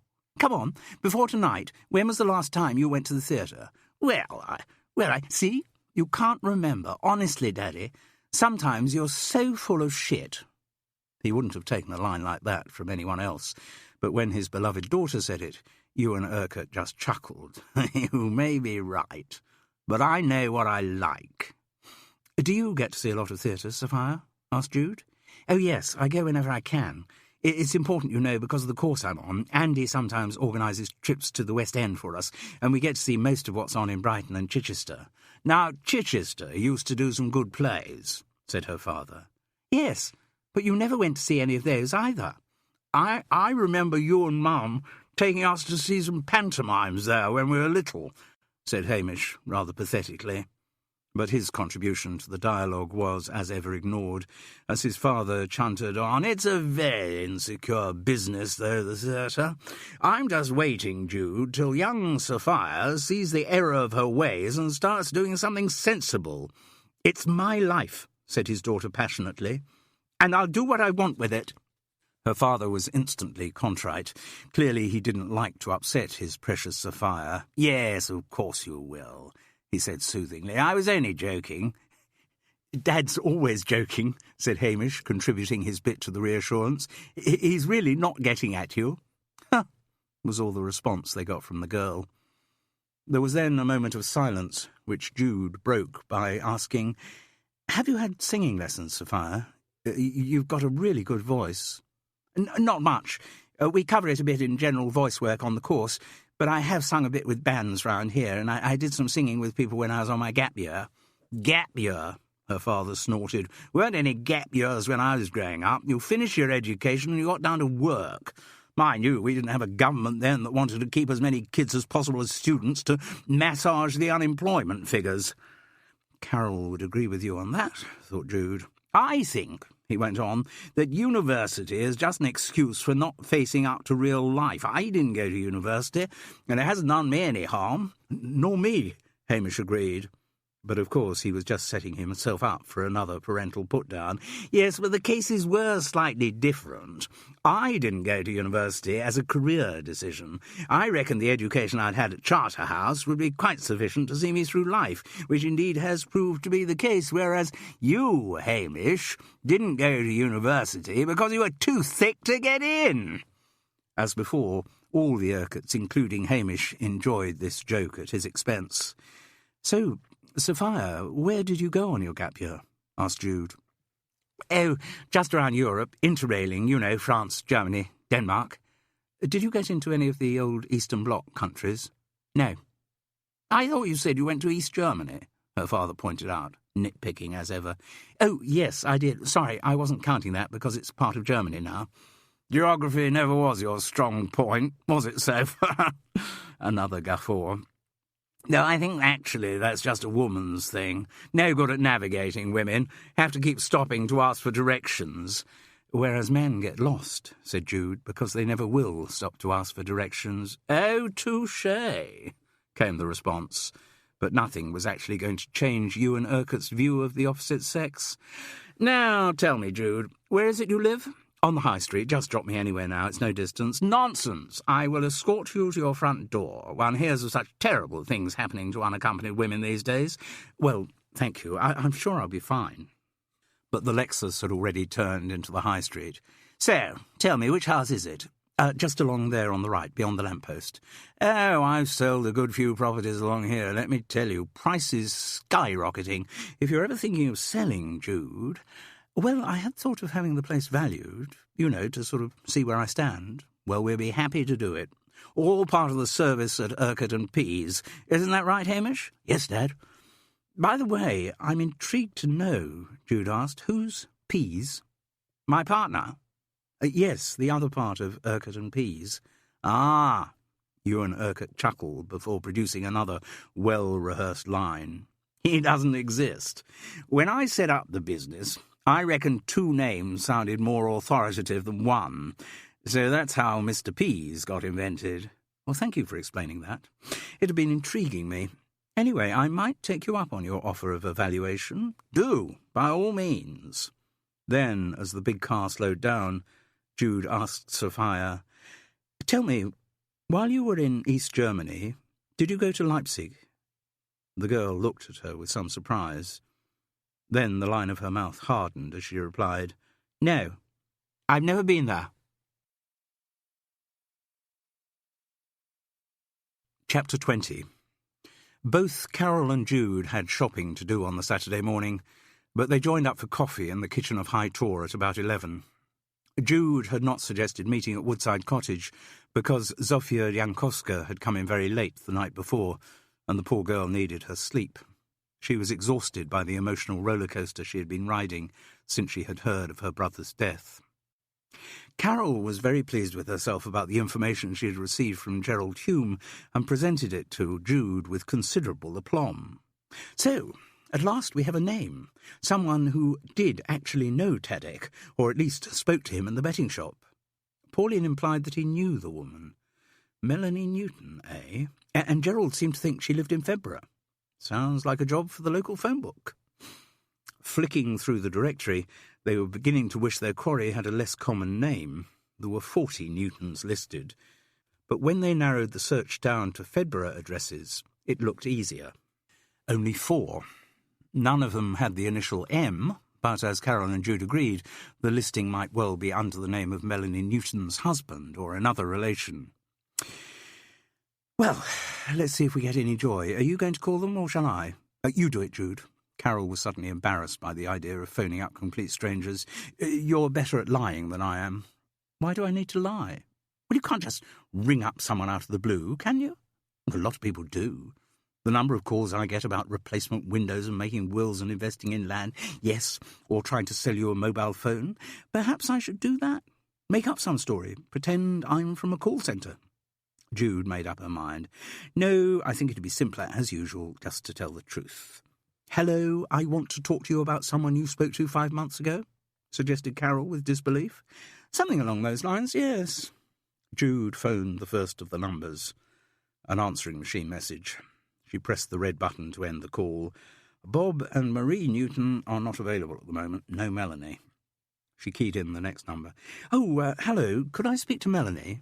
She was informed with some huffiness that there was no one of that name living at the address. 2 more to go, she said as she tried the third.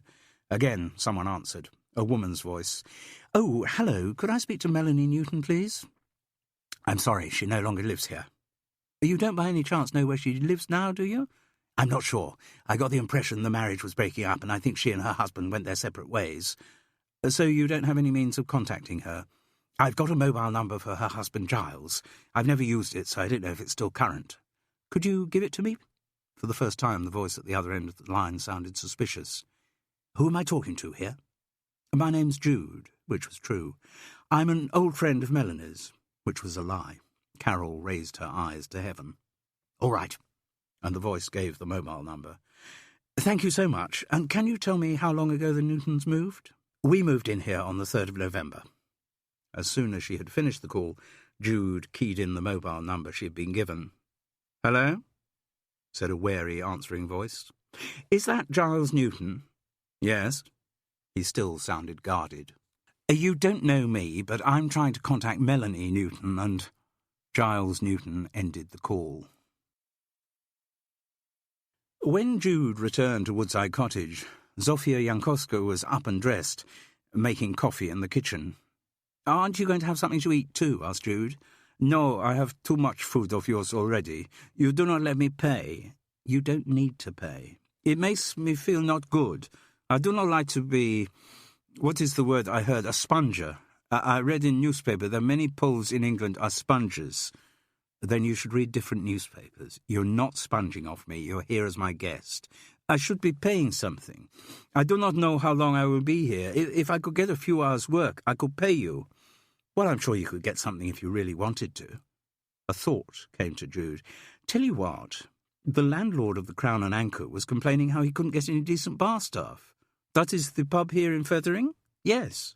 Well, if I could work some hours for him, I could pay you some rent. I've told you you don't need to. It would make me feel better. And I have worked in the bar a lot. I know what to do. In Warsaw, I work in bars. There, of course, I take money in zlotys, but I am a quick learner. I soon catch up on money in pounds. Well, I'll give him a call. His name's Ted Crisp. Jude hesitated. I just wonder, though. What? Ted's, how shall I put this? Very English. English in a way that he does not like foreigners? Yes, Jude admitted. That is perhaps because he has not met many foreigners. Quite possibly, yes. Then I think he should meet one. Me, Zofia Jankowska. I will show him how a good worker works. Jude chuckled and looked at her watch. I'll give him a call later, after the Saturday lunchtime rush. Oh, by the way, there is something more we found out about that woman your brother spoke to in October. And she told Zofia the information she'd had from Carol. As I say, the husband hung up on me, but at least we've got a name, which is more than we had this time yesterday. Maybe you will be able to find her. I hope so. I also thought of 2 people I could try to talk to. Oh? One is back from Warsaw, a friend of Tadek Pavel. He was in the band. I tried to call him this morning, but his mother says he is off playing music in Krakow. She will pass on message when he called her, but I think that will not be soon. Why not? Zofia shrugged ruefully. Pavel, like Tadek, not good keeping in touch. But your message will get through eventually. Eventually, yes. But his mother say he's not even picking up emails in Krakow. She looked glum for a moment, but then a spark returned to her eyes. A second person I think of, though. I had forgotten about him till this morning, but there is another friend of Tadek who used to play in the band with him, in Tvash. Not for a long time. He was the drummer, but not a very good drummer. He left the band a year before Tadek finished at the university. He was called Marek Wisniewski, and he used to get on well with my brother. But why I think of him is I remember he came to England. I think he get work as a waiter. How long has he been here? More than a year and a half perhaps. But perhaps Tadek get in touch with Marek when he come to England. Have you got a contact for him? Not here in England, no, but I know his brother in Warsaw. I will ring him, see if he knows where Marek is working now. The girl shrugged. It may be nothing, but everything is worth trying, isn't it? Certainly, said Jude. They both made their phone calls that afternoon. Zofia got through to Warsaw and was given the address of a Brighton restaurant where Marek had been working when his brother had last heard from him. A bored man at the restaurant said he still worked there, but he was off on a few days' leave. He thought he would be back on the Tuesday. She asked the man to give Marek her mobile number, but she didn't feel very optimistic that the message would get through. Nothing else we can do for the moment, Zofia said gloomily when she'd ended the call. No, but if you don't hear, we can go and see him. Brighton's not far away. Anyway, now I'll phone Ted. The timing couldn't have been better. The landlord of the Crown and Anchor had just been let down by one of the barmaids who was meant to be doing a shift that evening. If the girl Jude was talking to could come down straight away... That is, if she's had experience of bar work. I haven't got time to train anyone up. Oh, she's had experience of bar work, said Jude.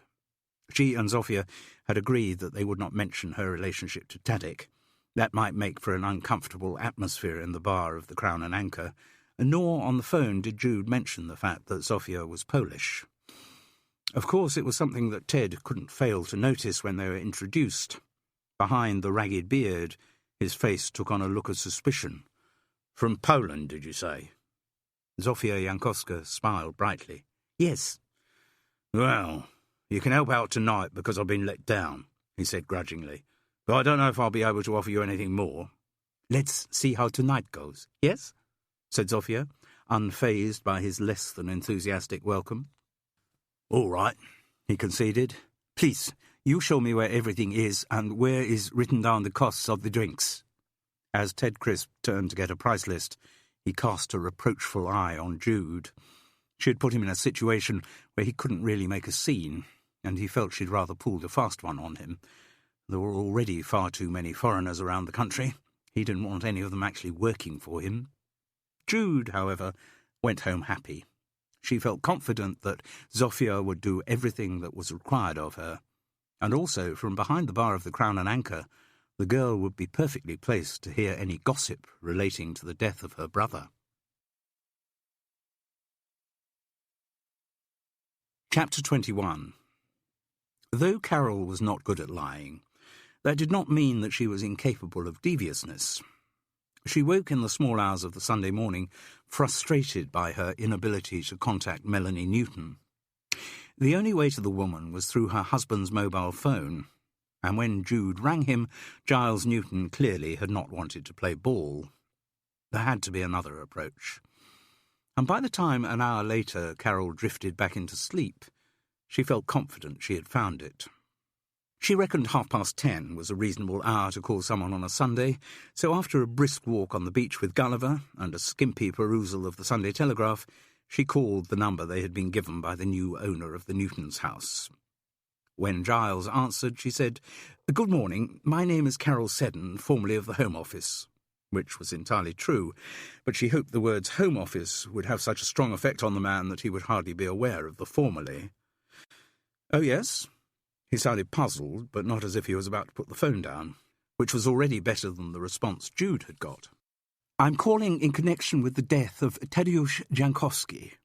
Again, not untrue, but hopefully misleading about the level of officialness in her inquiry. "Who?"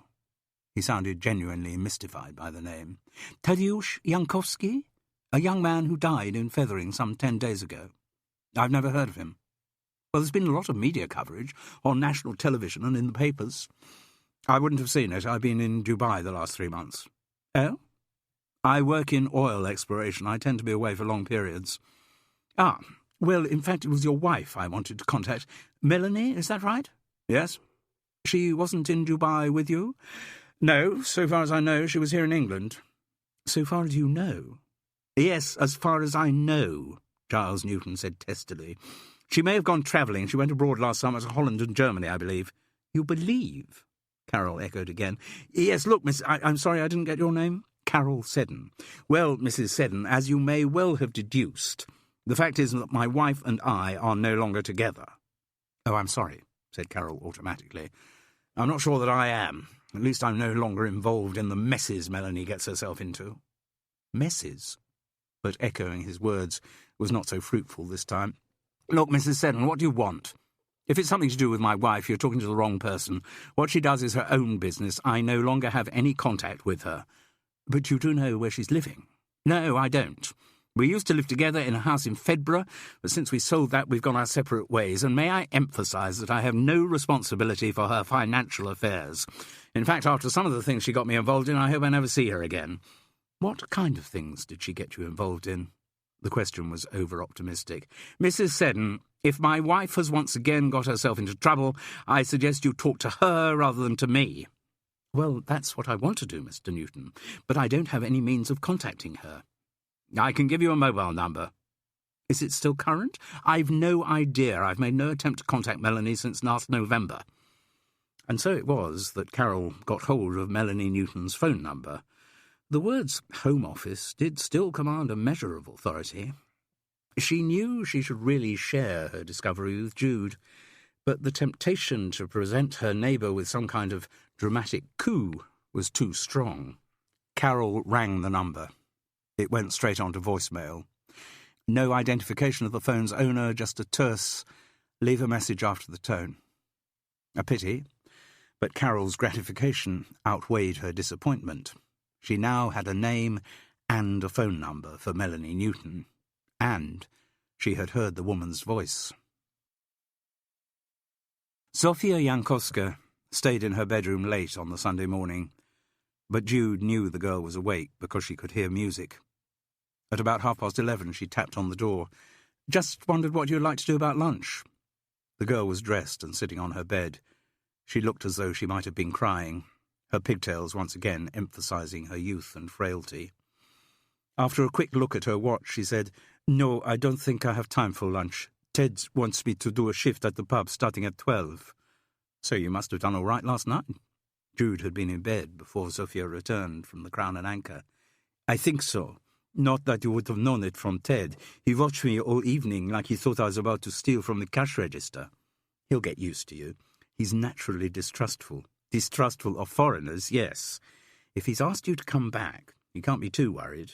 He does not make it sound like he is happy. He offered me shift today only because he is very busy at Sunday lunchtime and his other staff let him down. Still, he don't say whether there will be more work for me. You'll win him round. Zofia grinned. Yes, I think I will. Well, look, would you like me to rustle up something quickly for you before you go? No, I'm okay. I'll just have a cup of coffee. How long's the shift? Ted wants me to work till 3. I'll have something nice and hot waiting for you when you come back. Please, Jude, you don't have to do this. I want to. You are very kind to me. Jude grinned, and there was a silence between them. She became aware of the music, soft acoustic guitar, and a gentle voice in a yearning song, some kind of folk tune in a language Jude could not understand. The sound quality was not professional, as though a primitive microphone had just been placed in front of the singer in an ordinary room. This is your brother, Zosha? The girl nodded, and once again tears welled in her eyes. He's very good. Is it one of his own songs? The girl gave another nod, not daring to speak lest it start her weeping. Jude sat down on the bed and put her ample arms around the thin shoulders. We will find out what happened to him. Don't worry. I promise we will. Yes. Zofia's hazel eyes sought Jude's. That will not bring Tadek back, will it? No, I'm afraid it won't. Nothing will do that. But finding out who killed him, is that supposed to bring me closure. I hate the word. American psychological claptrap. But I think knowing how and why Tadek was killed may make it easier for you to live with what has happened.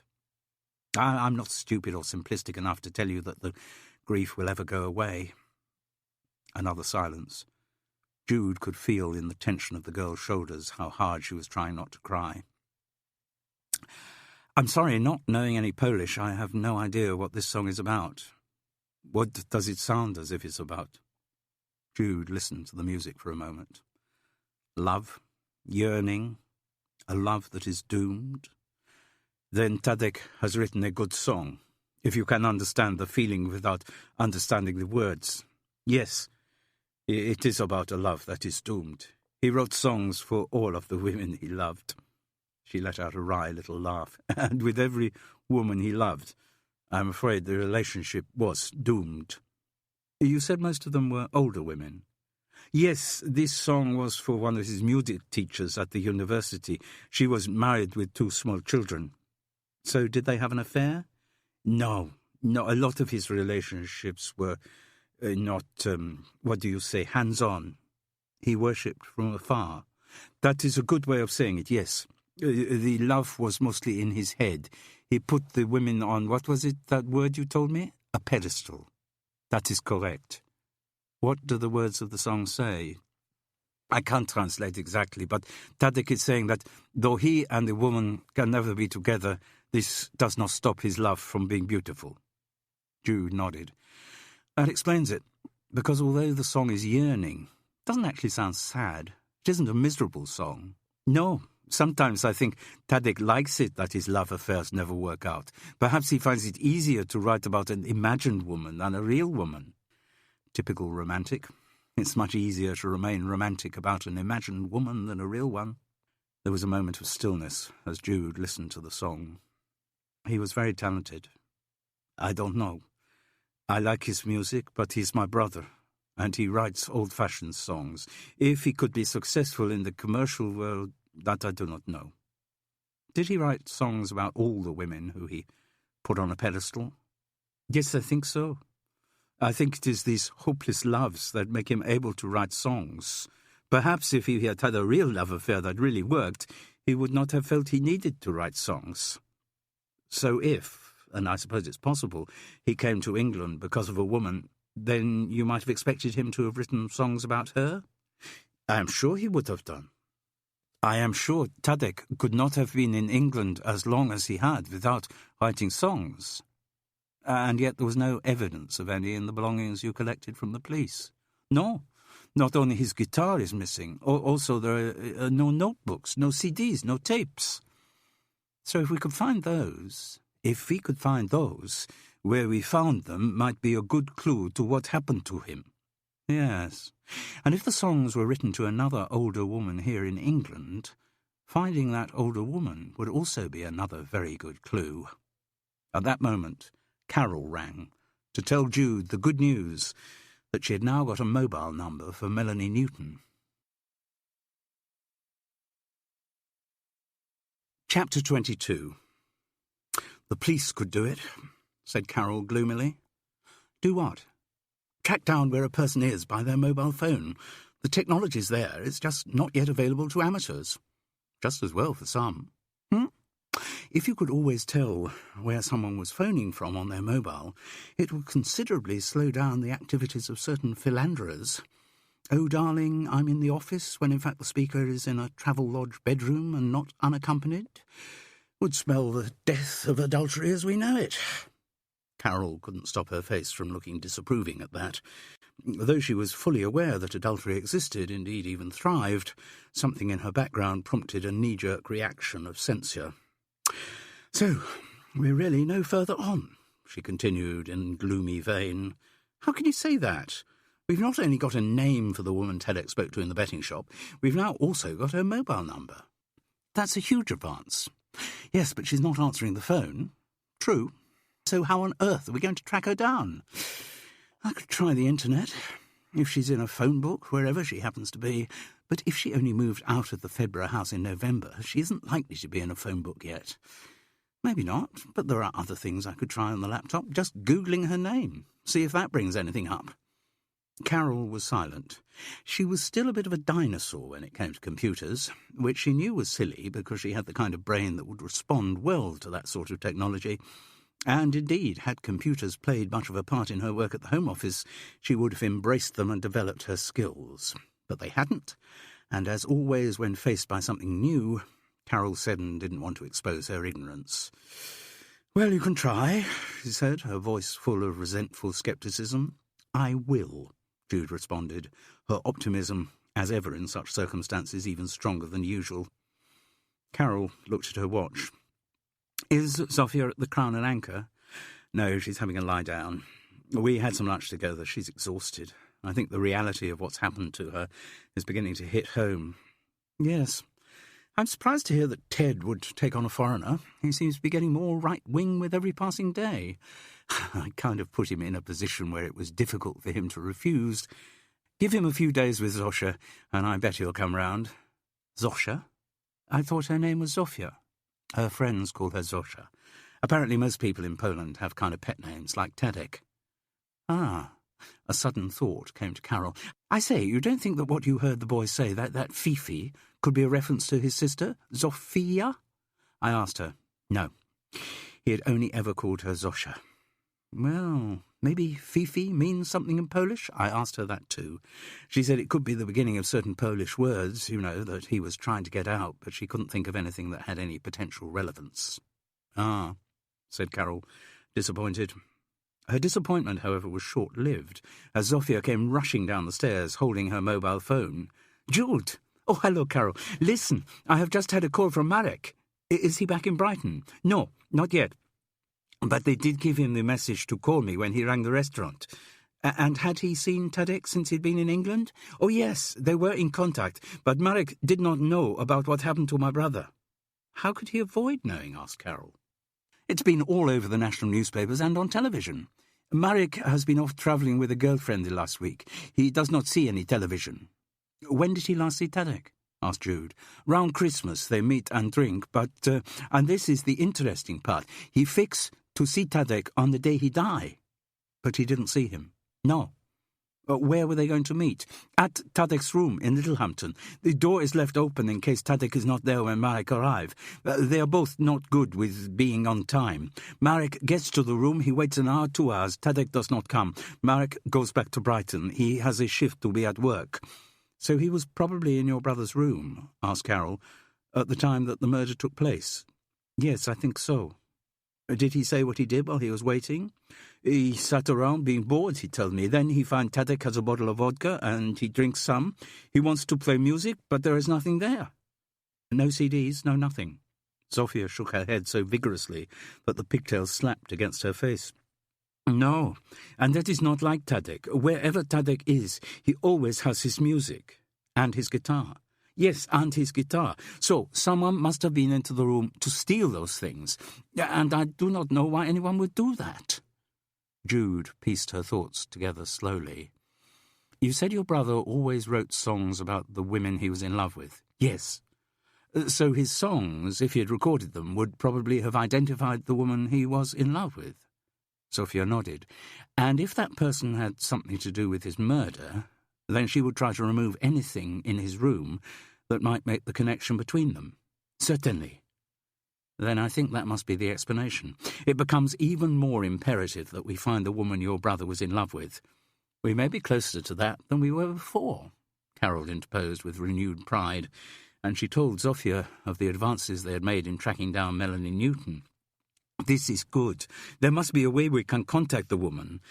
I've tried the number a few more times, still just get the voicemail. But you will keep trying?" "Yes, of course," replied Carol, slightly affronted by Zofia's question. "Mind you," said Jude, uncharacteristically sceptical, "we don't know for sure that a woman was the reason why your brother came over here." Zofia beamed. "Yes, this we do know. This is another thing Marek tells me. When Tadek first contacted him, he say that he has come to England because he has met a woman with whom he has fallen in love and she lives in England." He didn't volunteer her name?" "No. He said no more than that he is madly in love, and that this is different from every other time he has been in love. Mind you, Zofia concluded sadly, that is what he say every time he meet a new woman. And your brother hadn't been in England before last summer? He couldn't have met the woman over here? Asked Carol. The girl shook her head firmly. Tadek has travelled a lot in Europe, but this is the first time he come to England. So we're looking for a woman who's been to Europe relatively recently. Giles Newton told me his wife had been travelling in Europe, said Carol with some satisfaction. Yes, we must talk to her. Jude had another thought. Have the police spoken to Marek? Have they been in touch with him? I asked him this, and he told me no. But the police might not know the connection between my brother and Marek. It is a long time ago that they play in Tvarz together. Carol looked bemused, but then had the name of the band explained to her. Well, she announced, full of Home Office sternness, what you must do immediately is to ring Marek back and tell him to phone the police in charge of the investigation. But I cannot do that. As Marek was talking to me, the power on his phone ran out. The battery needs recharging, and Marek tells me he will not be able to do this recharging until he is back in Brighton. Oh, good, said Jude. Later that Sunday, the phone rang in Woodside Cottage.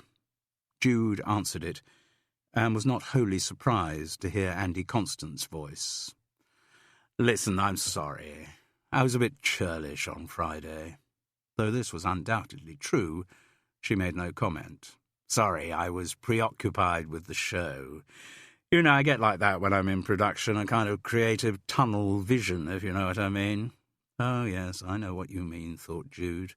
You're full of pretentious self-importance. Anyway, now the show's finished. Did last night go well? Bloody brilliant. Though I say it myself, wish you'd seen last night. In fact, rather than Friday. No, it really gelled. The kids made me bloody proud of them. They kind of realised my vision. I thought it was their vision that was meant to be realised. Well, yeah, but, you know, Rumours of War was meant to be a kind of ensemble piece, a mutual vision, if you like. OK. But the reason I was ringing was, I wonder if my churlishness put you off too much. He paused, but she wasn't about to put him out of his suspense. Or if maybe we could meet up again. What are you suggesting? Just a drink. I mean, not some heavy date or anything like that. I just thought we got on all right. Be nice to, you know, chat further about this and that. His voice was by now so laid back as almost to be comatose. When had you in mind? After work tomorrow, 6-ish? I might not be able to do tomorrow. Caution dictated that she shouldn't sound too available. Tuesday, then? Same sort of time? Might be possible. Where were you thinking of? As you know, I live in Fethering. Yeah, bit difficult for me to get down there, you know, what with my commitments at the college. But we could meet up in the Bull again. At least you know where that is. Yes. The lazy, arrogant, mean bastard, not prepared to make any effort to stray off his own patch, not even inviting her out to dinner. So, what do you say? Shall we meet up at the Bull at 6 on Tuesday? Against her better judgment, Jude said yes. And once again she tried, without much success, to convince herself she had only agreed to the meeting to further her murder investigation. Chapter 23. Is that Carol Seddon? Yes. Are you feeling lucky? I'm sorry, who is this speaking? It's Gerald. Gerald Hume. Oh, I'm so sorry, I didn't recognise your voice. She should have done. Those precise, clipped tones were very distinctive. How nice to hear from you. Have you finished the Times crossword? I did most of it over breakfast, about 3 clues left, but please don't Carol. He sounded aggrieved by the imputation. There is an honour among crossword solvers. I would never give away an answer to a fellow cruciverbalist, unless specifically asked to do so, and if someone did ask me for an answer, I have to confess that I wouldn't regard that person as a proper cruciverbalist. Good. We understand each other. So, I revert to my original question. Are you feeling lucky? I don't think I ever feel lucky, Carol responded with rather dispiriting honesty. I was referring to the likelihood of your being successful on the horses today. I don't think I'm ever likely to be successful on the horses. Why not? You have a keen analytical mind. That's as maybe. The fact remains that the only way of being successful on the horses is by putting bets on them, and since I never put bets on them, my chances of success in that area are correspondingly diminished. Strange, she thought, how whenever she spoke to Gerald, her locutions became as Mandarin as his own. But if you were to come down to the betting shop and make some investments, your chances would be correspondingly increased. But why should I come down to the betting shop? Because you might enjoy it. I don't think that's a good enough reason. For anything, her Puritan upbringing might have added. Then a better reason might be that I have some information regarding the woman about whom you questioned me during our last encounter. Melanie Newton. The very same. I'll be down there straight away. He was sitting in his usual seat, in pinstripe suit and tie, his briefcase at his side and ledger open on the table in front of him. "Ah, Carol," he said, rising politely to greet her. "I'm so glad you could make it." The environment still felt alien to her. The walls covered with newspaper spreads, the banks of television screens, the eternal pinging of the games machines, Chinese waiters chattering in one corner. The only other women in the place were the girl behind the counter and the woman Jude had identified as Pauline. "Well, what is it you have to tell me?" she asked rather brusquely. "Before we do that, I would appreciate your input into the knotty problem of the 210 at Toaster." "Toaster?" Carol echoed in bewilderment, thinking of a kitchen appliance. "Toaster, as in the Northamptonshire town whose racecourse is set in the Eastern Neston estate, Toaster being one of those English place names which so charmingly befuddle foreign visitors, in the same way that Lempster and Bister can confuse the unwary, and indeed with British surnames there are many whose pronunciation is similarly at odds with their spelling.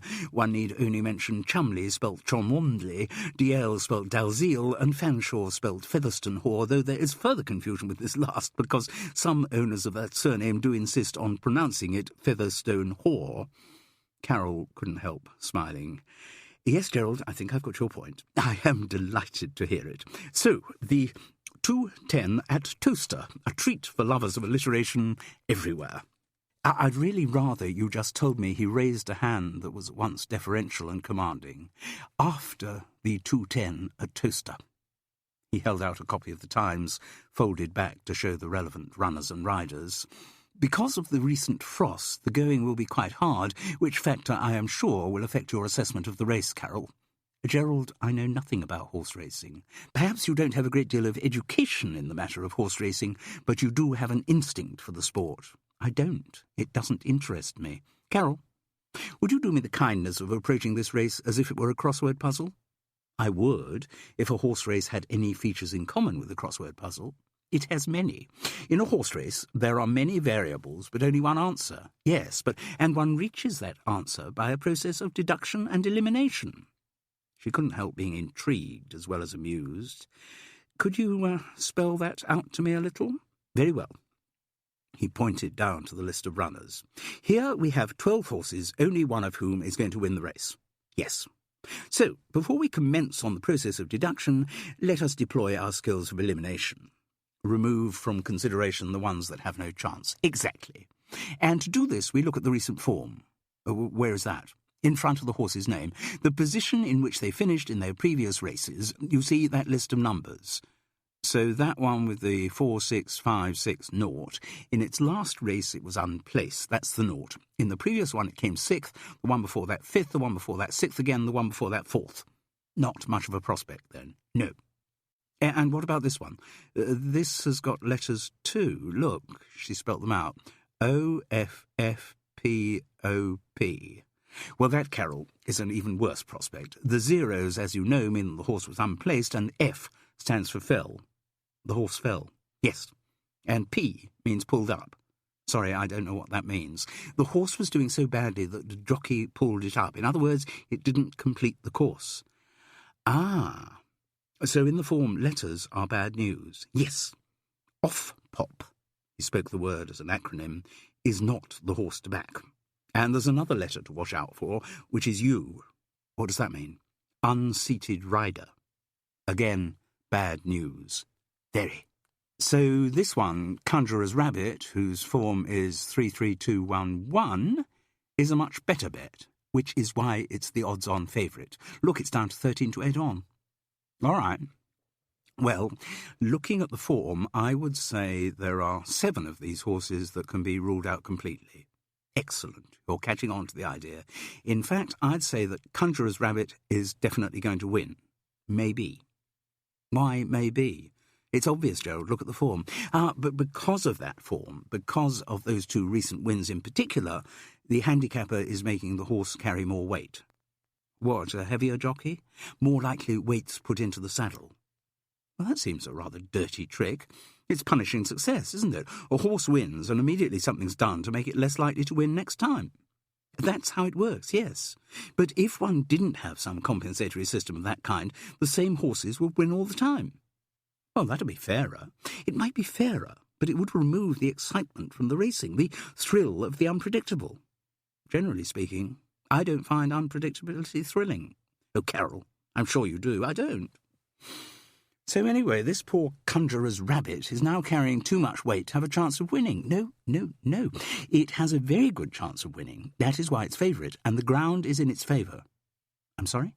Back to what I was saying about the going. The overnight frost has made the ground hard, so it's easier for a heavy horse to move over it. If it were muddy, the weight would make a bigger difference. Oh, I see what you mean about variables. Having to think not just about the horse's recent form, but also about the weight it's carrying, not to mention the weather. Gerald Hume chuckled. And that's just the start of it. There's also to be considered the horse's breeding, the length of the race, which jockeys up on him, the horse's state of health, how well the trainer's yard is currently doing. I could go on. I think I get the point. But I'm not sure that your crossword analogy is quite valid. There, the only real variables are the number of words in the English language. Yes, but you narrow those down in the same way. No, it can't be this word, because the second letter's got to be an M. No, it can't be that one, because the 7th letter isn't a J. And so you go on till you reach the one inevitable solution. Carol smiled at her new friend. I can see why it appeals to you, Gerald, and I can see why photography appeals too.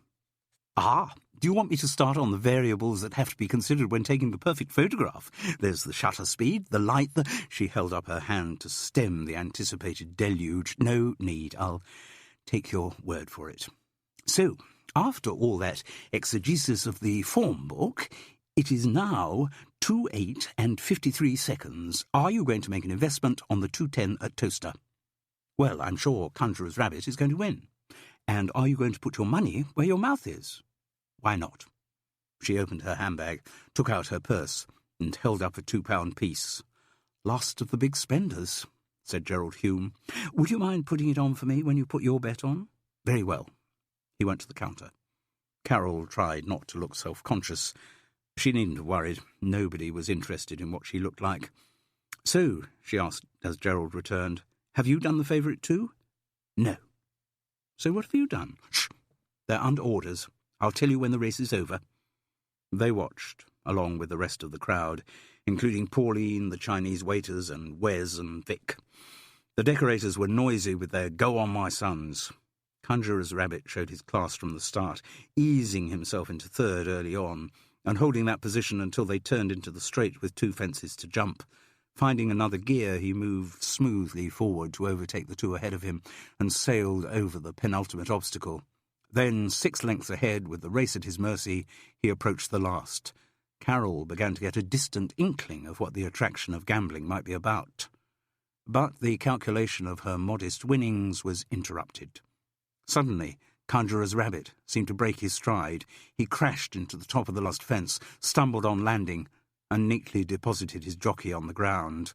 The second horse, a 20-to-1 outsider called Draggletail, clumsily crossed the last fence and had enough momentum to reach the winning post first. Well, that's stupid, said Carol. You can't apply any logic to something like that. What a very unsatisfactory exercise. £2 straight down the drain. Not unsatisfactory for everyone, said Gerald slyly. What do you mean? I had a fiver on Draggletail. What? But why? What possible logic could there be in that? No, I'm afraid your analogy with crosswords is completely destroyed by what's just happened. No, it isn't. How so? I backed Draggletail because Draggle is, all but for one letter, an anagram of Gerald's. And you call that logic? So much for all your talk of mathematical probabilities. Carol was still fuming when Gerald Hume returned from the counter with his winnings. "Having dragged me down here," she said sniffily, "to squander my hard-earned pension, you will now perhaps have the goodness to give me the information that you have about the betting shop's mystery woman." "Oh, yes," he said with a twinkle. "That would only be fair, wouldn't it?" He sat down on a blue plastic seat beside her. "The woman you refer to is Melanie Newton, who has an address in Fedborough." "Yes, except that she has moved from that address and has apparently split up with her husband and could be anywhere. So you've no other means of contacting her. I've got a mobile number for her, but she doesn't answer it. Have you left a message?" "No, I don't want to put her off. If she thinks we're on the trail, that might be a prompt for her to make herself scarce. Yes, assuming she has something to hide, which is rather a big assumption. You have no real reason to think Melanie Newton is involved with wrongdoing of any kind." "No," Carol agreed, though in her mind the scale of Melanie Newton's wrongdoing had been increasing disproportionately. "The trouble is, with only a mobile number as a means of contact, she could be anywhere in the world. Well, Carol, I am glad to be able to say that I can narrow the focus down a bit from the whole world." "I'm glad to hear that. Melanie Newton is in Fethering, or at least she was in Fethering yesterday." "How do you know?" "Because I saw her." "Not in here. Is the betting shop open on Sundays?" "It is, but it wasn't in here that I saw her. As I believe I mentioned at our first meeting, I live in River Road, and I am fortunate in that I live in one of the houses with a sea view. For this reason, to maximise that view, my sitting room is upstairs, and I was sitting there yesterday afternoon, setting up some shots with my camera. I never tire of taking pictures of the view from my window at different times of year. While I was engaged in this activity, I noticed, hurrying towards me from the direction of the river, a woman whom I thought I recognised as Melanie Newton. She looked somewhat unkempt, and I could not be sure that it was her until she was virtually opposite my house. But when I saw her that close, there was no doubt. Thinking of your eagerness to identify her, I regretted that I had not had the presence of mind to take a picture of her. But still the chance was gone, so I returned to my own photography." He paused, relishing the hold he had over her attention. Carol had to use great control not to ask what happened next. "Well," Gerald Hume continued in his own time, "luck was on my side, as I must say it appears to have been this afternoon with the triumph of Draggletail." Carol could have done without such excursions in his narrative, but again kept her calm and her silence, because a mere quarter of an hour later I saw Melanie Newton returning the way she had come, this time bearing 2 loaded carrier bags from Allin Store, which I am sure you know to be the— This time Carol cracked, "I know what Allin Store is." She spoke with such vehemence that Gerald Hume picked up speed. "Anyway, I saw her coming towards me, I had time, and the outcome was that I took a photograph of her." "Do you?" she asked tentatively. "Of course I do." Gerald Hume reached down for his briefcase, lifted it up onto the table, and opened it. He took out an envelope containing a colour print. Carol had not seen the woman before, but at least she now knew what Melanie Newton looked like. End of CD 5. CD 6. Chapter 24. "But surely, Jude, it suggests that she lives down by the river." "Well, it could do." Carol found herself infuriated by her neighbour's reaction. "It must do. Look, she walks up River Road to the High Street, does her shopping in Allin Store, then walks back down towards the river. She must live down there." "I agree, she might do, but we don't know that for certain. She could have just parked her car down by the river. Why should she do that? She could have parked a lot nearer to Allin Store, and Gerald said she was weighed down by 2 quite heavy bags. She wouldn't have done that unless she lived down by the river. If you've got heavy bags, you take the shortest route between where you've been shopping and where you want to get to." Yes, usually. Jude, why are you being like this? Normally I'm the one who's the wet blanket on everything. I just thought I'd see what it felt like. Oh, now you're being tiresome. No, I'm not. I'm playing devil's advocate. Well, it isn't a role that suits you, said Carol grumpily, and flopped back onto one of Jude's draped sofas. She felt something hard through the bedspread that covered it, and pulled out a plastic potato masher. Oh, I wonder where that had got to, said Jude, which didn't improve Carol's mood. As she looked round the soft curves of the Woodside Cottage sitting room, she longed for the antiseptic right angles of High Tor. But even as she had the thought, she knew that Jude's home had a warmth and welcome hers would never achieve. I think you're feeling grumpy because you're still not over that flu. I am quite over that flu, thank you very much, and I'm not feeling grumpy, said Carol grumpily. Look, I agree with you that it is most likely that Melanie Newton lives somewhere down by the river. She must do, because if she lived further along, near Marine Villas, that area, then her quickest route to Orlinstall wouldn't be along River Road. Carol, I've said I agree with you.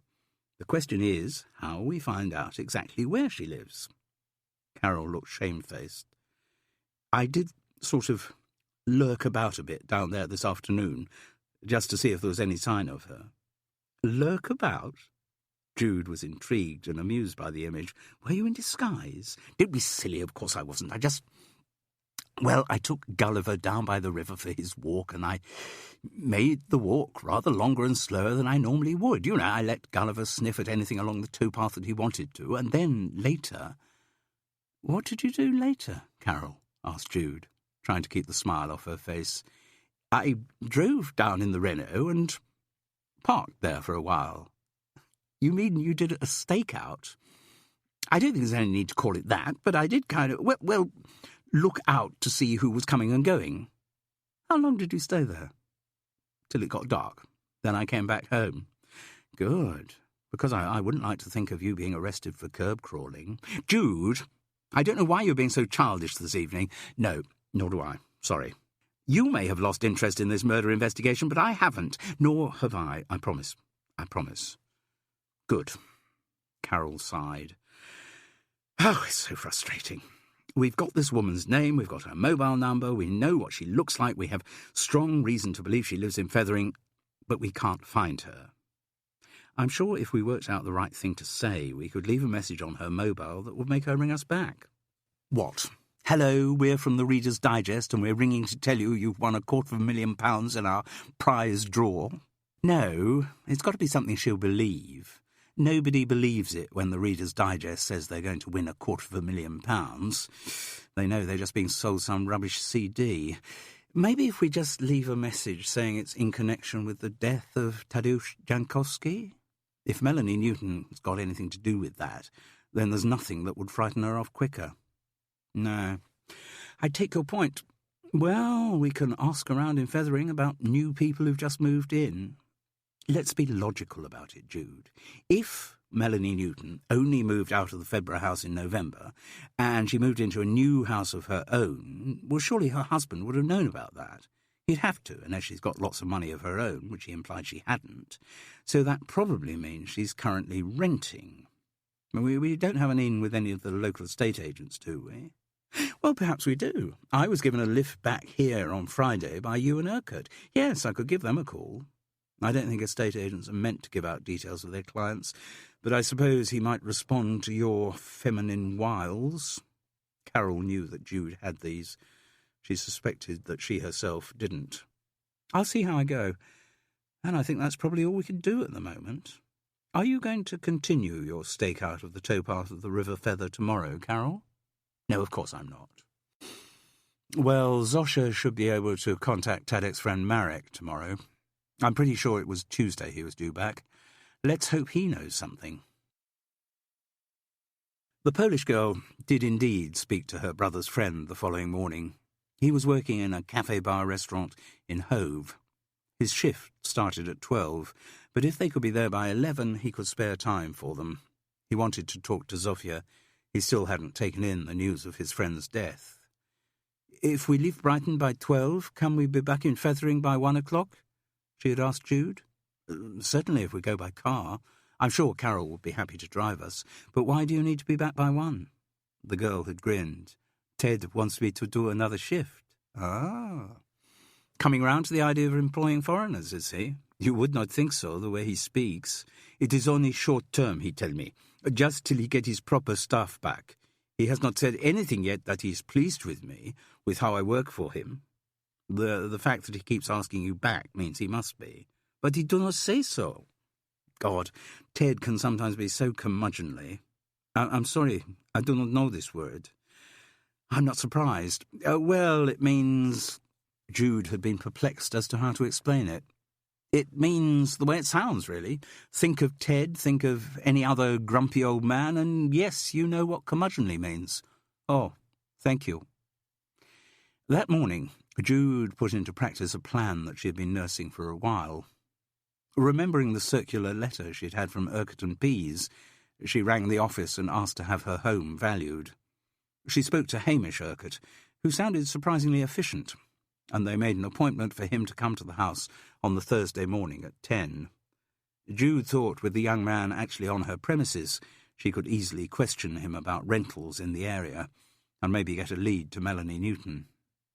Carol readily agreed to take on the role of driving to Hove, because that meant she would be part of the next stage of the investigation, and so at 9:45 on the Tuesday morning, Carol always left more time than was needed, and she knew that parking in the Brighton conurbation was notoriously hard to find. The 3 women set off in her immaculate Renault. As it turned out, they found an empty meter easily, and so reached their destination nearer 10:30 than 11. The place where Marek Wisniewski worked was in Church Road, Hove, which ran parallel to and up the hill from the seafront.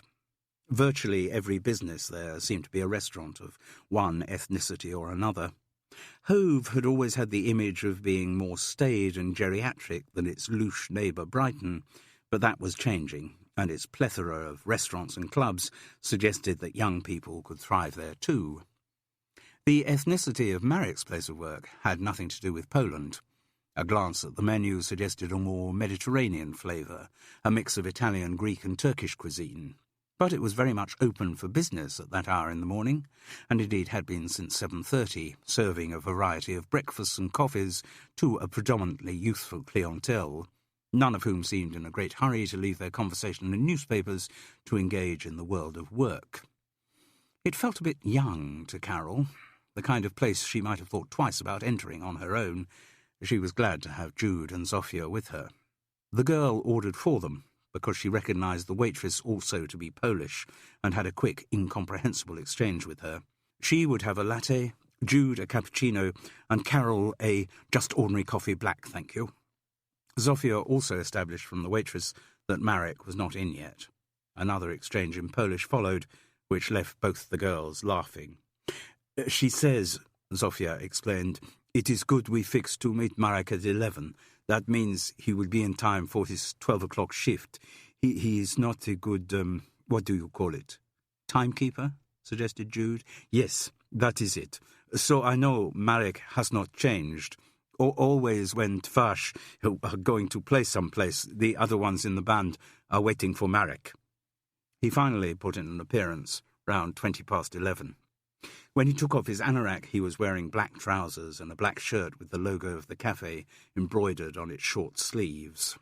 Tall, with a shaven head and mischievous blue eyes, Marek Wisniewski was greeted by Zofia with a kiss, immediately followed by what was clearly a dressing down. Neither Carol nor Jude could understand a word of it, but the tone of voice and the body language made the nature of what the girl said absolutely clear. When she had finished, Marek looked sheepish, but not really cowed. I tell him, said Zofia, it is bad to not be good timekeeper.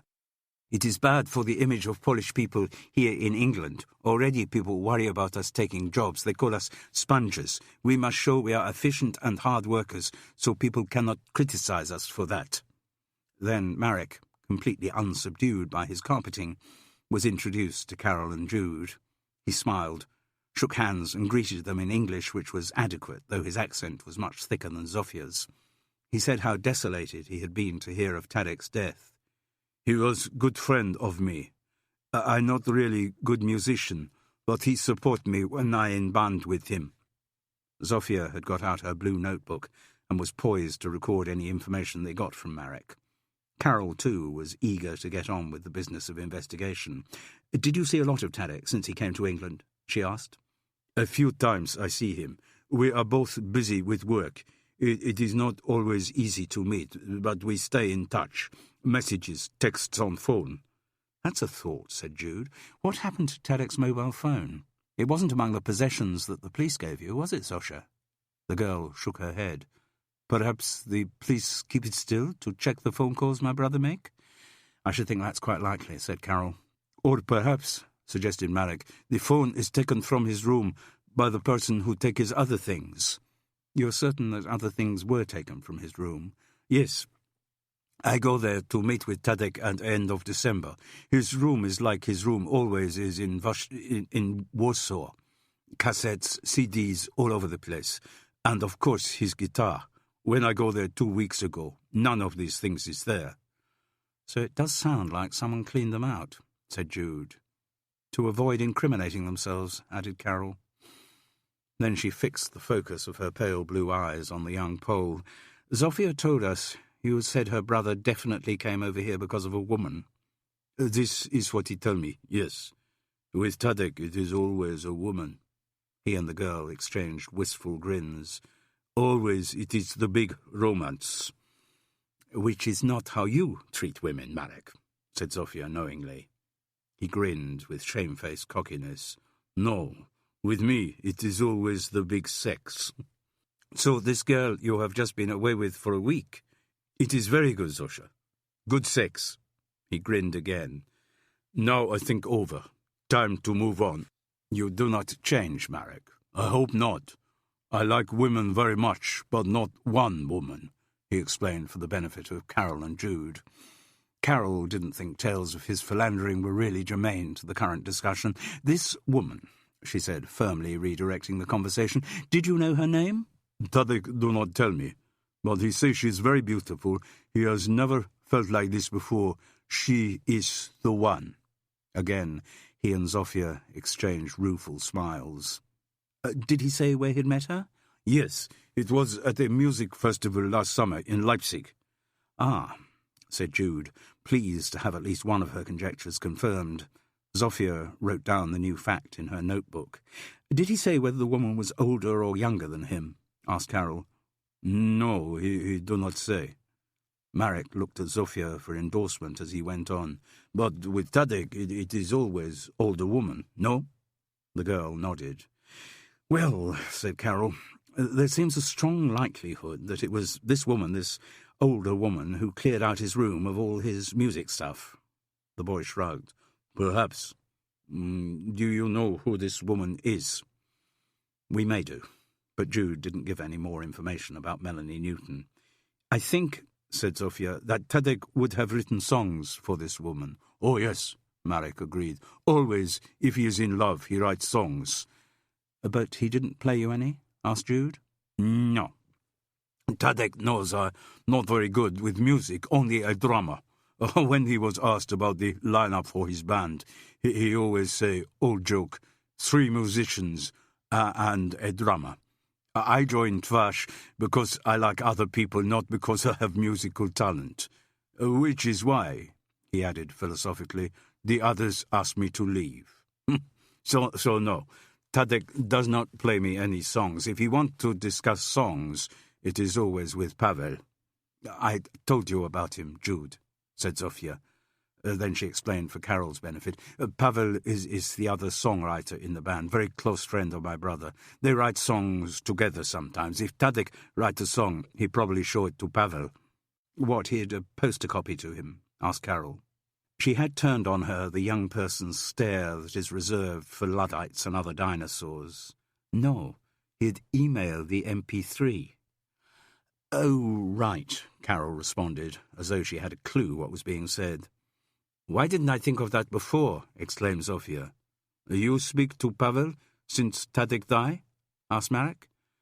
"No, he was playing music in Krakow. But I will email him, ask if he has received anything from Tadek. If my brother had written new songs, I'm sure he would have sent them to Pavel." "Aren't the police likely to have been in touch with him?" asked Jude. "They would know the connection between the two of them." "Perhaps. The police in Poland maybe are following this up." "Speaking of the police," said Carol severely, "I think you, Marek, should be in touch with them." "Oh?" Immediately he looked defensive, guilty even. "The fact that you had been in Tadek's room on the afternoon he was killed is something of which they should be informed," she went on in her best Home Office manner. "You think so?" the young man pleaded. "Certainly. It is your duty to do it. You will, won't you?" "Yes," said Marek wretchedly. As she drove the Renault demurely along the coast road towards Fethering, Carol announced, "I'm very glad that Marek's going to tell the police what he knows. It may be relevant to their inquiries." "Yes," said Zofia. I do not think he will do it, though." "What?" "Marek does not want dealings with the police." "Why? Is there something wrong with his immigration status?" "No. He just does not want dealings with the police." "You mean you don't think he will get in touch with them?" "No. I am sure he won't." Carol snorted with exasperation. Jude didn't say anything, but she was delighted. Chapter 25. Before she started her shift at the Crown and Anchor, Zofia just had time to send an email to Pavel from the Woodside Cottage laptop. She didn't know when she was likely to get a response. It would depend on how long he stayed in Krakow. Jude's afternoon was committed to a client whose whiplash injuries after a car accident needed massage and healing.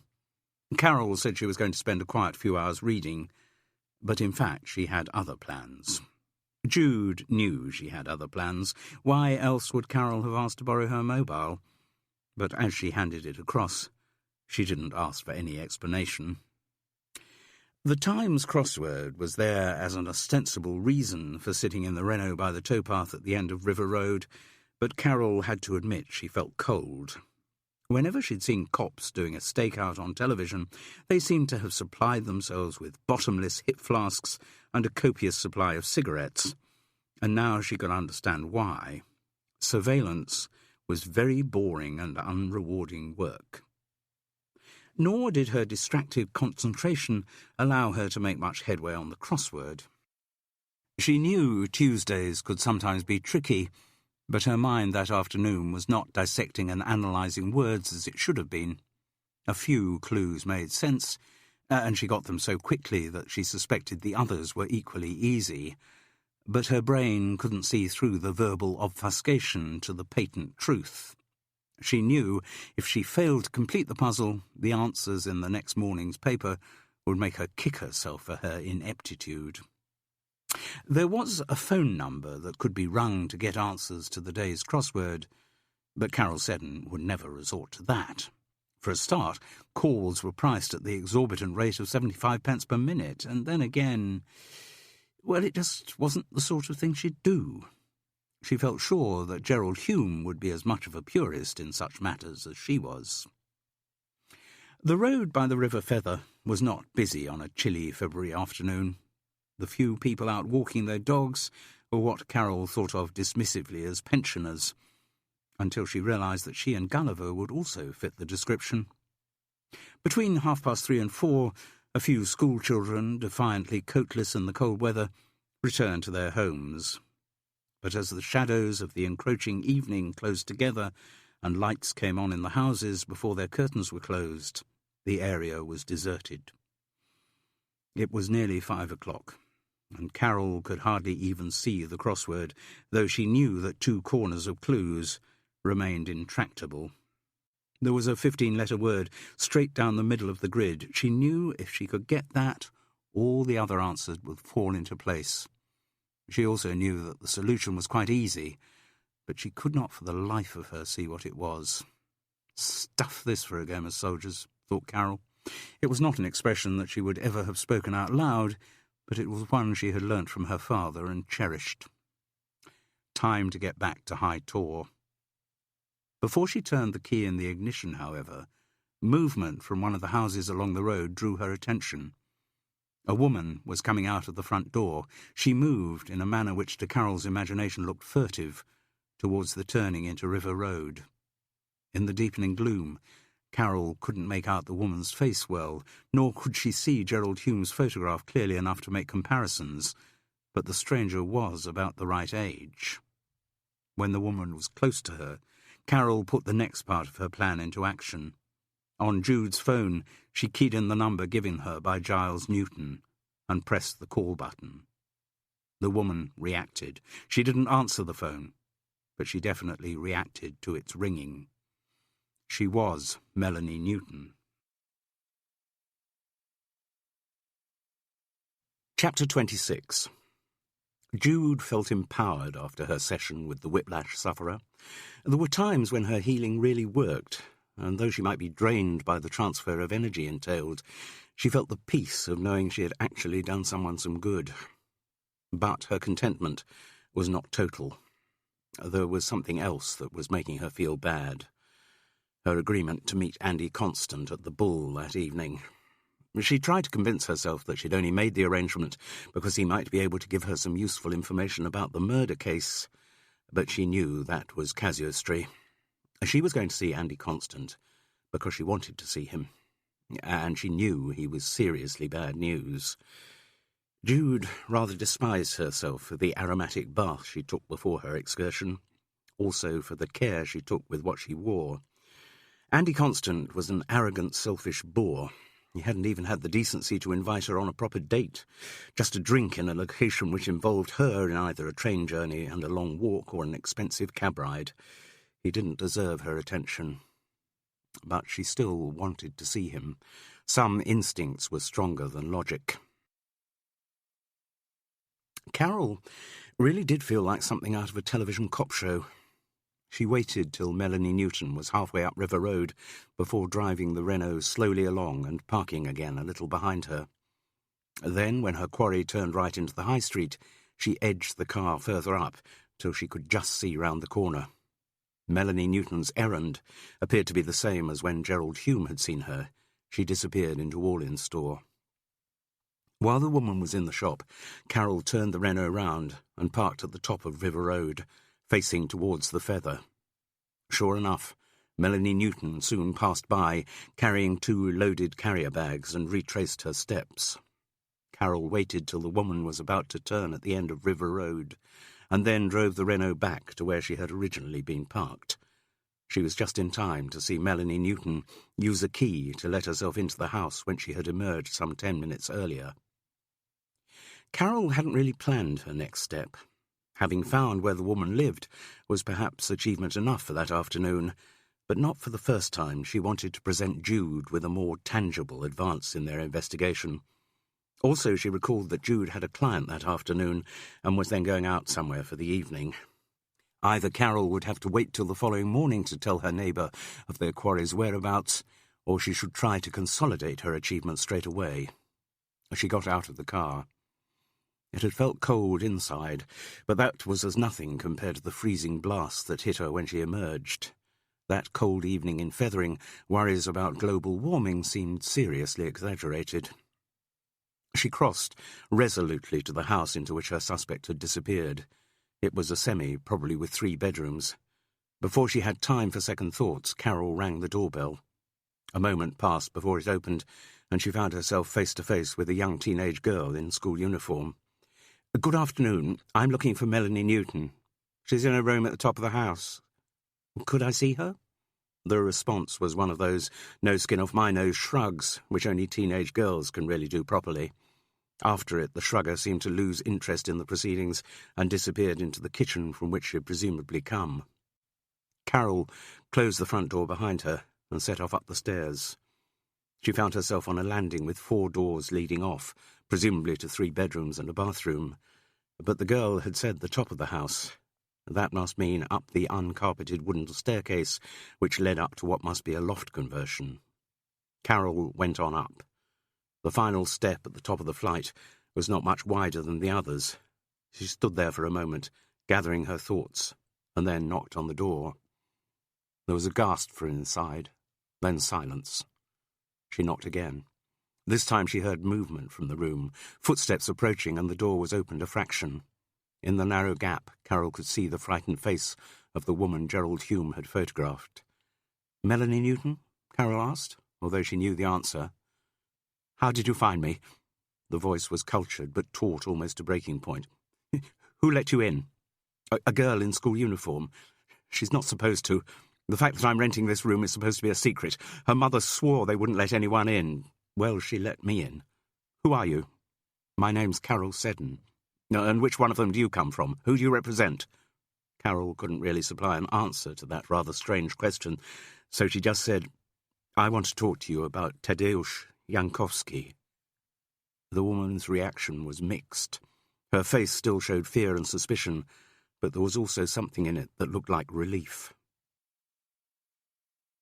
Andy Constant wasn't there when Jude arrived in the Bull. It was loud with University of Clincham students, taking advantage of the happy hour offers and, in the time-honoured student fashion, converting their grants into alcohol. They looked very young and completely harmless. She was annoyed with herself for ordering a pint of Stella for Andy along with her glass of Chardonnay, but given the scrum at the bar, it was once again the sensible thing to do. Sitting down at a table for two, she wondered again why the hell she was there. She had no illusions about the kind of man Andy Constant was, and she ought to be too old to go deliberately looking for trouble. And yet there she was. Jude didn't recognise any of the students, but she saw again the poster for Magic Dragon with the blurred photograph of Sophia Urquhart. It reminded her that she wanted to ask the girl about Joan, the other drama studies student, and Joan's relationship with Andy Constant. When he came in, though, sweeping back his long grey hair, she couldn't curb a little kick of excitement. It wasn't just his similarity to Lawrence Hawker that got to her. Andy Constant affected her viscerally in a way that few men had, and the men who did trigger that response had always been bad news. Jude made a pact with herself to be extremely sensible that evening, no joining him in a guided tour of the drama studio. He brushed his lips against her cheek and slumped down into the chair opposite. He reached for the pint of Stella and took a long swig. "God, that's good," he said as he put the glass down. "No thanks for the drink, just God, that's good." "Oh, am I knackered?" he continued. He was one of those men, Jude felt sure, who were always more tired than anyone else, the implication being that they put so much more energy into their creative lives than mere mortals could even contemplate. "What have you been doing? Lecturing?" "Why should I be doing that?" "I thought that was your job description. When you first introduced yourself, you said you were a lecturer." "Yes, but in my discipline that doesn't mean giving many lectures. In drama it's more role-playing, workshopping, you know, the kind of thing." "Which is what you've been doing today?" "Kind of." He said it in a way that implied she wasn't bright enough to understand a fuller explanation. "The trouble is," he went on, "these kids are full of ideas, but their ideas are also derivative, based on the latest movies, based on what they've seen on television. It's a real effort trying to get them to think outside the box. And that's what you've been doing with them today." "Sure." He took another long draught of lager. "Tough, tough, tough." "Was Joan one of your group?" "Who?" he asked, but she felt sure he knew who she meant. Jude spelled it out to him. "The Joan whom Sophia Urquhart mentioned on Friday." "Ah, that Joan." The idea seemed to amuse him. "Yes, Joan was in the group." "But had to go home?" "What do you mean?" "When we were here last Friday, Sophia Urquhart apologised that Joan couldn't go back with you. She had to get a lift back with her father." Andy Constant's brow wrinkled with aggrieved innocence. "I'm sorry, I don't know what you're talking about." "I am suggesting that there is some kind of relationship between you and this Joan." "Hey, whoa, he said sardonically. "Aren't we getting a bit ahead of ourselves here? We're meeting for a drink for only the second time, and already you're telling me who I should and shouldn't see." "I'm not doing that, Andy. I'm just trying to clarify your personal situation. You told me about your defunct marriage. I assume that is still defunct?" "Dead as a dodo. Has been for years." "Right. So that's the marriage dealt with. I was wondering if you were going to tell me about Joan, too." "Nothing to tell." He shrugged ingenuously. You have just got the wrong end of the stick in a very major way, Jude. Apart from anything else, it would be totally inappropriate for someone in my position to be messing about with one of my students. Maybe it's a long time since you've been in an educational establishment, but let me tell you, these days they're very hot on what's appropriate and what's inappropriate behaviour, and me having anything to do with a student would be a very big no-no. I know what I heard on Friday, Jude insisted. No, you know what you think you heard on Friday, a different matter altogether. He sounded so convincing that for a moment Jude almost believed him. Perhaps she had misheard or misinterpreted what she heard. She was aware of his hooded eyes lazily watching her, appraising, wondering what she'd do next, and she was aware of the power those eyes could exert over her. But she resisted them. I think you're lying, she said. He spread his hands wide in a gesture of harmless self-depreciation. Do I look like a liar? Oh, yes. And if you're prepared to lie to me about this Joan, then it's quite possible you lied to me about Tadeusz Jankowski. About who? Oh, the Pole. The one you came inquiring about. The one without whose existence we wouldn't have met. Yes. Can I ask you again whether you know of any connection between him and Clincham College? You can, my sweet Jude, he said, but I'm afraid you'll get the same answer you got before. A new idea seemed to come to him. Though, just a minute, I have thought of some other admission files we can check. Then we'll know if he ever did make any application to the college. Where are the files? Over there. He jerked his head towards the university campus. Do you want to come with me and look through them, Jude? She should at least have thought about her answer, but immediately, instinctively, she said yes.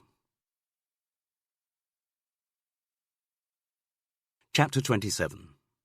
The room into which Carol was ushered was indeed a loft conversion. One wall was a large gable window, which must have provided a wonderful view over the River Feather to the English Channel beyond. But the glass was covered by thick curtains, and the stuffiness in the room suggested they had been closed for most of the day. There was very little light, only what spilled from an anglepoise whose shade had been pushed down low to a table on which stood an open laptop, its screen idle. But Carol could see enough to recognise that the room was in a mess, as was the woman who faced her. If the descriptions the betting shop regulars had given on how well-dressed Melanie Newton was were anything like true, then she'd certainly let herself go. She was wearing jogging bottoms and a shapeless grey cardigan. There was no makeup on her haggard face, and white showed at the centre of her roughly parted hair where the roots were growing out. "What do you want from me?" she asked, half defiant, half frightened. Carol reminded herself that she must be cautious. She had succeeded in her primary objective of finding Melanie Newton. Now she mustn't scare the woman off by clumsy interrogation. But fortunately, before she could make a gaffe, the woman asked her another question. "Are you from one of the agencies?" "Agencies?" "Debt collectors, because I can pay it all back and—" No, good heavens, no. I'm not a debt collector." Carol Seddon's middle-class soul was shaken by the very suggestion. "Really?" There was anguished pleading in Melanie Newton's voice. "Really? I am a retired civil servant from the Home Office." "Home Office?" The idea of contact with any authority seemed to upset the woman. "Retired," I said. "Retired. I don't mean you any harm at all, Mrs. Newton. As I said, all I am interested in is what you can tell me about Tadeusz Jankowski." "You mean the young Polish boy who was killed?" "Yes." She looked puzzled. "Well, I don't think I can tell you anything about him." "Please sit down." Now her anxieties about debt collection had been allayed. Melanie Newton remembered her manners, but she didn't make any move to put more lights on in the gloom. Carol noticed one of the all-in-store carrier bags on the table. A sandwich had been torn from its packet and half-eaten, as though its consumer needed fuel rather than food. She sat on an armchair whose covers felt threadbare under her hands. "But you're not denying that you met him?" she asked. "No, I'm not denying that. He came to see me. Here in England?" "Yes." "When you were living in your house in February?" Melanie Newton looked suspicious again. "You seem to know rather a lot about me. Are you sure it's nothing to do with the debts?" "I can absolutely assure you of that. I didn't know you had any debts. The only thing I do know about you is that you used to be a regular in the betting shop here in Fethering, and that early last October you were seen to speak to Tadeusz Jankowski in there. Then, how did you find me here? This was a potentially difficult question to answer. For Carol to describe her surveillance techniques might raise the woman's paranoia once again. So all she said was, somebody told me you lived in Febra. I consulted the telephone directory and spoke to the new owner of your house. She didn't know where I lived, did she? Asked Melanie Newton, once again alarmed. Maybe some of her creditors might go in person to her old address. No, she didn't. But she gave me your husband's mobile number. I didn't know Giles knew that I was here. But it didn't seem to worry her that much. Not that he's likely to come looking for me. No, I gathered there had been some estrangement between you, which was an odd word to use, but the one that rose to Carol's lips at that particular moment. Melanie Newton let out a bark of contemptuous laughter. You could say that. I've come to the conclusion that for a marriage to have any hope of success, a degree of proximity between the participants is required. That's what Giles and I never had. His work takes him off on contracts for considerable lengths of time, 3 months, 4 months, sometimes 6 months at a time. Not the best recipe for connubial bliss. Months of loneliness when they're away, interrupted by weeks of disappointment when they're home. She seemed to be in confessional mode, so Carol made no attempt to interrupt the flow. I think there were probably things wrong with the marriage from the start, if we could but have recognised them. But the separation certainly didn't make it any easier. God knows what Giles got up to while he was away. I think there may have been other women. In fact, I found proof that there was at least one other woman when he was out in Mexico. And when I did find out, it hardly worried me at all. I think that was when I realised that the marriage was dead in the water. Melanie Newton, who had been standing up until that point, slumped into a chair, drained by her revelations. Her movement must have jolted the laptop, because the screen came to life, displaying a highly coloured roulette wheel and board. The woman's eyes could not help but look at it, and her hand moved involuntarily towards the keyboard. Your husband implied, said Carol tentatively, when I spoke to him on the phone, that you had got into financial problems. That was an understatement, came the listless reply. And is it the gambling? Melanie Newton sighed a huge sigh which seemed to encompass a whole world of troubles. Yes. I started, a couple of years ago.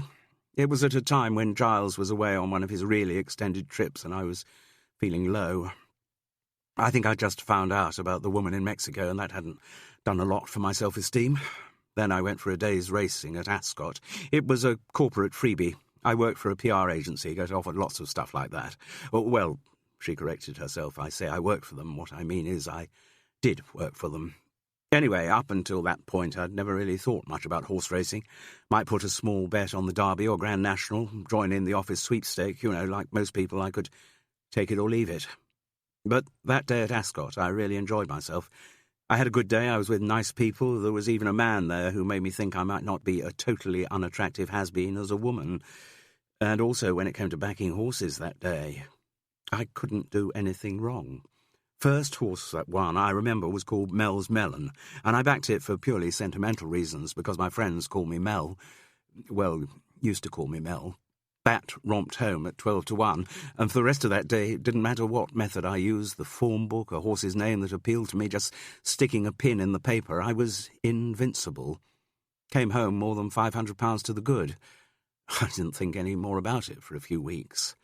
But then I had a rather upsetting phone conversation with Giles, who told me his contract had been extended by 2 months and he basically couldn't be bothered to come home for a break, which he could easily have arranged. A bit of a slap in the face for me, as you can imagine. And I was feeling bad again, so at lunchtime that day I went out to the betting shop near where I used to work and, I had some good days and some bad days, and she seemed to run out of words. It became a habit? Suggested Carol. Yes, it's a very good way of putting it. It became a habit, though I think habit is too mild a word. Obsession might be nearer the mark. Obsession as in love.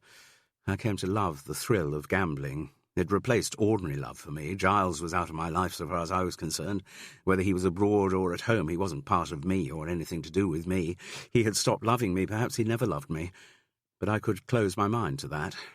Gambling gave me hope, offered me the chance of making a new life for myself. How? Asked Carol, incredulous. Because I'd win, replied Melanie Newton, as if speaking to an idiot. I'd win a lot of money and then have the freedom to do what I wanted. But did you win a lot of money? Sometimes, came the defiant reply. Did you need a lot of money, though? If you had a good job in PR and your husband must have been earning quite a bit in oil exploration, I didn't need money then, and soon I won't need it again. Why not?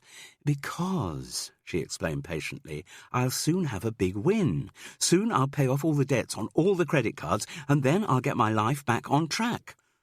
Carol indicated the computer screen. Through roulette. I'm playing roulette at the moment. I'm on a winning streak on the roulette. You have to be sensible, no. When you're on a losing streak, you must change games, then your luck will change. And does your luck often change?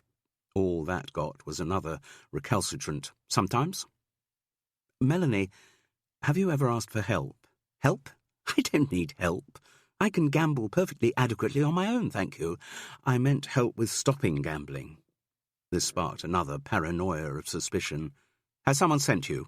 Is Giles behind this? No, I have come completely of my own accord. I'm nothing to do with your debts or your gambling problems. I don't have a gambling problem, Melanie Newton insisted. When I get the big win, everything will be sorted out.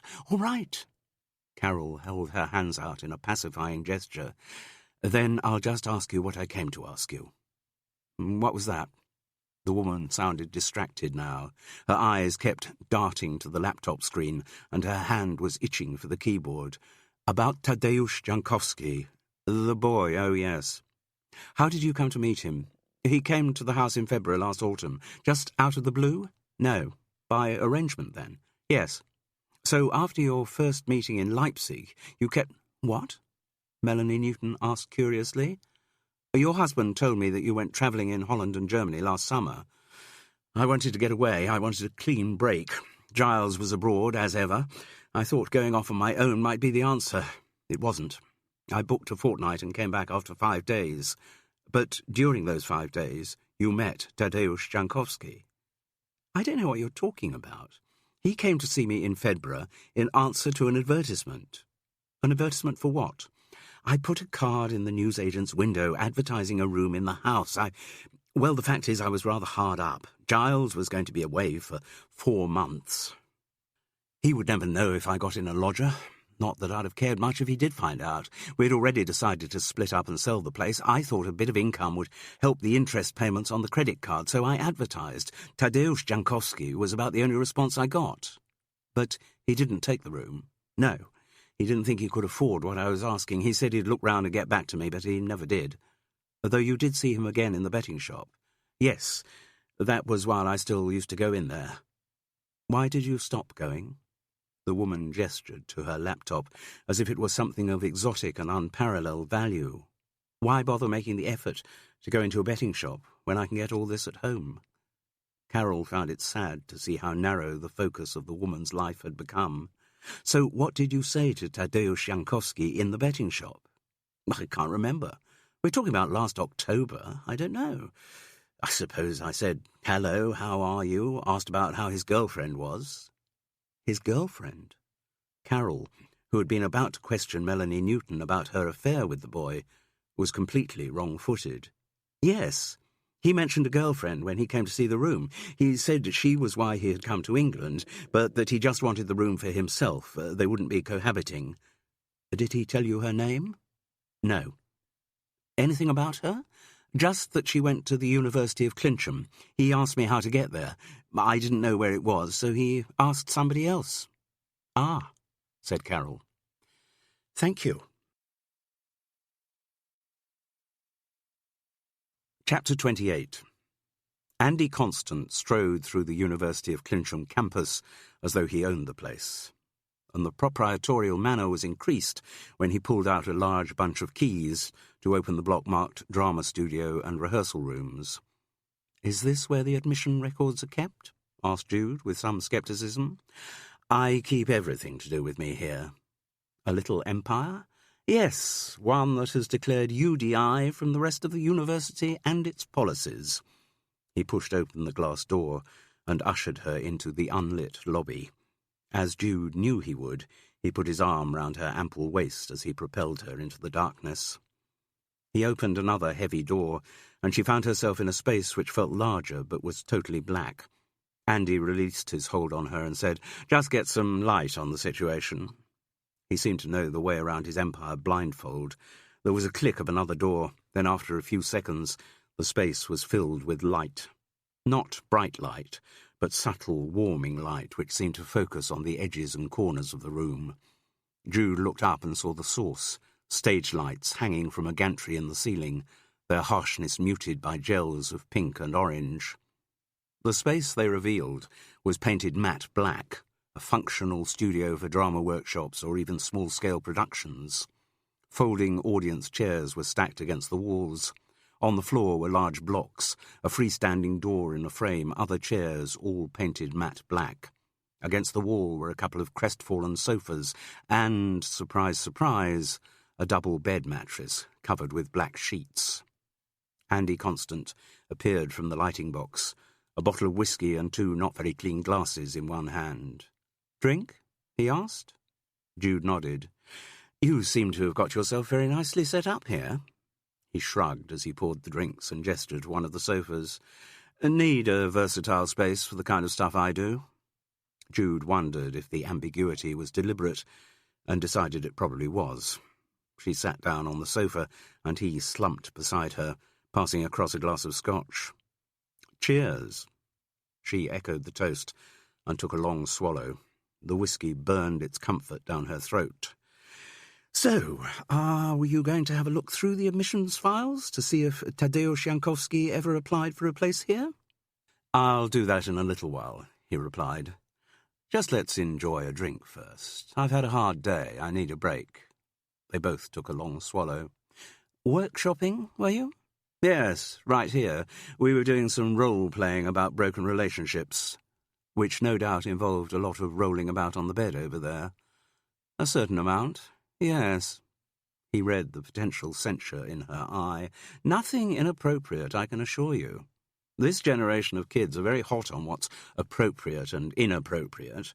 What they get up to in their own time is not my problem. Here on the campus, they're quite sophisticated in their approach to gender politics. And you have a position of trust with them." "Oh, very definitely. A duty of responsibility, which I take very seriously. I wouldn't last long here if I didn't." "Which could bring us back to the mysterious Joan." "It could, but it needn't." His hand was now resting gently on Jude's shoulder. She could have told him to remove it, but she didn't want a scene. Not yet, not before she got some more information out of him. Besides, she was a grown woman. She could look after herself, and having his hand on her shoulder was not a wholly unpleasant sensation.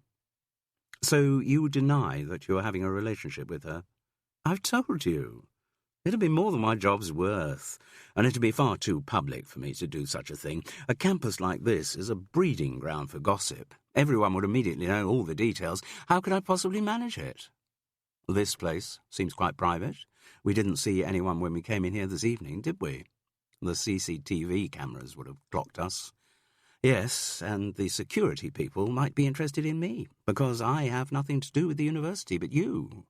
It's part of your job to come and go as you please. And presumably Joan's enrolled as a student here, so there's nothing odd about her wandering around.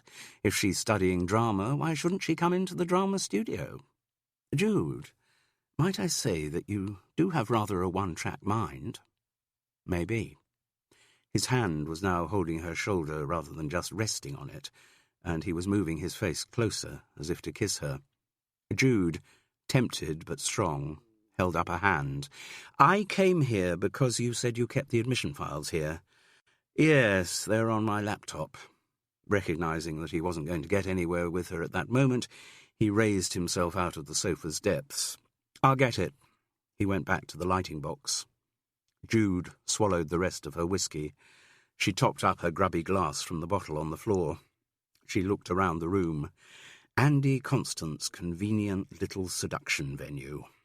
Against the walls were racks of costumes, rifles, banners, swords, kitchen equipment, step-ladders. All the impedimenta of the fantasies worked out by the students in the space. The fantasies which were engendered and controlled by Andy Constant during workshop sessions, and others that he realised out of academic hours. He returned, holding his laptop open and already keying instructions into it. "What period were you talking about?" "He came over to England round the end of last September, any time since then, I imagine. University term starts at the end of September. He'd have had to apply much earlier than that if he wanted to enrol as a full-time student. Other part-time courses? Some. Could you check those too, please? Jude, I would be within my rights to ask why the hell you want to know all this stuff. If you did, I'd reply that I want to know why Tadeusz Jankowski was murdered. Well, whatever the reason for his death, I can assure you it had nothing to do with Clincham College. The information I'm asking you to check could maybe prove that. You do have it there, don't you?" "Yes," he replied tartly. "The main records are over in the admin block, but I keep copies of everything here. It is my job, you know." He seemed to resent Jude's insinuation that he might be less than diligent in his duties. Looking at the laptop screen, he said, "No, the name's not here. May I have a look?" He sighed at her suspicion, but obediently sat down and placed the laptop on her plump knees. "OK, we're in the file ALLAPP, short for All Applications. As you see, the dates are on different tabs. Check along the period you're interested in. The applicants' names you'll see are in alphabetical order." Jude went through the files for the previous 9 months. The name Tadeusz Jankowski did not appear. She handed the laptop back. "So, now do you believe me?"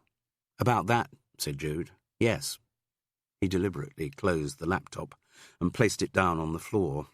Then he put his hand on her shoulder and moved it quickly round to her neck. He drew her face towards his. He had cleaned his teeth.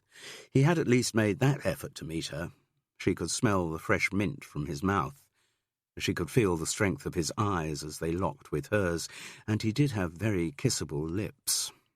Jude had no Puritan instincts in sexual matters. She tended to let her actions be dictated by the promptings of instinct.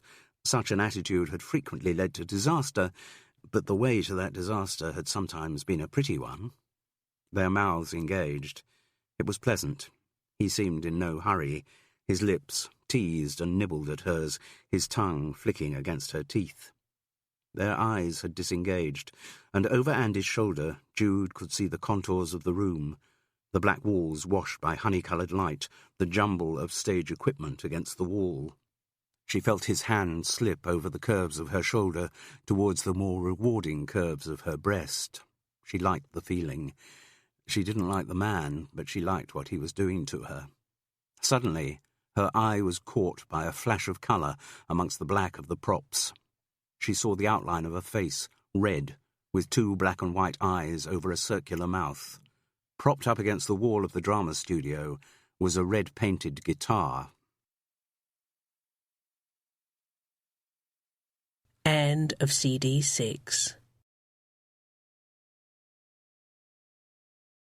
CD 7. Chapter 29. He said he had no idea where it came from, Jude announced. He had asked the students to bring in musical instruments for some workshop they were doing. One of them brought in that guitar. Which one? He claimed he couldn't remember, Carol. He didn't notice. A lot of them brought stuff in. Do you think he was telling the truth? From what I know of Andy Constant, I'd think it was unlikely. Carol looked at her neighbour curiously. And how did you actually come to be in the drama studio with him? For the first time in their acquaintance, she saw Jude look embarrassed. Oh, I was just checking out with him whether Tadek had ever applied to the university. And Andy Constant kept those records in the drama studio? Yes, he did. Although she was speaking absolute truth, Jude found herself blushing like the biggest liar on earth. I see, said Carol witheringly. Anyway, that ties in with what I found out from Melanie Newton. About the connection with the University of Clincham? Yes, I haven't congratulated you properly yet on tracking her down. That was a brilliant bit of detective work. Carol glowed in the beam of the compliment, which also, as Jude has intended, took the focus off her own discomfiture. Oh, it was Gerald Hume who gave me the lead. Once I'd got the photo from him, the rest was straightforward. I'm still impressed. Well, thank you. Now it was Carol's turn to blush. So I don't think it would be too great a leap of logic to conclude that the girl from the University of Clincham with whom Tadek fell in love was the one who had taken the guitar from his room and who then handed it over when Andy Constant asked them to bring instruments. So who would that be? One of his drama set, obviously, and the only one we know about of those is Sophia Urquhart. Well, there's also the mysterious Joan, the one I said he was having an affair with. I thought you said he denied having an affair with her. Yes, but Andy Constant is not the kind of man whose truthfulness I'd trust very far in matters of relationships. He's a born liar.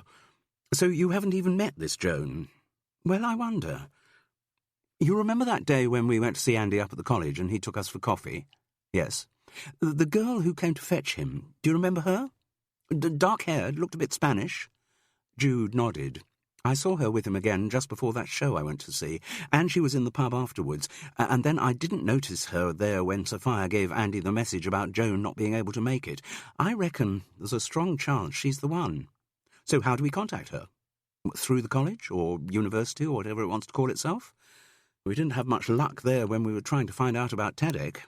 No, but he had never been enrolled. We've got more to go on with this girl. We know what she looks like, we know she's studying drama with Andy Constant, and we know her first name's Joan. Any idea of her second name? No. Jude suddenly remembered. But I've got the programme for Rumours of War upstairs. I know she wasn't performing in the show, but I'll bet her name's there in the backstage crew. She rose excitedly from her sofa, but in the hall met an equally excited Zofia, running downstairs, clutching Jude's laptop. I've heard from Pavel, the girl shouted. What, about the songs? Yes, he's back from Krakow. He replied to my email. And we were correct. Tadek did write a song for his English girl. He sent a copy to Pavel. Do you have the lyrics for it? Better. I have a recording. Zofia bustled into the sitting room and, after a quick greeting to Carol, placed the laptop on a pile of books on one of Jude's cluttered coffee tables. You are ready to hear it? Yes, please, said both women eagerly. Zofia pressed a key, and from the laptop's tiny speakers came the strumming of an acoustic guitar. Then followed a voice, an innocent light tenor, singing in heavily accented English. You're my love, and I love you like hell, though I don't speak your language so well. You're the best in all the whole world. You are all that I want in a girl. I love you in good or bad weather. I love things that we do together. Sing, make love, talk on the phone. All the time you're just like Joan. Carol and Jude exchanged satisfied looks as their suspicions were confirmed. Tadek's song went into its chorus. Just like Joan, I'm overthrown by the power of your love. Just like Joan, you're in my zone, like an angel from above. Oh, how big my love has grown. It's because you're just like Joan. There was a silence as the song ended. Tears glinted in Zofia's eyes. Hearing her brother's voice sounding so close and real brought home to her once again the hard fact of her loss. To fight off sentiment, she said in matter-of-fact tones, I think that is Tadek's first attempt to write a song in English. Then it's pretty good, Jude assured her. And, said Carol, it also confirms the suspicion we've had about who his mystery woman is. They quickly brought the girl up to speed with their thinking and told her about the pretty dark-haired girl they had seen at the University of Clincham. Then I must see her, said Zofia immediately. I must go to the university and talk to her. Exactly what we were thinking. But we must be careful, Carol cautioned. If she has something to hide, she's going to be on the lookout. Yes, she doesn't want anyone to make the connection between her and your brother, said Jude. I think she has already gone some way to cover her tracks. The girl looked puzzled. I'm sorry, I do not understand. Look, you say your brother was devoted to his guitar, yes? So however much he loved a girl, he'd never give it to her, would he? No. Which means that if, as seems likely, this Joan was the one who gave the guitar to Andy Constant, she must have got it without your brother's knowledge. Marek said when he was waiting in Tadek's room on the day he died, there were no signs of his music, no guitar, no CDs, no tapes. I think Joan must have gone into the room and cleared it all out. Because it would link him to her. Carol nodded. Yes, that makes sense. And if she did do that, it means she must have known that he was dead or about to die, so she either killed him herself or at least knows who did it. I think, Zosha, said Jude, that you should get back to your brother's friend Pavel again. He might know more about this Joan. After all, if, as we think, they got together at the music festival in Leipzig, then Pavel might well have met her. Yes, that is good idea. But we must see her as soon as possible, said Zofia urgently. We know she is called Joan. Do you have her other name? Actually, I was just on my way to check that when you came downstairs. I think her full name is likely to be in the programme for the show I saw at Clincham College. Jude hurried back up to her bedroom to fetch the printed sheet she had been given at the University Theatre, but came down more slowly, studying the text. Back in the sitting room, the two women looked up at her expectantly. Well, that's very odd, said Jude. There's no one on this programme whose first name's Joan. Chapter 30. You're the expert in surveillance work. Oh, don't be ridiculous, Jude. Come on, who was it who did that very successful stakeout to find Melanie Newton? Well, Carol couldn't help being flattered. And what we're trying to do here is much easier. Is it? Well, of course it is. We know the girl is a student at the University of Clincham, we know she's doing drama, and we know her name's Joan. Much more information than you had when you tracked down Melanie. Yes, but we didn't get much cooperation when we went to the university reception asking about Tadek, did we? No, that's why I'm talking about surveillance. Look, there's only one entrance to the university, which means all the students have to go through it every day. Don't they have halls of residence? For the minority of students who don't live at home, if they do, a student could stay inside on the campus as long as he or she wanted to. They do have halls of residence, but they're not right on the campus. Andy Constant told me. So all the students do have to go in and out through the main gates. So, Jude, are you suggesting I spend the next few days sitting in the Renault outside the university's main gates until I get a sighting of this Joan? No, I'm suggesting we go and have a drink in the Bull. It's right opposite those gates. You mean now? Yes. But Zofia wanted to come too, and she's gone down to do another shift at the Crown and Anchor. Carol, I don't think she'll mind, so long as we actually track the girl down. No, I suppose not. So off to the Bull we go. And you never know, we might get lucky. They did get lucky. Luckier than they had any right to expect. It was about 5 when they reached Clincham, and the Bull was empty enough for them to get a table in the bay window which commanded a perfect view of the university's main entrance. Darkness had fallen during their drive from Fethering, but the area was well lit, and they could see the comings and goings of the students. Mostly goings. Clearly many lectures or classes or seminars finished at 5, and a lot of the students were on their way home. They gathered in little knots, draped round each other, looking even younger in their muffled anoraks and hoodies. As always, they gestured flamboyantly, as though they were taking part in some adult performance of a play to which they did not quite yet know the words.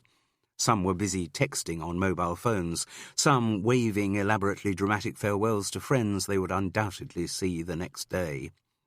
Carol and Jude had only been in their surveillance point for about 20 minutes when their luck kicked in.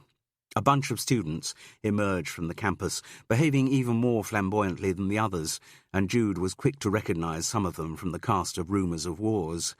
She couldn't see Sophia Urquhart amongst them, but it was definitely the drama set. Even better, it included the girl whose pretty dark face was framed by long black hair. Better still, she was one of the group who decided to have a drink to start off whatever entertainment the evening might hold. The Bull's happy hour seemed more or less permanent.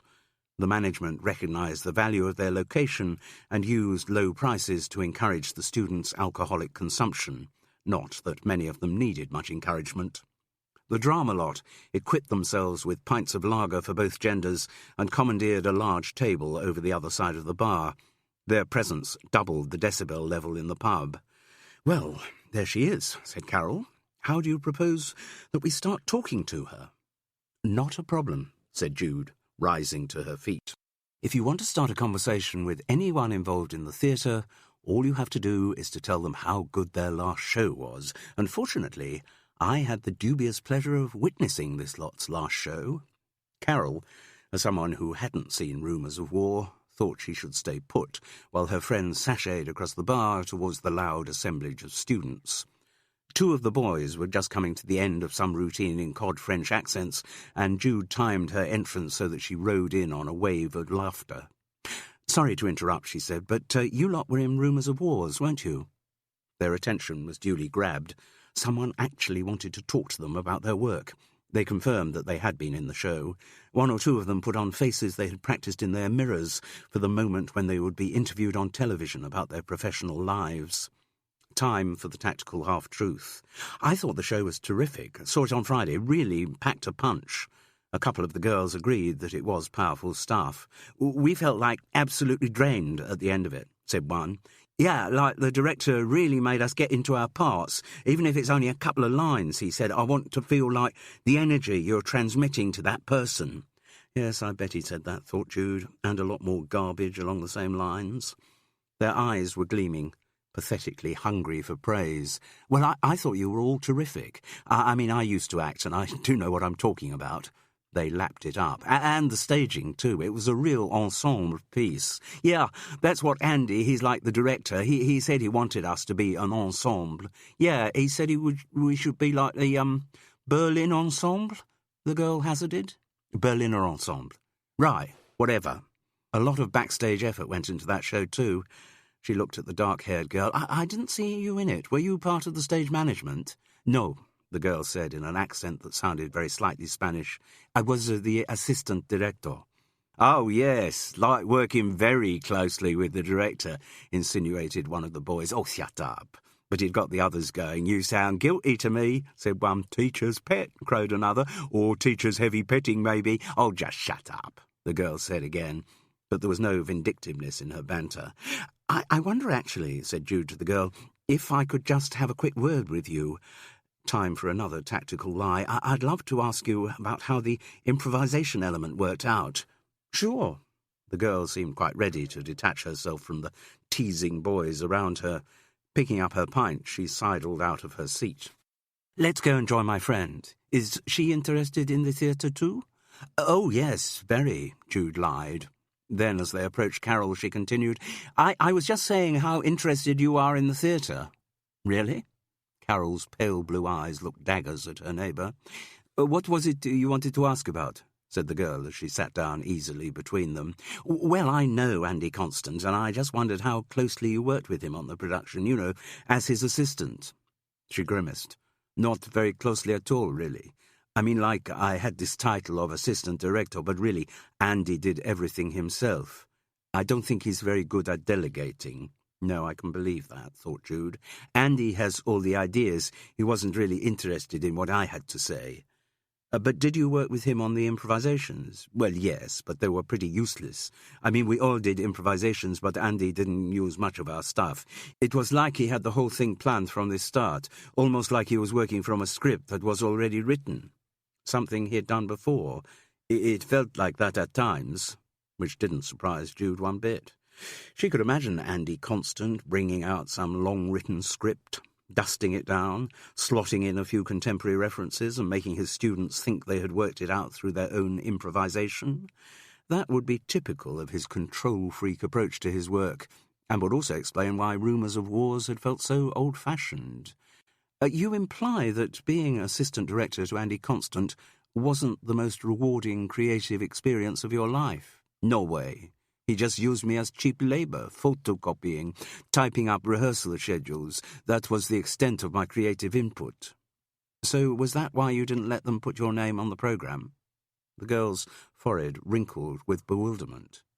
"My name was on the programme. But I thought your first name was Joan." The bewilderment increased. "I'm not called Joan." Her name, it turned out, was Inez Ribeiro. Her parents were part of the Portuguese community in Littlehampton. She had never been nicknamed Joan by anyone.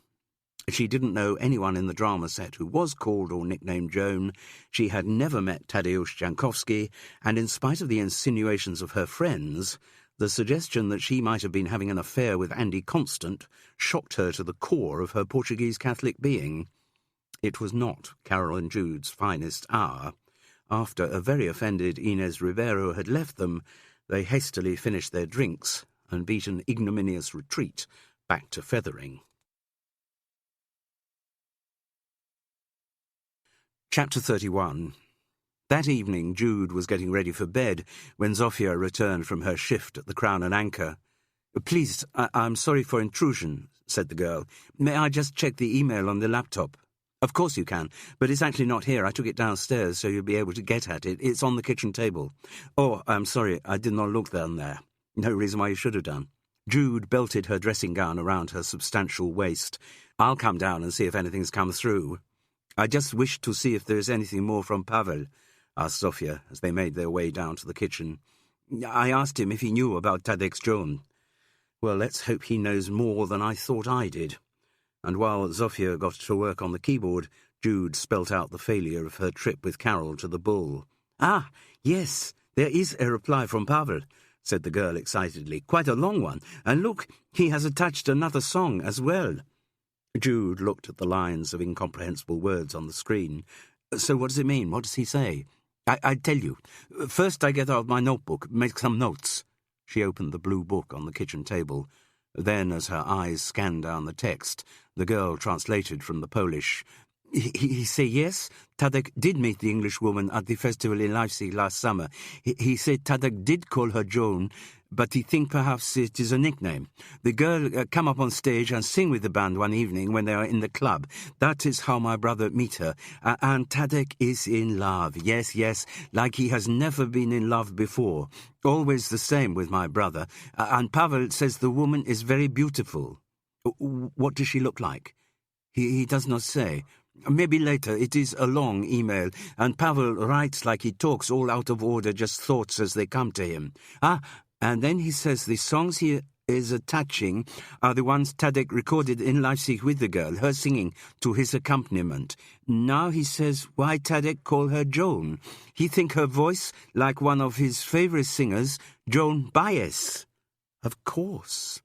His other song was called Just Like Joan. We got it wrong. The girl's name wasn't Joan, she was like Joan.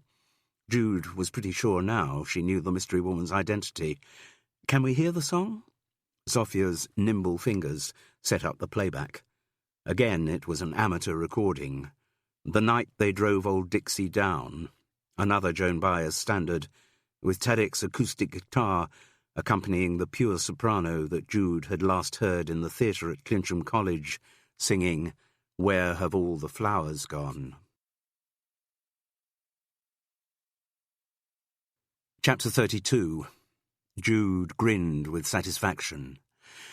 "I think we're looking at an old-fashioned love triangle," she told Zofia. "Sophia Urquhart is loved by two men, your brother Tadek, who we now know met her in Leipzig during her gap year, and Andy Constant, who came on to her once she became enrolled in his drama course." "Okay, let me write this down," the girl responded excitedly. She took a biro, opened a clean page of her notebook, and drew 3 separate crosses. "Here are the corners of our triangle. We have Sophia Urquhart," she wrote the names as she spoke them, "Tadek, and Andy Constant. We draw a line here, Tadek to Sophia," she scribbled down, "he loves her. And the same thing from Andy Constant to Sophia." She wrote that down too and nodded with satisfaction. "It's beginning to make sense. Yes, of course, the one side of the triangle you haven't filled in is the relationship between Andy Constant and your brother. You think it is hatred, perhaps? Hatred enough to kill someone?" "It's possible, Zosha. At last we're getting somewhere." Jude beamed. "I think this deserves a celebration. How about a glass of wine before we go to bed?" "I would like that very much."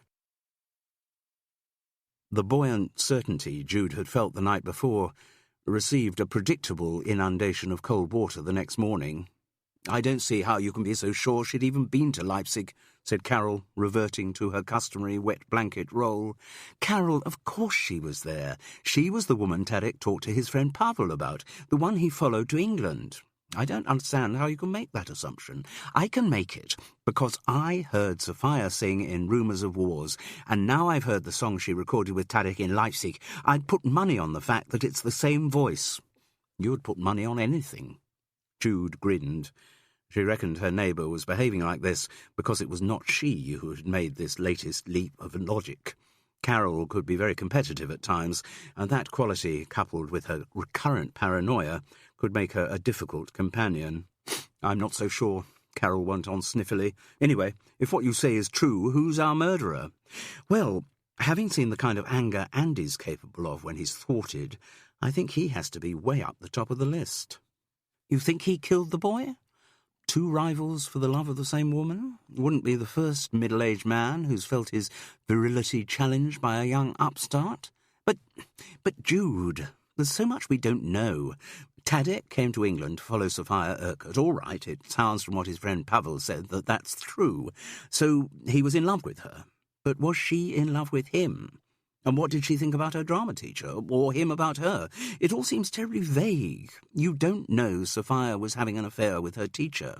I've told you, Carol, I overheard Sophia apologising to Andy that Joan could not go back with him because she was getting a lift home with her father.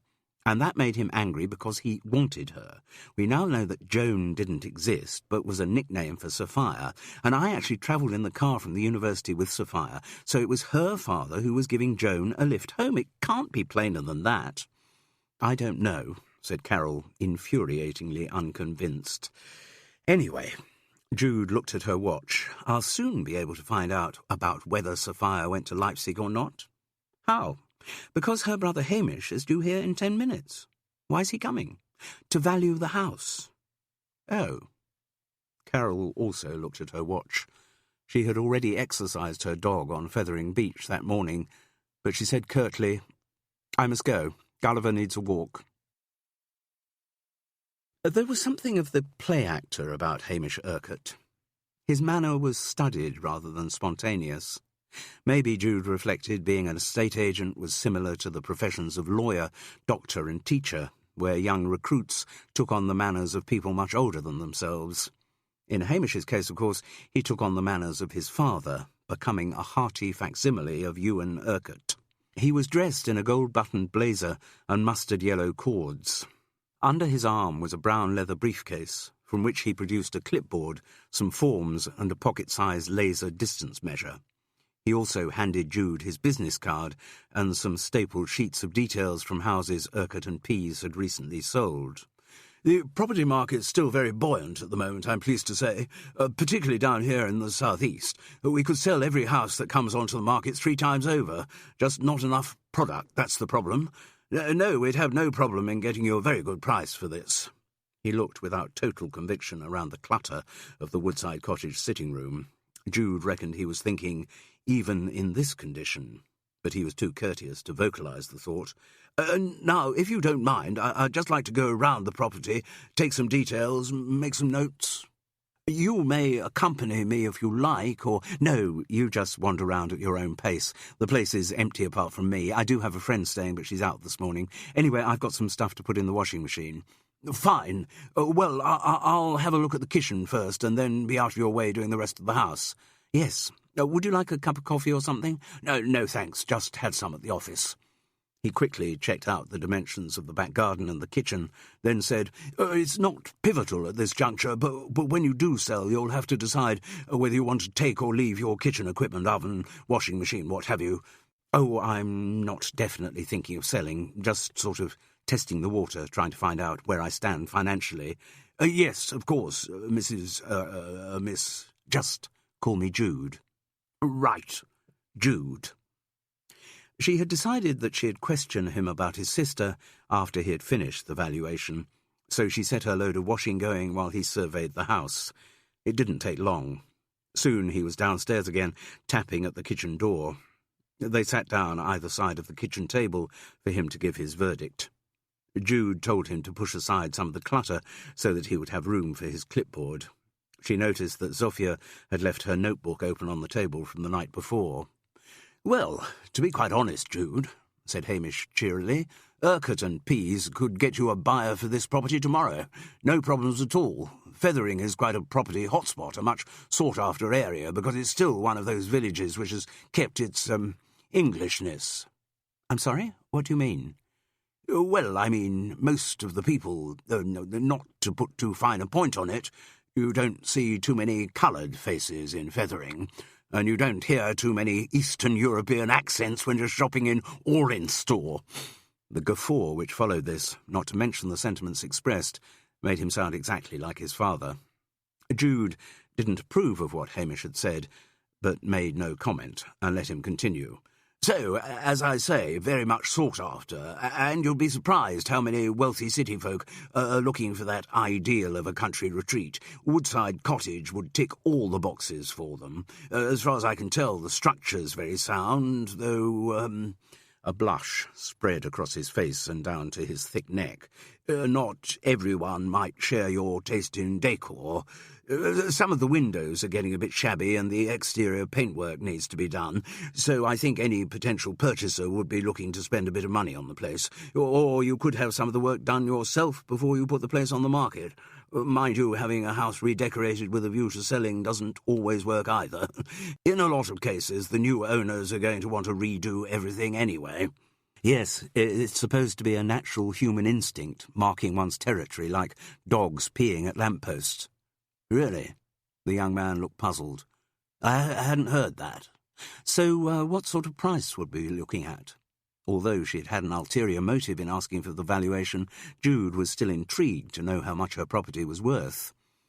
After a bit of professional hedging and prevarication, Hamish Urquhart named a figure. It was considerably in excess of what Jude had been expecting.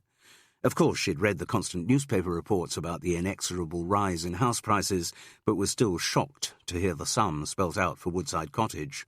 She was sitting on a little gold mine. "Well, that's very gratifying," she said. "Yes, as you say, you're not looking to sell right at this moment, but, when you do make the decision, I hope you'll remember Urquhart and Pease. There are, of course, other estate agents around. The area's bristling with them, but many are branches of big chains, and I think you're guaranteed a more sympathetic experience dealing with a family firm like Urquhart and Pease." He reached once again into his briefcase. "I do have a sheet here spelling out the terms of our business transactions, fee structure, and so on, and I think you'll find Urquhart and Pease are competitive with..." He looked puzzled into the recesses of his case. "Damn, I don't seem to have brought it with me." "Oh, never mind, Hamish. I'm sure we can take those details as read. I've just put the kettle on. Are you sure I can't tempt you to a coffee?" "Oh, well..." He looked at his watch. "I've got a bit of time before my next appointment. Why not?" Making the coffee gave Jude a good excuse to change the subject. "Very interesting seeing that play your sister was in last week." "Yes. Pretty damned odd, I found it.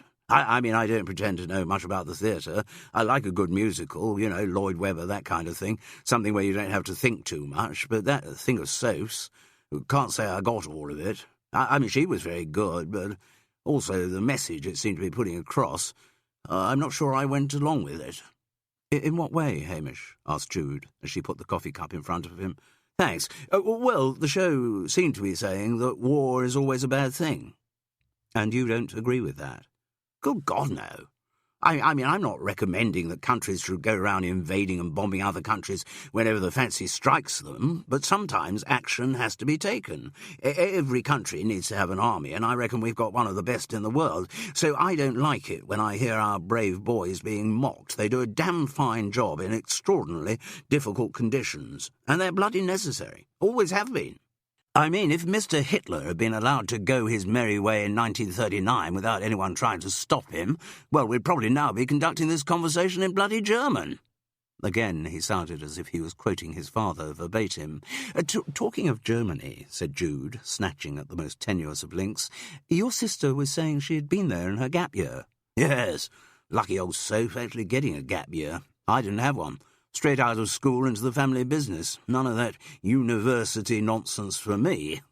Hamish made it sound as if he had made a choice in the matter, but Jude remembered Ewan Urquhart saying it was lack of academic ability that had kept his son out of university. "And she's such a good singer. Jude went on, worming her way round to what she really wanted to ask. Do you know if Sophia did any singing while she was in Europe? I think she did, actually. I know she went to some music festivals and things. She kept sending Dad postcards. Where from? Hamish seemed so innocent and unsuspicious in his answers that Jude didn't worry about pressing him. Well, Berlin, certainly. I remember she was there, and Frankfurt, I think. Oh, and Leipzig, I remember that, because Dad made some comment about my sister being in the land of the commie krauts. He guffawed once again at his father's wit. Still, Jude had got what she wanted. Proof positive that Sophia Urquhart, in spite of her denial when asked about it, had actually been to Leipzig. So now Jude had a solid fact to underpin her conjectures. "Are you musical too, Hamish?" she asked. God, no. Can maybe join in the chorus of some filthy song down the rugby club, but that's the extent of it. No, Soph's the one in the family with talent. He spoke this as an accepted fact, one that he had been told so many times that it caused him no resentment. "And she's very pretty, too," said Jude, still angling the conversation in the direction she wanted it to go. "She must be surrounded by boyfriends." "She hasn't had that many, actually." "Seems strange. I'd have thought the boys would be after her like bees round a honeypot." "Well, maybe some would like to be, but they don't get far." He let out another hearty laugh. "You see, none of them can pass Dad's quality control." "You don't know whether she met anyone on her gap year?" "No," Hamish replied shortly. Then he clammed up. For the first time he looked suspicious of Jude. "Or what about at college? Drama students traditionally are supposed to have colourful love lives?" "No, I don't think... I don't know." He looked confused. I don't think she'd got anyone special, but why? Have you heard anything?" Jude shrugged, in part at the incongruity of the question. So far as Hamish knew, she had nothing to do with Clincham College, and yet here he was asking her for information about his sister's relationships there. "Just rumours," she replied airily. "As you know, the main product of this entire area is gossip." "Yes," said Hamish thoughtfully. At that moment, the doorbell rang. Jude went through to the hall to let in Ewan Urquhart, who with unctuous smoothness held her hand for slightly longer than was necessary and asked, "Sorry, is my idiot boy still with you?" "Hamish is here, through in the kitchen." Ewan Urquhart marched through, brandishing a couple of staple printed sheets. "Only forgot to bring the terms and conditions, didn't you, Hamish?" His son admitted his error, looking like a guilty schoolboy. But once again he didn't seem genuinely shamed. His incompetence was an essential part of his personality. Perhaps within the family it was what made him lovable. Ewan handed the sheet to Jude. "Sorry. The old adage that if you want something done you better do it yourself has never been more true than when it comes to dealing with Hamish, as I have learned to my cost over the years. Anyway, I hope he's done a proper valuation for you." "Yes, he's been excellent," said Jude, who was getting sick of hearing the young man constantly diminished. "What price did he give you?" Jude told him. The older man rubbed his chin sceptically. "I think he may have overstated it. Exuberance of youth, eh? To be on the safe side, I'd say 5,000 less." "Well, it's still a huge amount more than I paid for it." "Oh, I bet. Oh, you can't go wrong with property. Just sit at home and watch the money grow around you." He let out a guffaw, exactly like the one Hamish had copied from him. Then he turned to his son. "Come on, we've got a business to run. Can't sit around drinking coffee all day." The young man was on his feet before his father had finished speaking. Ewan Urquhart focused on Jude again. "Just whenever you decide you want to sell, remember Urquhart and Pease. There are, of course, other estate agents around. The area's bristling with them, but many are branches of big chains, and I think you're guaranteed a more sympathetic experience dealing with a family firm like Urquhart and Pease." So Hamish had actually learnt the spiel word for word from his father. Before he left the kitchen, Ewan Urquhart paused for a moment, looking at the clutter on the table. Jude couldn't be certain, but it looked as though he had seen the open notebook on whose page Sophia had spelt out his daughter's love triangle. Something certainly seemed to have changed his manner. As he said goodbye, there was a new beadiness in the older estate agent's eyes. Next door at High Tor, Carol Seddon sat in a state of bleak desolation. Her lifelong instinct had been never to trust anyone, and once again it had been proved right. Drop your defences, allow another person inside your comfort zone, and you are just inviting them to betray you. Only a matter of time before it happens. Jude was selling Woodside Cottage. She hadn't thought it necessary to impart that decision to her neighbour, and Carol, who didn't have many, had thought they were friends. Chapter 33. Jude would have gone straight round and told Carol about the confirmation of Sophia Urquhart's presence in Leipzig, but her friend had said she was going to take Gulliver out for a walk, so Jude rang Andy Constant's mobile. "I wondered if we could get together." "I don't see why not." His voice was full of lazy self-congratulation. The parting from their last encounter had not been harmonious. When she had seen Tadek's guitar in the drama studio, Jude had broken from their kiss to question Andy about it. The interruption had destroyed the mood between them, and certainly thwarted the plans he had been nursing for the rest of the evening. In his frustration he had become very childish, and refused to answer her questions. But there was still information Jude needed that she could only get from him, so another meeting was imperative. Of course, Andy Constant, being the kind of man he was, interpreted her getting in touch with him as the action of a woman who had seen the error of her ways. Yes, she must have known she had behaved badly when they last met, but she obviously couldn't stop thinking about him. He reckoned the old Andy Constant animal magnetism was once again exerting its irresistible pull. Jude didn't mind what he thought her motives were, so long as he agreed to see her again, which he readily did. "Don't let's bother with meeting in the pub," he said, his voice low in a way that he knew to be sexy. "Come straight to the drama studio." "Will I be able to get in?" "I'll leave the building unlocked. I meant, will I be able to get past security on the main gate?" "Oh, there's another way in. There's a small door into the campus in Maiden Avenue. It's meant to be locked, but some of the staff have keys, and it very rarely is.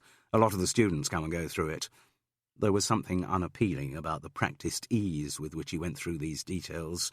Jude wondered how many other women had been given these instructions before an assignation with Andy Constant. "All right, I'll come in that way." "Good, Jude." He sounded patronising, as if speaking to a recalcitrant child. "Let's say 6 o'clock. I'll really enjoy seeing you." I wouldn't be so sure about that, thought Jude, as she finished the call. She rang to see if Carol was back, but there was no reply. In the afternoon she had a couple of clients for her healing services, a man with a stomach complaint for which the doctors could find no explanation, and a woman who suffered from panic attacks. In both cases, Jude felt she made some progress. Just before she left for Clincham, she tried ringing her neighbour again. Still no reply. Must be out. Inside High Tor, Carol looked at the caller display and did not pick up the phone. The door in Maiden Avenue was, as Andy Constant had promised, unlocked. The road fringed Clincham's main park, and there was no street lighting. The February night was dark. Jude slipped into the campus, reflecting on the laxness of the security. No doubt an alternative means of access was convenient for the staff, but it would only take one incident of violence by an outsider against a student for them to realise their foolishness in leaving the door unlocked. Jude hadn't yet worked out the best approach to use with Andy Constant. Her suspicion was growing that the lecturer had killed Tadeusz Jankowski. Replaying the scene she had overheard between him and Sophia Urquhart in the Bull made her more certain than ever that they were lovers. He was having an affair with Joan, and Joan was Sophia's nickname, at least for Tadek. Maybe she had told her drama tutor that, and he had relished the idea of using it as well. Andy Constant was a spoilt and petulant man, used to getting his own way.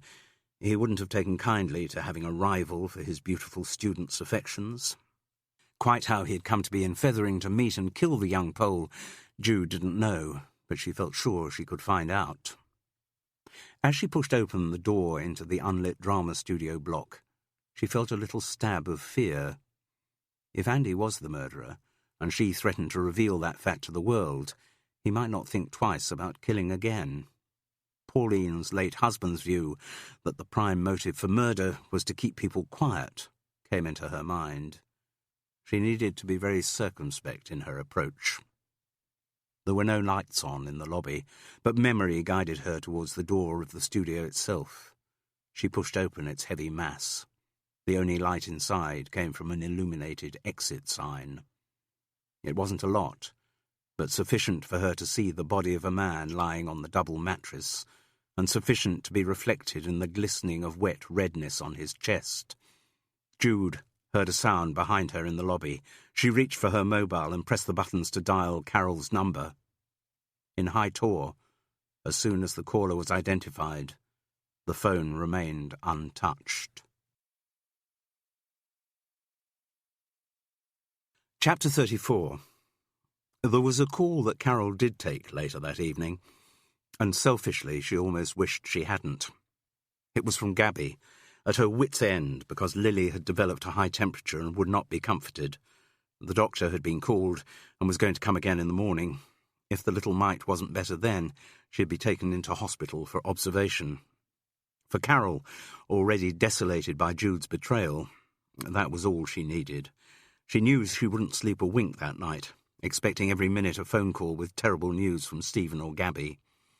She had forgotten that awful panic that can be instantly summoned up by the sickness of a child.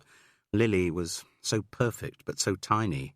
The lightest puff of illness could blow her away, it seemed to Carol, as she faced the long agony of the night. Everything in her life felt suddenly threatened and fragile. Jude heard only the clattering of the external door of the drama block. She shivered as she realized she must have passed within inches of whoever it was in the lobby. She must have been within touching distance of someone who was probably the murderer of Tadeusz Jankowski. But her first priority was the man lying on the bed. She felt along the walls for light switches, but in vain. She remembered that Andy Constant had achieved his lighting effects from the box, but she didn't know how to get in there. Still, if she concentrated, her eyes slowly adjusted to the gloom. The light from the exit sign seemed to grow stronger. Soon she could see clearly enough to recognize that the man on the bed was Andy Constant himself. Blood was pouring from his chest, but he was still breathing. Jude rang the police. They were much tougher with her this time than they had been after Tadek's death. To discover one stabbing victim might be considered bad luck. Discover two, and the authorities are bound to get suspicious. It took Jude most of the evening to convince the detectives that she had no responsibility for either crime. Their questioning remained polite, but they were very persistent. Andy Constant, she was told, had been taken to hospital and was in intensive care. They promised to let her know when they heard anything about his condition, and meanwhile they kept going over the same ground, asking about her relationship with the lecturer, on and wearily on. She was suitably cagey on the subject, admitting that they had met for a drink a couple of times, but denying things had gone any further than that, which was pretty much the truth. In fact, Jude answered all the detectives' questions as honestly as she could, but she didn't volunteer any information they didn't ask her about. Above all, she didn't mention that she and Carol had been trying to solve the murder mystery themselves. She knew the derision with which professional policemen would greet that news. To her surprise, in what the detectives said to her, they did not seem to be linking the two attacks. Or maybe they were, but did not want her speculations going down that route. As an amateur, she had the usual difficulty in knowing how far the official investigation had proceeded, and she wasn't about to be enlightened on the subject. Jude was a witness and a possible suspect. The police weren't about to tell her their secrets. Finally, around 10:30, the detectives seemed to decide that there was really nothing more she could tell them. They said that they were trying to keep what had happened secret for as long as possible and firmly forbade Jude to have any contact with the media about the stabbing. It was their hope to make some headway with their investigation before they had to deal with the intrusions of press and television. Then they thanked her politely for her cooperation and asked if she wanted a lift home, an offer of which she took grateful advantage. It was an unmarked police car that dropped her outside Woodside Cottage. She looked up at High Tor, but the curtains of Carol's bedroom were closed. Oh well, she could bring her neighbour up to date in the morning. Inside, she found that Zofia Jankowska was not yet back from the Crown and Anchor, where, though Ted Crisp would never admit it, she seemed to be becoming an essential member of staff. Jude didn't wait up for her. She was totally exhausted by the events of the day, so got to bed as quickly as she could and passed out. Chapter 35. Gabby rang back at 8:30. Lily had slept well, and though a bit grizzly, no longer had such a high temperature. The doctor's return visit had been put off. Stephen had gone off to work. They were all right. She hadn't rung her mother-in-law earlier because she hadn't wanted to wake her. To Carol, who'd been sleeplessly entertaining the most ghastly speculations all night, this was an unhelpful thing to say. But she didn't mention the fact, just said how relieved she was about Lily's improvement and asked for regular updates on the tiny girl's progress. At least one cause of her perturbation was diminished. The other, she thought, might never be resolved. Waiting for the call from Gabby had kept her at home when she would normally have been taking Gulliver down to Fethering Beach, so her next priority was giving the dog his walk. As she opened the front door, dressed in her smart Burberry thick scarf and hat, Carol found herself face to face with Jude, who had been on the verge of lifting the knocker. "Good morning," said Carol coldly. "I'm just taking Gulliver for his walk." "Well, I'll come with you. Just give me a moment to get a coat. I don't think it'll be necessary for you to come. I'll be fine on my own." And with that, Carol Seddon, with Gulliver in tow, stalked off down Fethering High Street in the direction of the beach. Open-mouthed, her neighbour watched her go. But it wasn't in Jude's nature to let wounds fester. If something had come up between her and Carol, then she had to find out immediately what it was. She got her coat and set off after the figures of woman and dog dwindling into the distance. Though not overtly looking back, Carol was aware of the pursuit. When she reached the edge of the beach, rather than going left towards the estuary of the River Feather, she turned right and strode firmly away, Gulliver off his lead and performing eccentric circles around her. That way the beach stretched on for miles. Carol's long stride took her ever further away from her pursuer, who not only had shorter legs but also had a lot more weight to carry. After walking about a quarter of a mile and not making any inroad into her neighbour's lead, Jude stopped and sat on the end of a wooden breakwater where it nuzzled into the high shingle of the beach. There was no alternative route. Carol would have to come back the way she had gone. It was just a matter of waiting. Jude sat there for over an hour. Carol must have known that she was making a fool of herself, but when she finally did come to where her neighbour sat, she looked all set to walk by without acknowledging her. Jude wasn't having any of that. She stood up and blocked Carol's way. "Look, will you please tell me what's going on?" "Nothing's going on," replied Carol icily. Gulliver very much let the side down by going up to Jude and enthusiastically licking her hand. "Carol, I have done something to offend you. I don't know what it is, but I can assure you it wasn't deliberate. Don't worry about it. It's not a problem." Carol once again tried to manoeuvre herself past, but found her arm grabbed. "Look, we're friends, and it's stupid for friends to split up over something trivial." "People have different definitions of trivial," came the sniffy reply. "Listen, Carol, I have actually got a lot of new information on the murder case. You won't believe what has happened." Though clearly tempted, Carol wasn't going to succumb to curiosity. "I'm sorry, I must be on my way." "No." Jude kept her neighbour's arm firmly in her grasp. "I am not going to let you go until you tell me what's bugging you." "All right," said Carol with exasperation. "You've just said we're friends. Well, I would have thought it was a rather strange person who moves house without telling her friend about it." "Moves house?" Jude looked at Carol with incomprehension. Then slowly the penny dropped. "Oh, no. The valuation.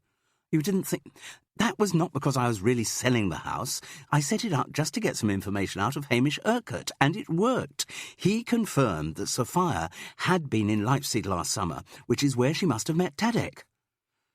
"Oh," said Carol, suddenly feeling rather small. "You idiot."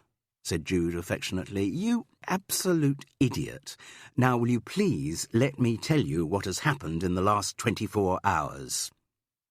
As the two women walked back up the beach, Carol heard everything about the second stabbing and Jude's uncomfortable evening with the police. By the time they got back to Woodside Cottage, her bad mood had dissipated, and she was once again totally caught up in the murder investigation. "You haven't had any news as to how Andy Constant is?" Jude shook her head. "There was a lot of blood. I don't have the medical knowledge to assess how serious it was. The police said they'd keep me informed, but I doubt if they'll bother. I'll put the radio on when I get in and check the television, see if there's anything about the attack. Yes, well, if I hear anything, obviously I'll let you know as soon as possible. And Carol," Jude went on as her friend moved towards Hyde Tor, "don't ever imagine that I would sell my house without telling you. But are you thinking of selling it?" "Not today," said Jude enigmatically, and Carol had to be content with that. The phone in Woodside Cottage rang at about 5 that afternoon. "Is that Jude?" asked a well-spoken woman's voice she did not recognise. "Yes." "You don't know me. I'm Esther Constant, Andy's wife." "Ah," said Jude, fearing the worst. "How is he?" "Surprisingly good, actually. He's out of intensive care." "Wow, that was quick." "Yes, although there was a lot of bleeding, the wound itself wasn't very deep. He's still quite weak because he lost so much blood, but no, he's basically on the mend." "I'm delighted to hear it." "Yes." Esther Constant was silent for a moment, as though uncertain how to phrase the next bit. "Andy, he said he'd like to see you." "Oh, really?" Jude was thrown. Was Andy's wife aware of his interest in her? "Why is that?" she asked. "He said so he could say thank you." "Thank me for what?" "Andy reckons it was your arrival which frightened his attacker off. He thinks you may have saved his life." End of CD 7. CD 8. The wounded lecturer was in a private hospital not far from the University of Clincham campus. Whether he had been put in there for reasons of security or because he had a good private health insurance, Jude didn't know. She had gone by train along the coastal line to Clincham and got to the hospital's reception round 7:30. They were expecting her, and when she asked for Andy Constant, a smartly suited woman directed her to a suite of rooms on the 4th floor. The decor of the hospital was all soothing pastel blues and greens. There were tasteful photographic prints on the walls and gratuitous reproduction coffee tables on the landings. A nurse, sitting behind a reception desk on the 4th floor landing, led her to a door which had a card marked Mr. A. Constant fitted into a plastic slot. She tapped on the door, and Esther Constant's voice said, "Come in." The scene that greeted Jude was one of long-standing connubial bliss. Andy was propped up on a lot of pillows with an edge of bandages visible at the neck of his pyjamas. Esther, a pretty woman with short dark hair, was seated at his bedside holding his hand. She rose and said, "You must be Jude." "Yes. I'm so grateful to you for coming. Andy really wanted to see you." The patient smiled weakly and gave a feeble wave. Jude felt the knee-jerk suspicion that she had in all dealings with Andy Constant. He wasn't as badly hurt as he was pretending. Once again, he was milking a situation for all it was worth. "As I said on the phone," Esther Constant went on, "he really thinks you may have saved his life. His attacker would have gone on stabbing him if you hadn't arrived. Andy reckons the attacker must have heard you coming in through the main door of the drama block, and that's what made him do a runner." "Maybe. I didn't see anything, but I think I must have passed him or her in the lobby. Anyway, Andy says, thank God you arrived." Jude's conjecture that the whole conversation might be conducted with Esther verbalising her husband's thoughts ended, as Andy himself said, "Yes, I can't thank you enough." Jude shrugged. "Well, I'm glad if that's what happened, but it was pure luck. A serendipitous accident of timing." But in spite of his injured state, She couldn't help moving instantly into investigative mode. "Did you see who it was who attacked you?" No, he or she was waiting for me in the lighting box. Must have known I switch on the studio lights from there, leapt on me as soon as I got through the door." His voice sounded pretty robust, considering he had just emerged from intensive care. "Have you been questioned by the police yet?" "Just basic stuff." "They're coming again tomorrow morning," Esther Constant interposed, "assuming he's stronger by then." Andy Constant showed a brave smile, "Which I'll hope to be." Then he reached out and took his wife's hand. "Esther, love, I just want to ask Jude a few details about what she saw, and I don't want to make you go through the whole thing again. Maybe you'd like to, ask the nurse to get you a cup of coffee?" His wife, obedient to his every whim, took the hint and made for the door. "I'll give you 5 minutes." Then, explaining to Jude, she said, "Important that he doesn't get too tired. He's very weak." Weak he may have been, but the minute Esther was out of the door, he sat up in bed and said urgently, "Have the police talked to you yet, Jude?" "Yes, at some length." And did you tell them anything?" "About what?" "About you and me." "There isn't much to say about you and me, is there? Come on, we've met a few times, but for external events we'd be lovers by now." Jude wondered how accurate that was. Any attraction she might have felt for Andy Constant had melted away in the last couple of days. But looking back and being honest with herself, she had a nasty feeling his words might be true. "Well, I certainly didn't tell the police that." What did you tell them?" "Just that we'd met for drinks a couple of times, that you had asked me to go and see rumours of wars." "And what about last night?" "I said that you had asked me to join you for a drink in the drama studio." "Just that?" "Pretty much, yes." He looked troubled. "The thing is, it's very important that Esther doesn't find out anything about us." Jude saw him then for what he was. Just another cheap, philandering husband. All his talk of the moribund nature of his marriage was so much guff. At home he was the dutiful husband, but he used those elastic moments between work and home to conduct his affairs. His favourite time for an assignation was not at dinner, not a whole evening, no. 6 o'clock in his own convenient little knocking shop, the drama studio. Time for a furtive glass of scotch and a quick sexual encounter. Then, no doubt, back home to Esther with an airy, "Oh, met up with some people for a drink after work." Jude shuddered inwardly to think how nearly she had become involved with a man like that. "Andy, I've said what I told the police. What they make of the information, how much further they want to go with it, that's not up to me. I just don't want Esther to get hurt. She's quite fragile emotionally. I don't want her getting hold of the wrong end of the stick." Getting hold of the right end of the stick, thought Jude, being made to realise what a bastard her husband really was. Yes, it was quite possible that Esther was completely unaware of Andy's finely practised seduction technique. As the saying went, the wife was always the last to know. "I won't do anything to make the situation worse," said Jude. Then suddenly she asked, "And what about you and Sophia?" He wouldn't have thought it was possible for his face to have gone paler, but it did. "Me and Sophia? The police didn't ask you about that, did they?" It was the nearest she was likely to get to an admission that he'd been having an affair with the girl, so Jude pressed home her advantage. "No, they haven't asked me about that. But what do you want me to say if they do? Do you think that's likely?" She shrugged. "I don't know which way the police investigation is going, do I?" Oh, God. He looked really bad. "So you are not denying that you were having an affair with her?" "Look, these things happen."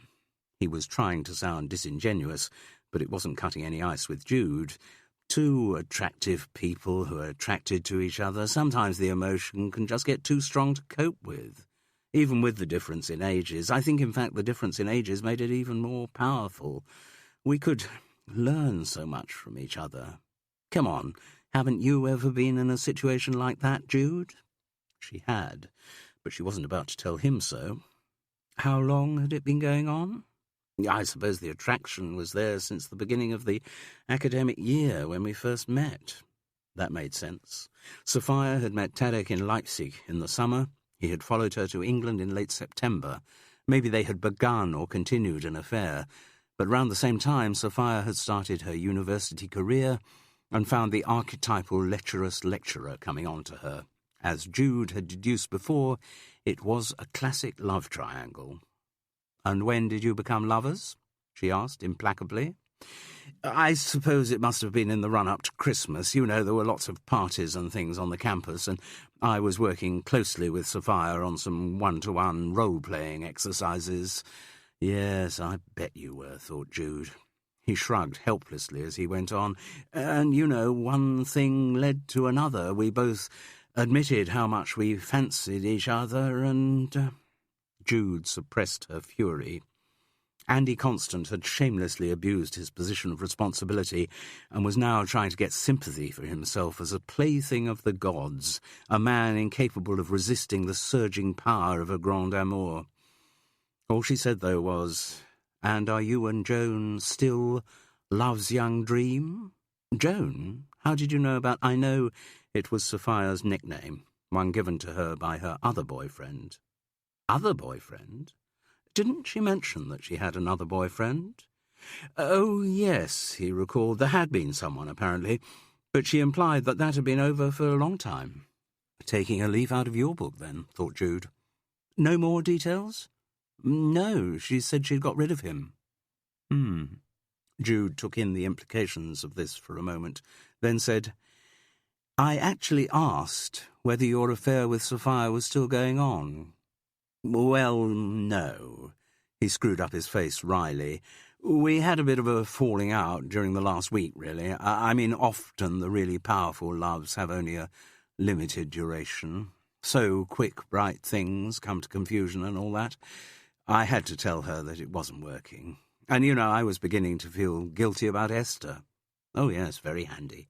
The married man's time-honoured way of getting out of an extramarital entanglement. He's worried about his wife." "So, how did Sophia take the news?" He grimaced. "Not very well, I'm afraid. No, she's terribly upset. Talk of suicide, all kinds of things." He smiled a put-upon smile. Clearly the whole thing meant much more to her than it did to me. Once again, Jude was struck by Andy's arrogance. He saw himself doomed to go through life as a babe magnet, powerless against the devastating strength of his own attractiveness. "So thoughts of Esther were the only reason you said your affair with Sophia must end?" "Well," he smiled winningly, "there was another reason." "What was that?"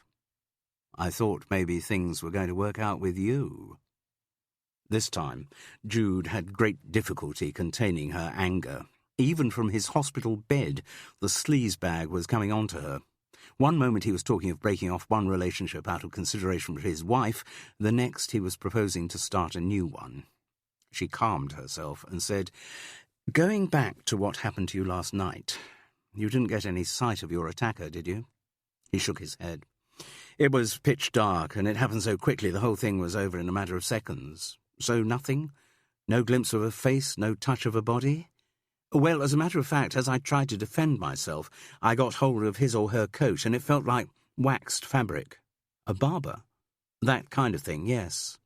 Jude nodded thoughtfully. "Oh, well, no doubt the police will catch the culprit." "I doubt it." "Why not?" "Well, it was probably a drifter who just broke into the drama studio in hope of finding some equipment he could sell to buy drugs." "That's nonsense, Andy. Too much of a coincidence. My view would be that your attacker was very definitely targeting you. You said as much yourself. It was someone who knew your habits very well, knew that you frequently went into the drama studio without switching on the working lights." "I'm sure it wasn't." This was said with such intensity that Jude suddenly understood. Andy Constant thought he knew precisely who had attacked him, and at that moment Jude reckoned she did too. "Andy, was it Sophia who stabbed you last night?" "No, of course it wasn't." But he didn't sound convincing, so Jude pressed on. "I think it was.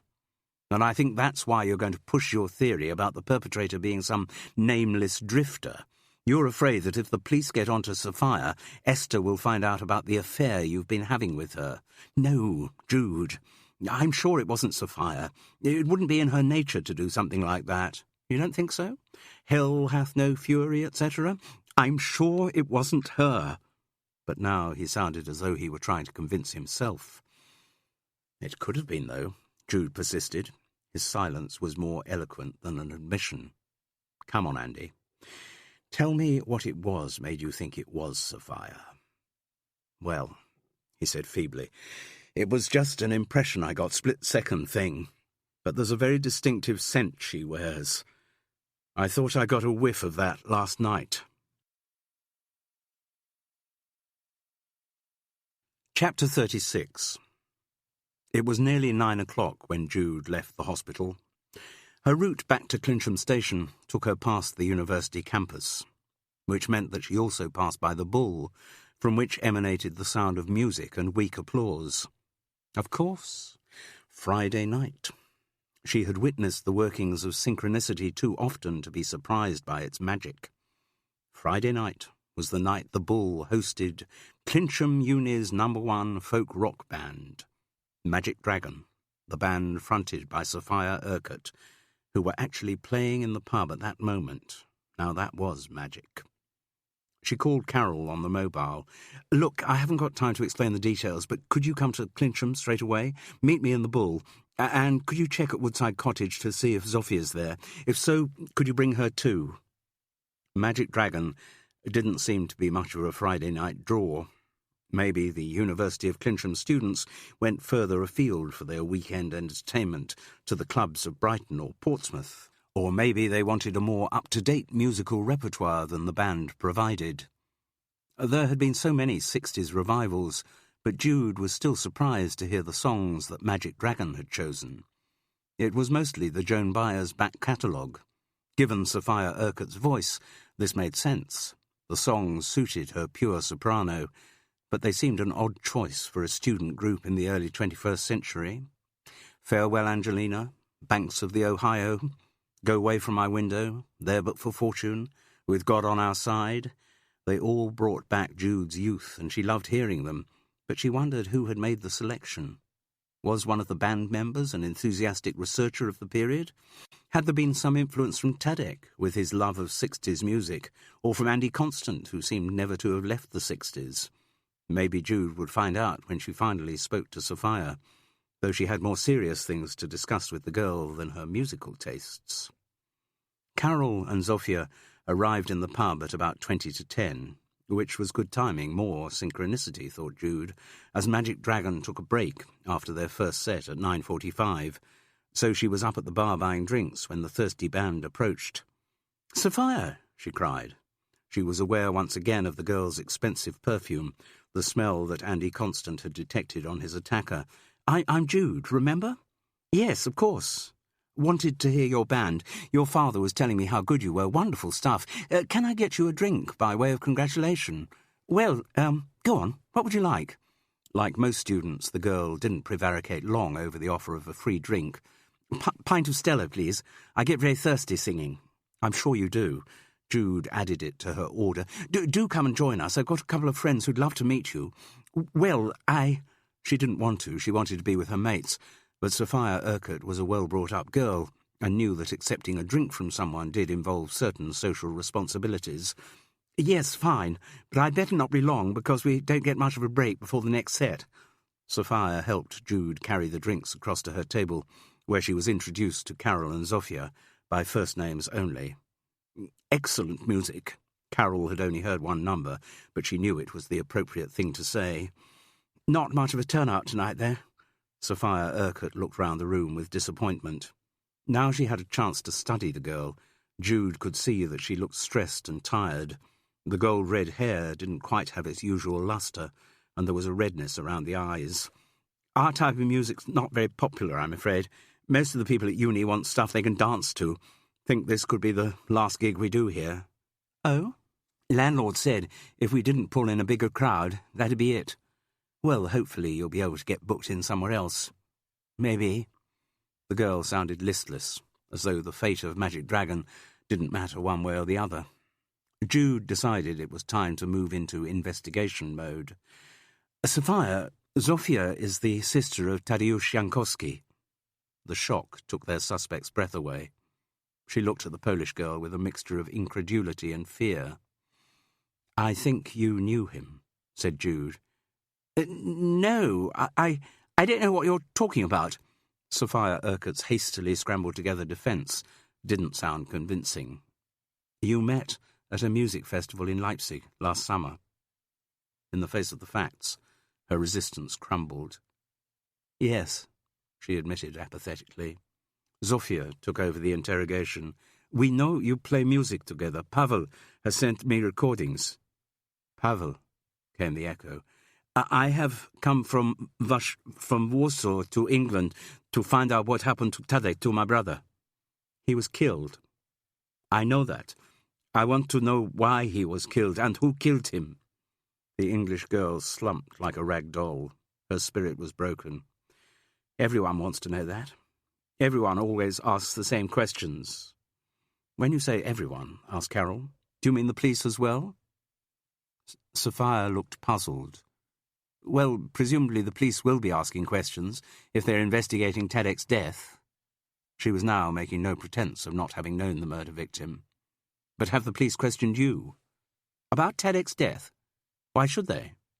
Didn't they know about him being in love with you?" "I don't think so. Nobody knew." "We managed to find out about it," said Carol. "It's pretty difficult to keep a love affair a complete secret. The participants may think nobody knows, but that's very rarely true." "Where did you meet after he came to England?" asked Jude more gently. We went to his room in Littlehampton.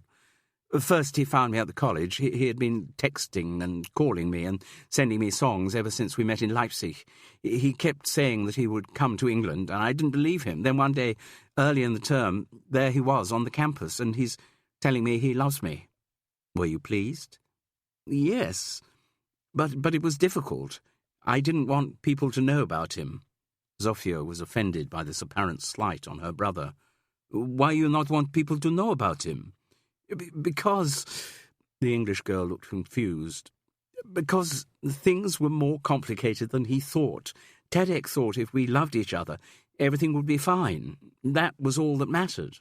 We wouldn't have to think about practical things.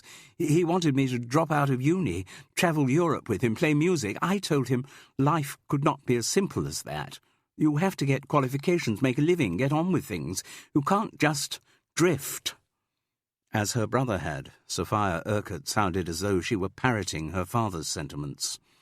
No relationship between the idealistic Pole and this conventional product of the home counties could ever have had a long-term future. But would Sophia have regarded the young man as enough of an inconvenience to murder him? "Tadek thought that was possible," responded Zofia sadly. "All he wanted to do was just drift, write his songs, play music, and drift. Well, that's no way to go through life." Sophia Urquhart was once again her father's daughter. "Did you love him?" asked Jude. "Maybe for a while. I liked him, certainly. In Leipzig it was very romantic. Yes, I think I was in love with him then. It was a kind of unreal time. I was away from home and... Yes, but that was an exotic dream, and it's difficult to recapture that kind of dream in somewhere like Fethering or Clincham, so the relationship had to end. But he still loved you." "Probably." She spoke as though the boy's continuing adoration had been a minor irritant. He kept phoning and texting me and writing the songs. I got sick of it every time I heard his voice saying, "Fee this, fee that." Fee? It was his nickname for me. He could never pronounce Sophia. He always said Sophia, so he called me Fee. Ah. Finally, Jude had her explanation for Tadeusz Jankowski's dying words, but she didn't pursue it at that moment. Who knew how the girl might react on hearing that the boy had died with her name on his lips? Anyway, there were more urgent questions to be asked. "You said you didn't want anyone to know about the connection between you. Is that why all of his music had to be taken from his room?" Sophia Urquhart hesitated before replying, as though she needed to prepare her answer. "Yes. Once he died, there was bound to be a police investigation. I didn't want to get involved in anything like that." "So what did you do with the CDs and things?" "I put them in a litter bin on the street." but not the guitar. No, it wouldn't fit. I was looking for a skip to dump it in on my way to uni the day after Tadek died, but then I met one of my friends from the drama set, and she asked me what I was doing with the guitar. I remembered that Andy had asked us to bring instruments in, so that's how I explained it away. I thought it would be safely hidden in the drama studio. The police investigation wouldn't go as far as uni. You mentioned Andy Constant, said Jude. So? The girl looked defiant, but a blush was spreading up from her neck. Might he have been another reason why your relationship with Tadek had to end? I don't know what you're talking about. I've just come from the hospital where Andy Constant is recovering from being stabbed. There was a silence around the table. The raucousness of a small group of students round the bar was suddenly loud. Andy told me about the affair that you and he had been having. Jude went on. He told me about using the nickname Joan for you. Which is the name Tadek used, said Sophia. I didn't know Andy had been stabbed. Sophia spoke haltingly, with great difficulty. No? Asked Carol sceptically.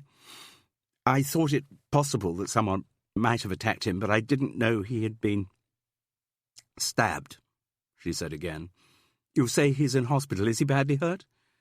He'll survive, though he was lucky that his attacker was frightened off before more damage could be done. Good, said Sophia Urquhart softly. Andy also said, Jude went on inexorably, that he recognised the perfume his attacker was wearing. Perfume? Sophia mouthed, uncomprehending. Yes, Andy Constant said his attacker smelt of the perfume that you use. The girl looked bewildered, but whether her bewilderment was genuine, Carol and Jude could not guess. Then suddenly a memory came to her, and her hand went up to her mouth. Oh, my God! My Barber. What? My Barber jacket. I couldn't find it last night. That would smell of my perfume. Carol thought this sudden recollection was too neat. She felt sure that the girl was just play-acting.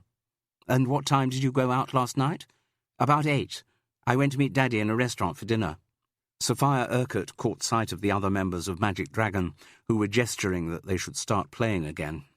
She half rose from her seat. No, you can't go yet. Carol said this so fiercely that the girl sat down again. Tell me, were you at home before you went out to meet your father? Yes, I'd left uni early. I wasn't feeling too good, so I got back to Fethering at about 4, and didn't go out again till 8. No, I didn't. If that were true, then Sophia Urquhart couldn't have been in the drama studio at the University of Clincham at 6, stabbing her lecturer and former lover. It was when I went out to meet Daddy that I couldn't find my barber. I don't suppose, asked Carol cynically, that anyone could vouch for the fact that you were at home yesterday at the times you say you were? As a matter of fact, the girl replied almost smugly, there's someone who can. It was fairly slack in the office yesterday, so my brother Hamish was home by 5, and he was still there when I left. With that, and a curt nod, Sophia Urquhart went across to join the rest of Magic Dragon. The moment she arrived, the guitars and fiddle started the intro to All My Trials, and whatever emotions were going through her mind, they were suppressed as her pure voice took up the song. Hush, little baby, don't you cry. You know your mamma was born to die. All my trials, Lord, soon be over. Just like Joan. Carol and Jude looked at each other, and the identical logical process was going through both their minds. Chapter 37. There was no difficulty the next morning in making an appointment with Ewan Urquhart. Although it was a Saturday, business in the offices of Urquhart and Pease remained slack. Won't really pick up again until the spring, when the sun comes out, he had told Jude when she rang through. He sounded, as ever, urbane, the old Carthusian to the last polished vowel. If he thought it strange that Jude arrived with a friend to discuss the valuation of Woodside Cottage, he was too well bred to articulate his feelings. He and Hamish were both in the outer office when the women arrived. The younger man sat at a desk looking blank. Despite the potential seriousness of the situation, Jude couldn't help being reminded of the old joke, why don't estate agents look out of the window in the morning? Because it gives them nothing to do in the afternoon. There appeared to be no other staff on duty that morning. Maybe in the spring, when the sun comes out, there would be more. Ewan Urquhart offered them coffee, but Carol and Jude said they just had some. He then invited them to join him in his back office. "You hold the fort out here, Hamish. Fight off the hordes of eager purchasers, eh?" His office gave the impression of the library of a gentleman's club. There were shelves showing the leather spines of unopened books, and the intervening areas of wall were dark green with a couple of framed sporting prints. In pride of place was an etching of the neo-Gothic splendour of Charterhouse School. The desk was reproduction mahogany, the chairs were reproduction leather, and Ewan Urquhart's vowels were reproduction upper class. He gestured them to chairs and said, "Now, do tell me what I can do for you ladies. I didn't gather, Mrs. Seddon, do you actually live at Woodside Cottage with Jude?" Good heavens, no. She didn't know whether he actually was making a suggestion of lesbianism, but it was a notion she wanted to dispel as quickly as possible. "I live next door, High Tor." "Oh, I know it well.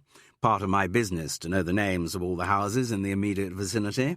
Never know when one might come up for sale, and one likes to keep a step ahead of the opposition. A highly competitive business, ours, you know."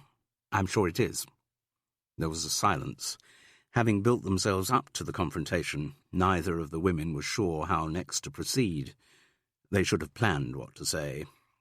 "So, Mrs. Seddon, am I to gather that you are also thinking of putting High Tor on the market? I would be more than happy to arrange a valuation for you too, if—" No, I'm quite settled there at the moment, thank you." "Good." As another silence extended itself, Ewan Urquhart pushed his fingers through the greying hair of his temples.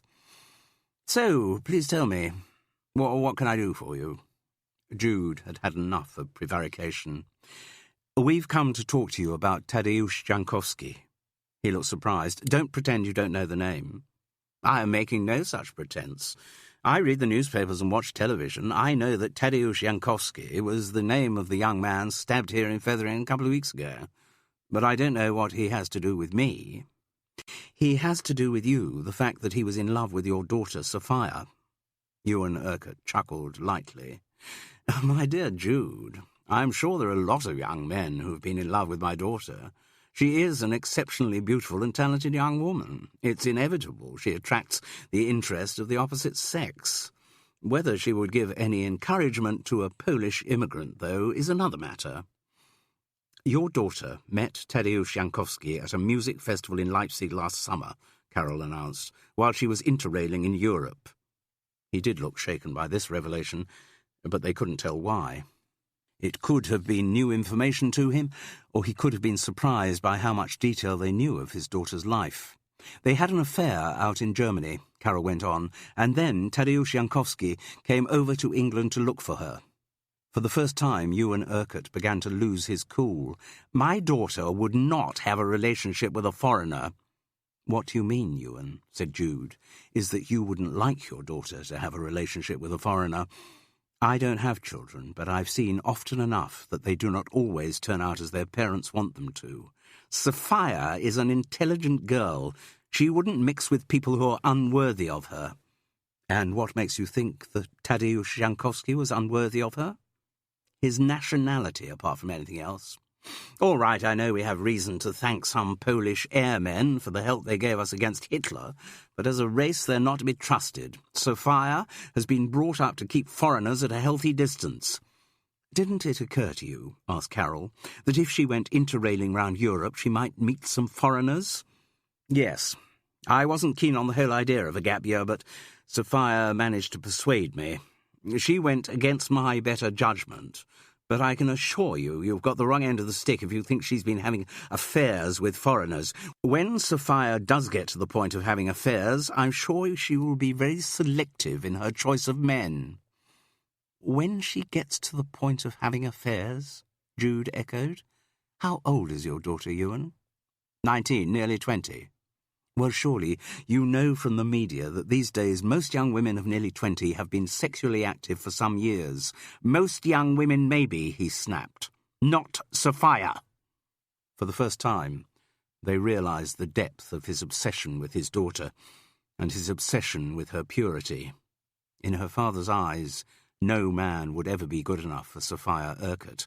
He had built up an image of her as untouchable, and what he might do to anyone who threatened that image was terrifying. If you claim not to know about her affair with Tadeusz Jankowski, then presumably the same goes for her relationship with Andy Constant. Andy Constant? You know the name? Of course, I've met the man. He's Sophia's drama tutor at the university.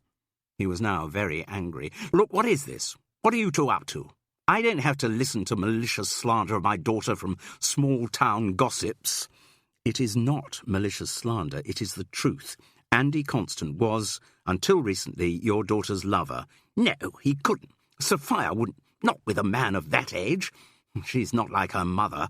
Her mother was little better than a tart who'd open her legs for any man who offered her a smile and a kind word. Gifts of which both women imagined she hadn't received many at home. Sophia's not like that. She wouldn't. She hasn't been brought up like that. Now he really was losing control. His face was growing red and congested. God, if I thought a man like that Andy Constant had touched my daughter, I'd kill him.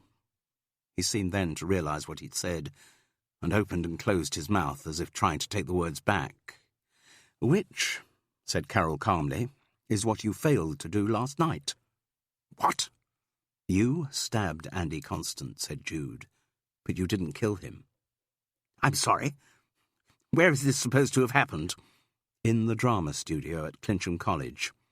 You waited for Andy Constant in the lighting box. When he came in, you stabbed him. You would have stabbed him more than once, but you heard someone arriving. It was me, actually. You passed me in the lobby, I think, when you made your escape. You're saying I stabbed Andy Constant? His eyes were wild now, darting about from one of the women to the other. Yes. For some reason, maybe to disguise yourself, you wore your daughter's barber when you committed the crime. You couldn't stand the thought of anyone touching Sophia, so you tried to kill Andy Constant just as you had killed Tadeusz Jankowski. He shook his head wordlessly, a pathetic figure now. His urbanity had deserted him, leaving a shell of a man, a husk wearing an old Carthusian tie. Maybe you stabbed the young man here in this office, said Carol. It was somewhere near the betting shop, somewhere along this parade, probably. Or maybe the attack took place in your car. You had managed to get him into it on some pretext. I can't stand this, Ewan Urquhart moaned feebly. What on earth is going on? Don't worry, Dad. I'll deal with it. They hadn't heard the door from the outer office open. Carol and Jude both looked round at the same time to the source of the new voice, and saw Hamish Urquhart standing in the doorway, with a long kitchen knife in his hand. Chapter 38. Hamish, call the police, said Ewan Urquhart. These two women are mad and dangerous. They're certainly dangerous, his son agreed, but I don't think the police are the right people to deal with them. I don't understand. I've hardly understood anything that's happened for the last half hour. Don't worry about it, Dad. I'm in control of the situation. And for the first time in Jude's dealings with him, Hamish Urquhart did seem to be in control. There was now a dignity about him which she had not seen before. She was aware of the power in his stocky body and the cold menace in his eyes. Both women made as if to stand up, but were stilled by a wave of the knife. I'll sort this out, Dad, said Hamish, just as I sorted out your other problems. What other problems? I know how you'll feel about Soph, Dad. I know how you'd feel about her getting into the wrong company, particularly the wrong male company, so I sorted things out for you. What do you mean, Hamish? I don't know what you've been doing. No, I know you don't. There was a quiet smile of pride on the young man's face. You didn't need to know. I did things the way you've always said they should be done, the British way. No fuss, No showing off, not standing up and saying, "Aren't I wonderful?" but that quiet British pride of doing the right thing without crowing about it. It was chilling to hear the young man echoing his father's words. Ewan Urquhart cleared his throat uneasily and said, "What do you mean by doing the right thing, Hamish? Getting rid of the wrong sort of people who threaten us Urquharts. I knew what you would think about Soph going around with a foreigner, so I dealt with the problem. Never wanted you to know anything about it, but these two busybodies have told you, so you may as well have the details. Soph told me about this chap she was seeing, this Pole, and I knew you'd disapprove, so I thought, no need to get the old man worried about this. Time for me to show a bit of Urquhart initiative and sort the problem out for him. So, I got his address from Soph and went round to see him. He wasn't in, but the door to his room was open. Inside, I found he'd written songs about her, songs about Soph. There were tapes, CDs, a guitar. I took them all. I didn't want any connection ever to be made between my sister and that foreigner." Sophia implied that she had taken the guitar and things, said Carol. "Did she?" "No, I got them. Then I gave them to her to dispose of as she thought fit." "So your sister knew what you had done?" asked Jude. "She knew it was you who stabbed Tadek?" Hamish Urquhart smiled a patronising smile. "I didn't tell her. There was no need for her to be involved in anything distasteful. I've always tried to protect Sophia from the nasty things in life." "Just as your father has," thought Jude. She looked across at Ewan Urquhart, whose face registered growing shock and disbelief as Hamish continued to describe his actions. "Anyway, I just started driving back here when I saw the Pole walking back to his room. I stopped the car, told him that I was Sophia's brother, and that she was back at the office and wanted to see him. He was over the moon about that and got into the car without a hint of suspicion. So I drove him back here. Knew you'd be off for a couple of hours doing a valuation, Dad. Knew it was unlikely there'd be much trade on a Thursday afternoon. Anyway, soon as we get back here, his first question is, where's Sophia? I tell him she must have just slipped out for a minute, said she was probably shopping along the parade." Finally, Carol and Jude had the explanation for Tadek's appearance in the betting shop on the afternoon of his death. He had been looking for Sophia.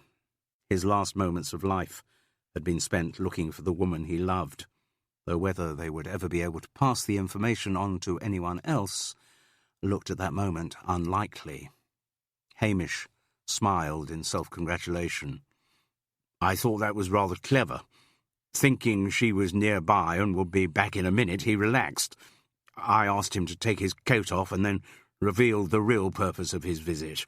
I told the sneaky bastard we took a pretty dim view of his interest in Soph, and he made an eloquent gesture with his knife.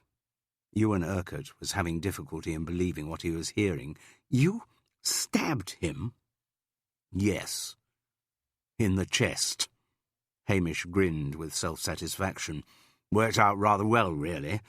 I hadn't decided what I was going to do with the body, but then he put his coat on and went out. Luck was on my side, of course. It always is for people who dare to be bold. The weather suddenly turned, and that hailstorm meant nobody saw him leaving the office. Then he went into the betting shop, and..." He spread his hands wide. They all knew what had happened next. "I think I can be said to have used the Urquhart initiative." "And Sophia's lecturer?" asked Ewan Urquhart, his eyes wide with terror. "Yes. Andy Constant," said Hamish in a self-congratulatory tone. "Soph had mentioned him to me, but I didn't know until recently that he'd been coming on to her." He grinned triumphantly at Jude. "In fact, I had my suspicions confirmed when I was doing the valuation of your cottage. There was some writing in a notebook on your kitchen table which linked Andy Constant's name to Soph's.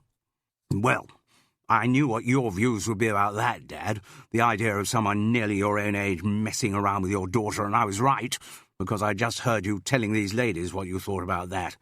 So again, I thought, no need to bother you about it. I took things into my own hands. Soph had told me a bit about Andy Constant's habits, and I worked out that the drama studio would be the best place to get him. I borrowed Soph's barber because I thought it would make me look more like one of the students, pass unnoticed on the campus. And I told Soph if anyone asked, she should say I was at home with her yesterday evening. Oh, I thought the whole thing through. And I would have killed the lecturer too, if I hadn't been disturbed. By you, I gather, he said, turning with sudden vindictiveness towards Jude. She said nothing. The knife was dangerously close, and Hamish Urquhart's eyes showed that he was way beyond responding to logical argument. "So, what are you going to do now?" asked his father, very quietly. Hamish gestured with the knife. "Deal with these two," he said airily. "I'll put their bodies in the van and dispose of them after dark. Where?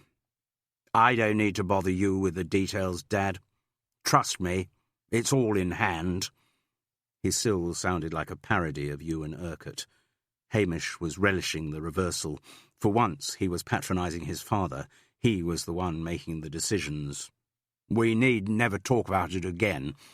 And don't you worry. If I find any more unsuitable men sniffing round Soph, trust me to deal with them."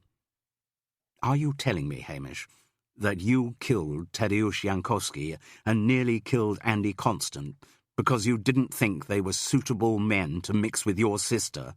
"Yes, Dad, of course." "Come on, you're not usually so slow on the uptake," the boy guffawed. "Usually I'm the one in that role."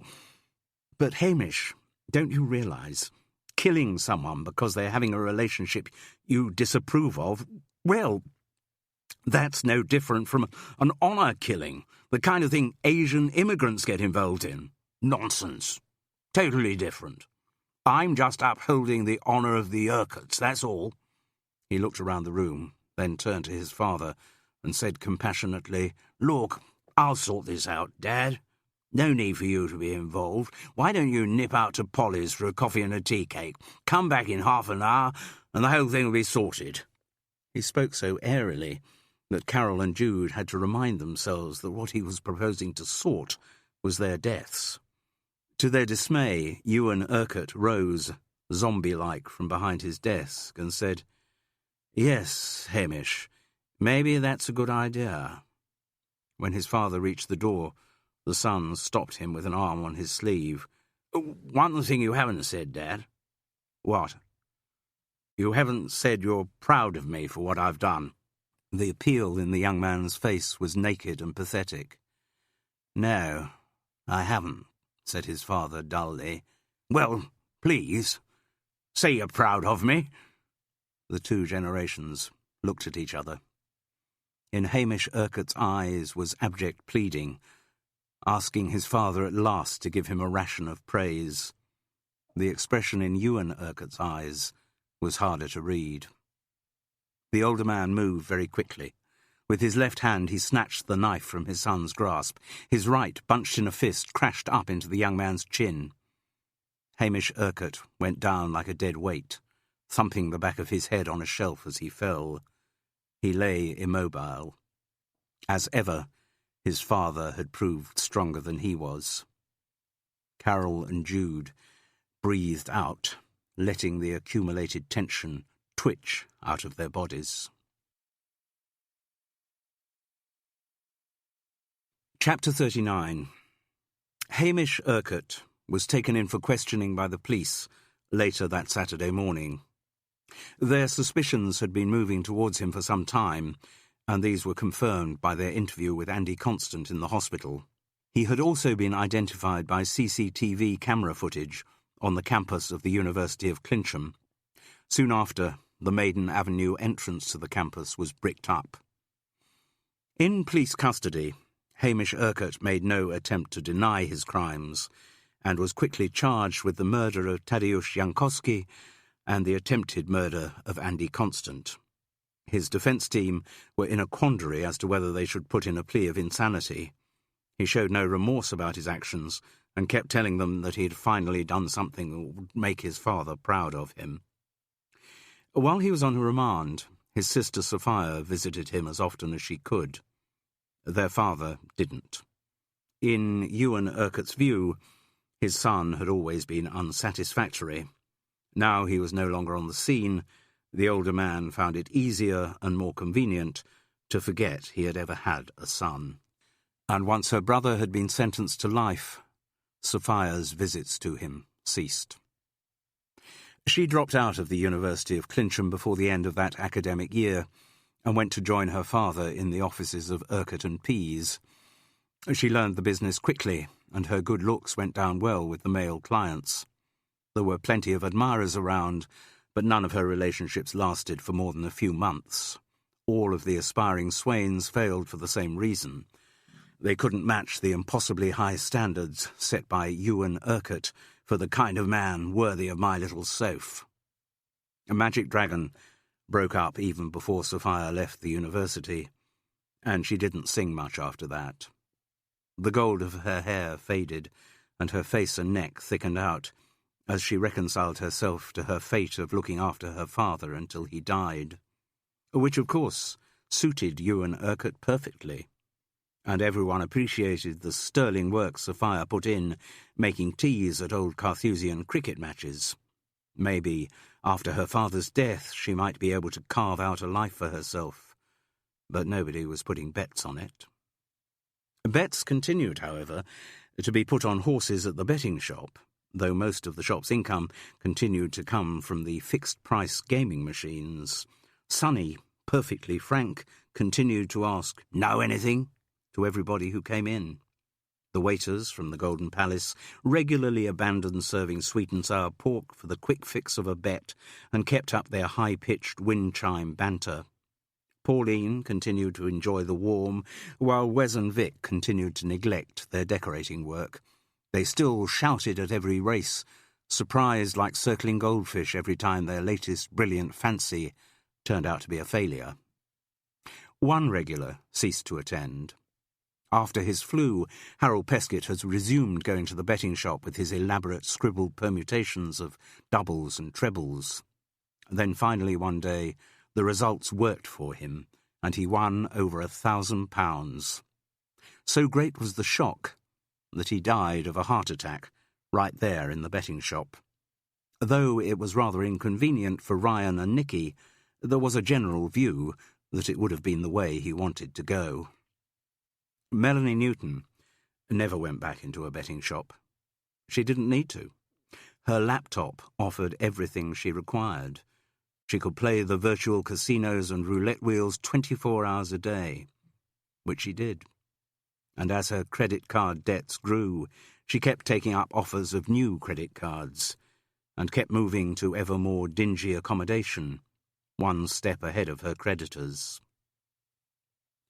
Andy Constant was not the kind of man to change. He recovered completely from his stab wound, and the scar became another part of his seduction technique. He told wide-eyed female freshers how a woman had once been so desolated by his ending their relationship that she had persuaded her brother to attack him. He continued to entice women into his little kingdom of the drama studio, and his wife Esther continued to think that they had a happy marriage, though Andy's workload did mean he often had to stay late at the university. Whenever Jude thought of Andy Constant, she felt very sheepish and shamefaced. She realized how near she had come to making a complete fool of herself. But she knew that, if the same circumstances were to arise, she might again prove susceptible. And she continued to do some good by her healing, and to wonder whether she really ought at some point to move on from Fethering. Zofia Jankowska stayed there, though, moving after a few weeks out of Woodside Cottage to a flat of her own. She enrolled in a journalism course at the University of Clincham and subsidised her studies by continuing to work at the Crown and Anchor.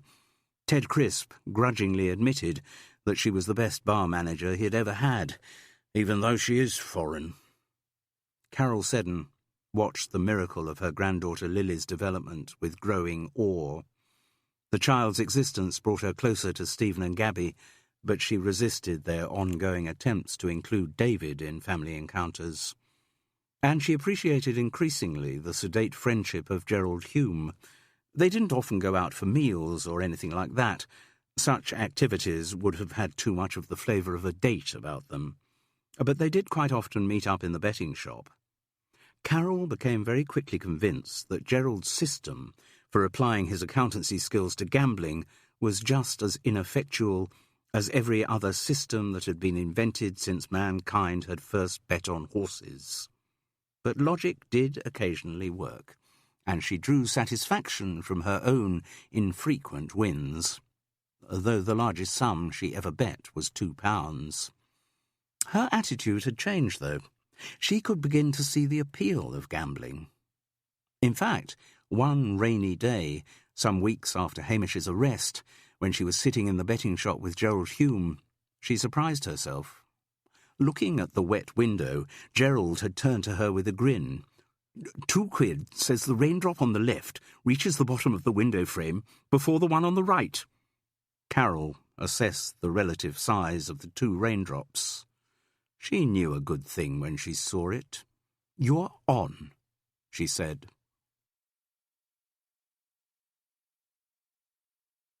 That is the end of Blood at the Bookies. It was written and read by Simon Brett. This has been an ISIS Audiobooks presentation.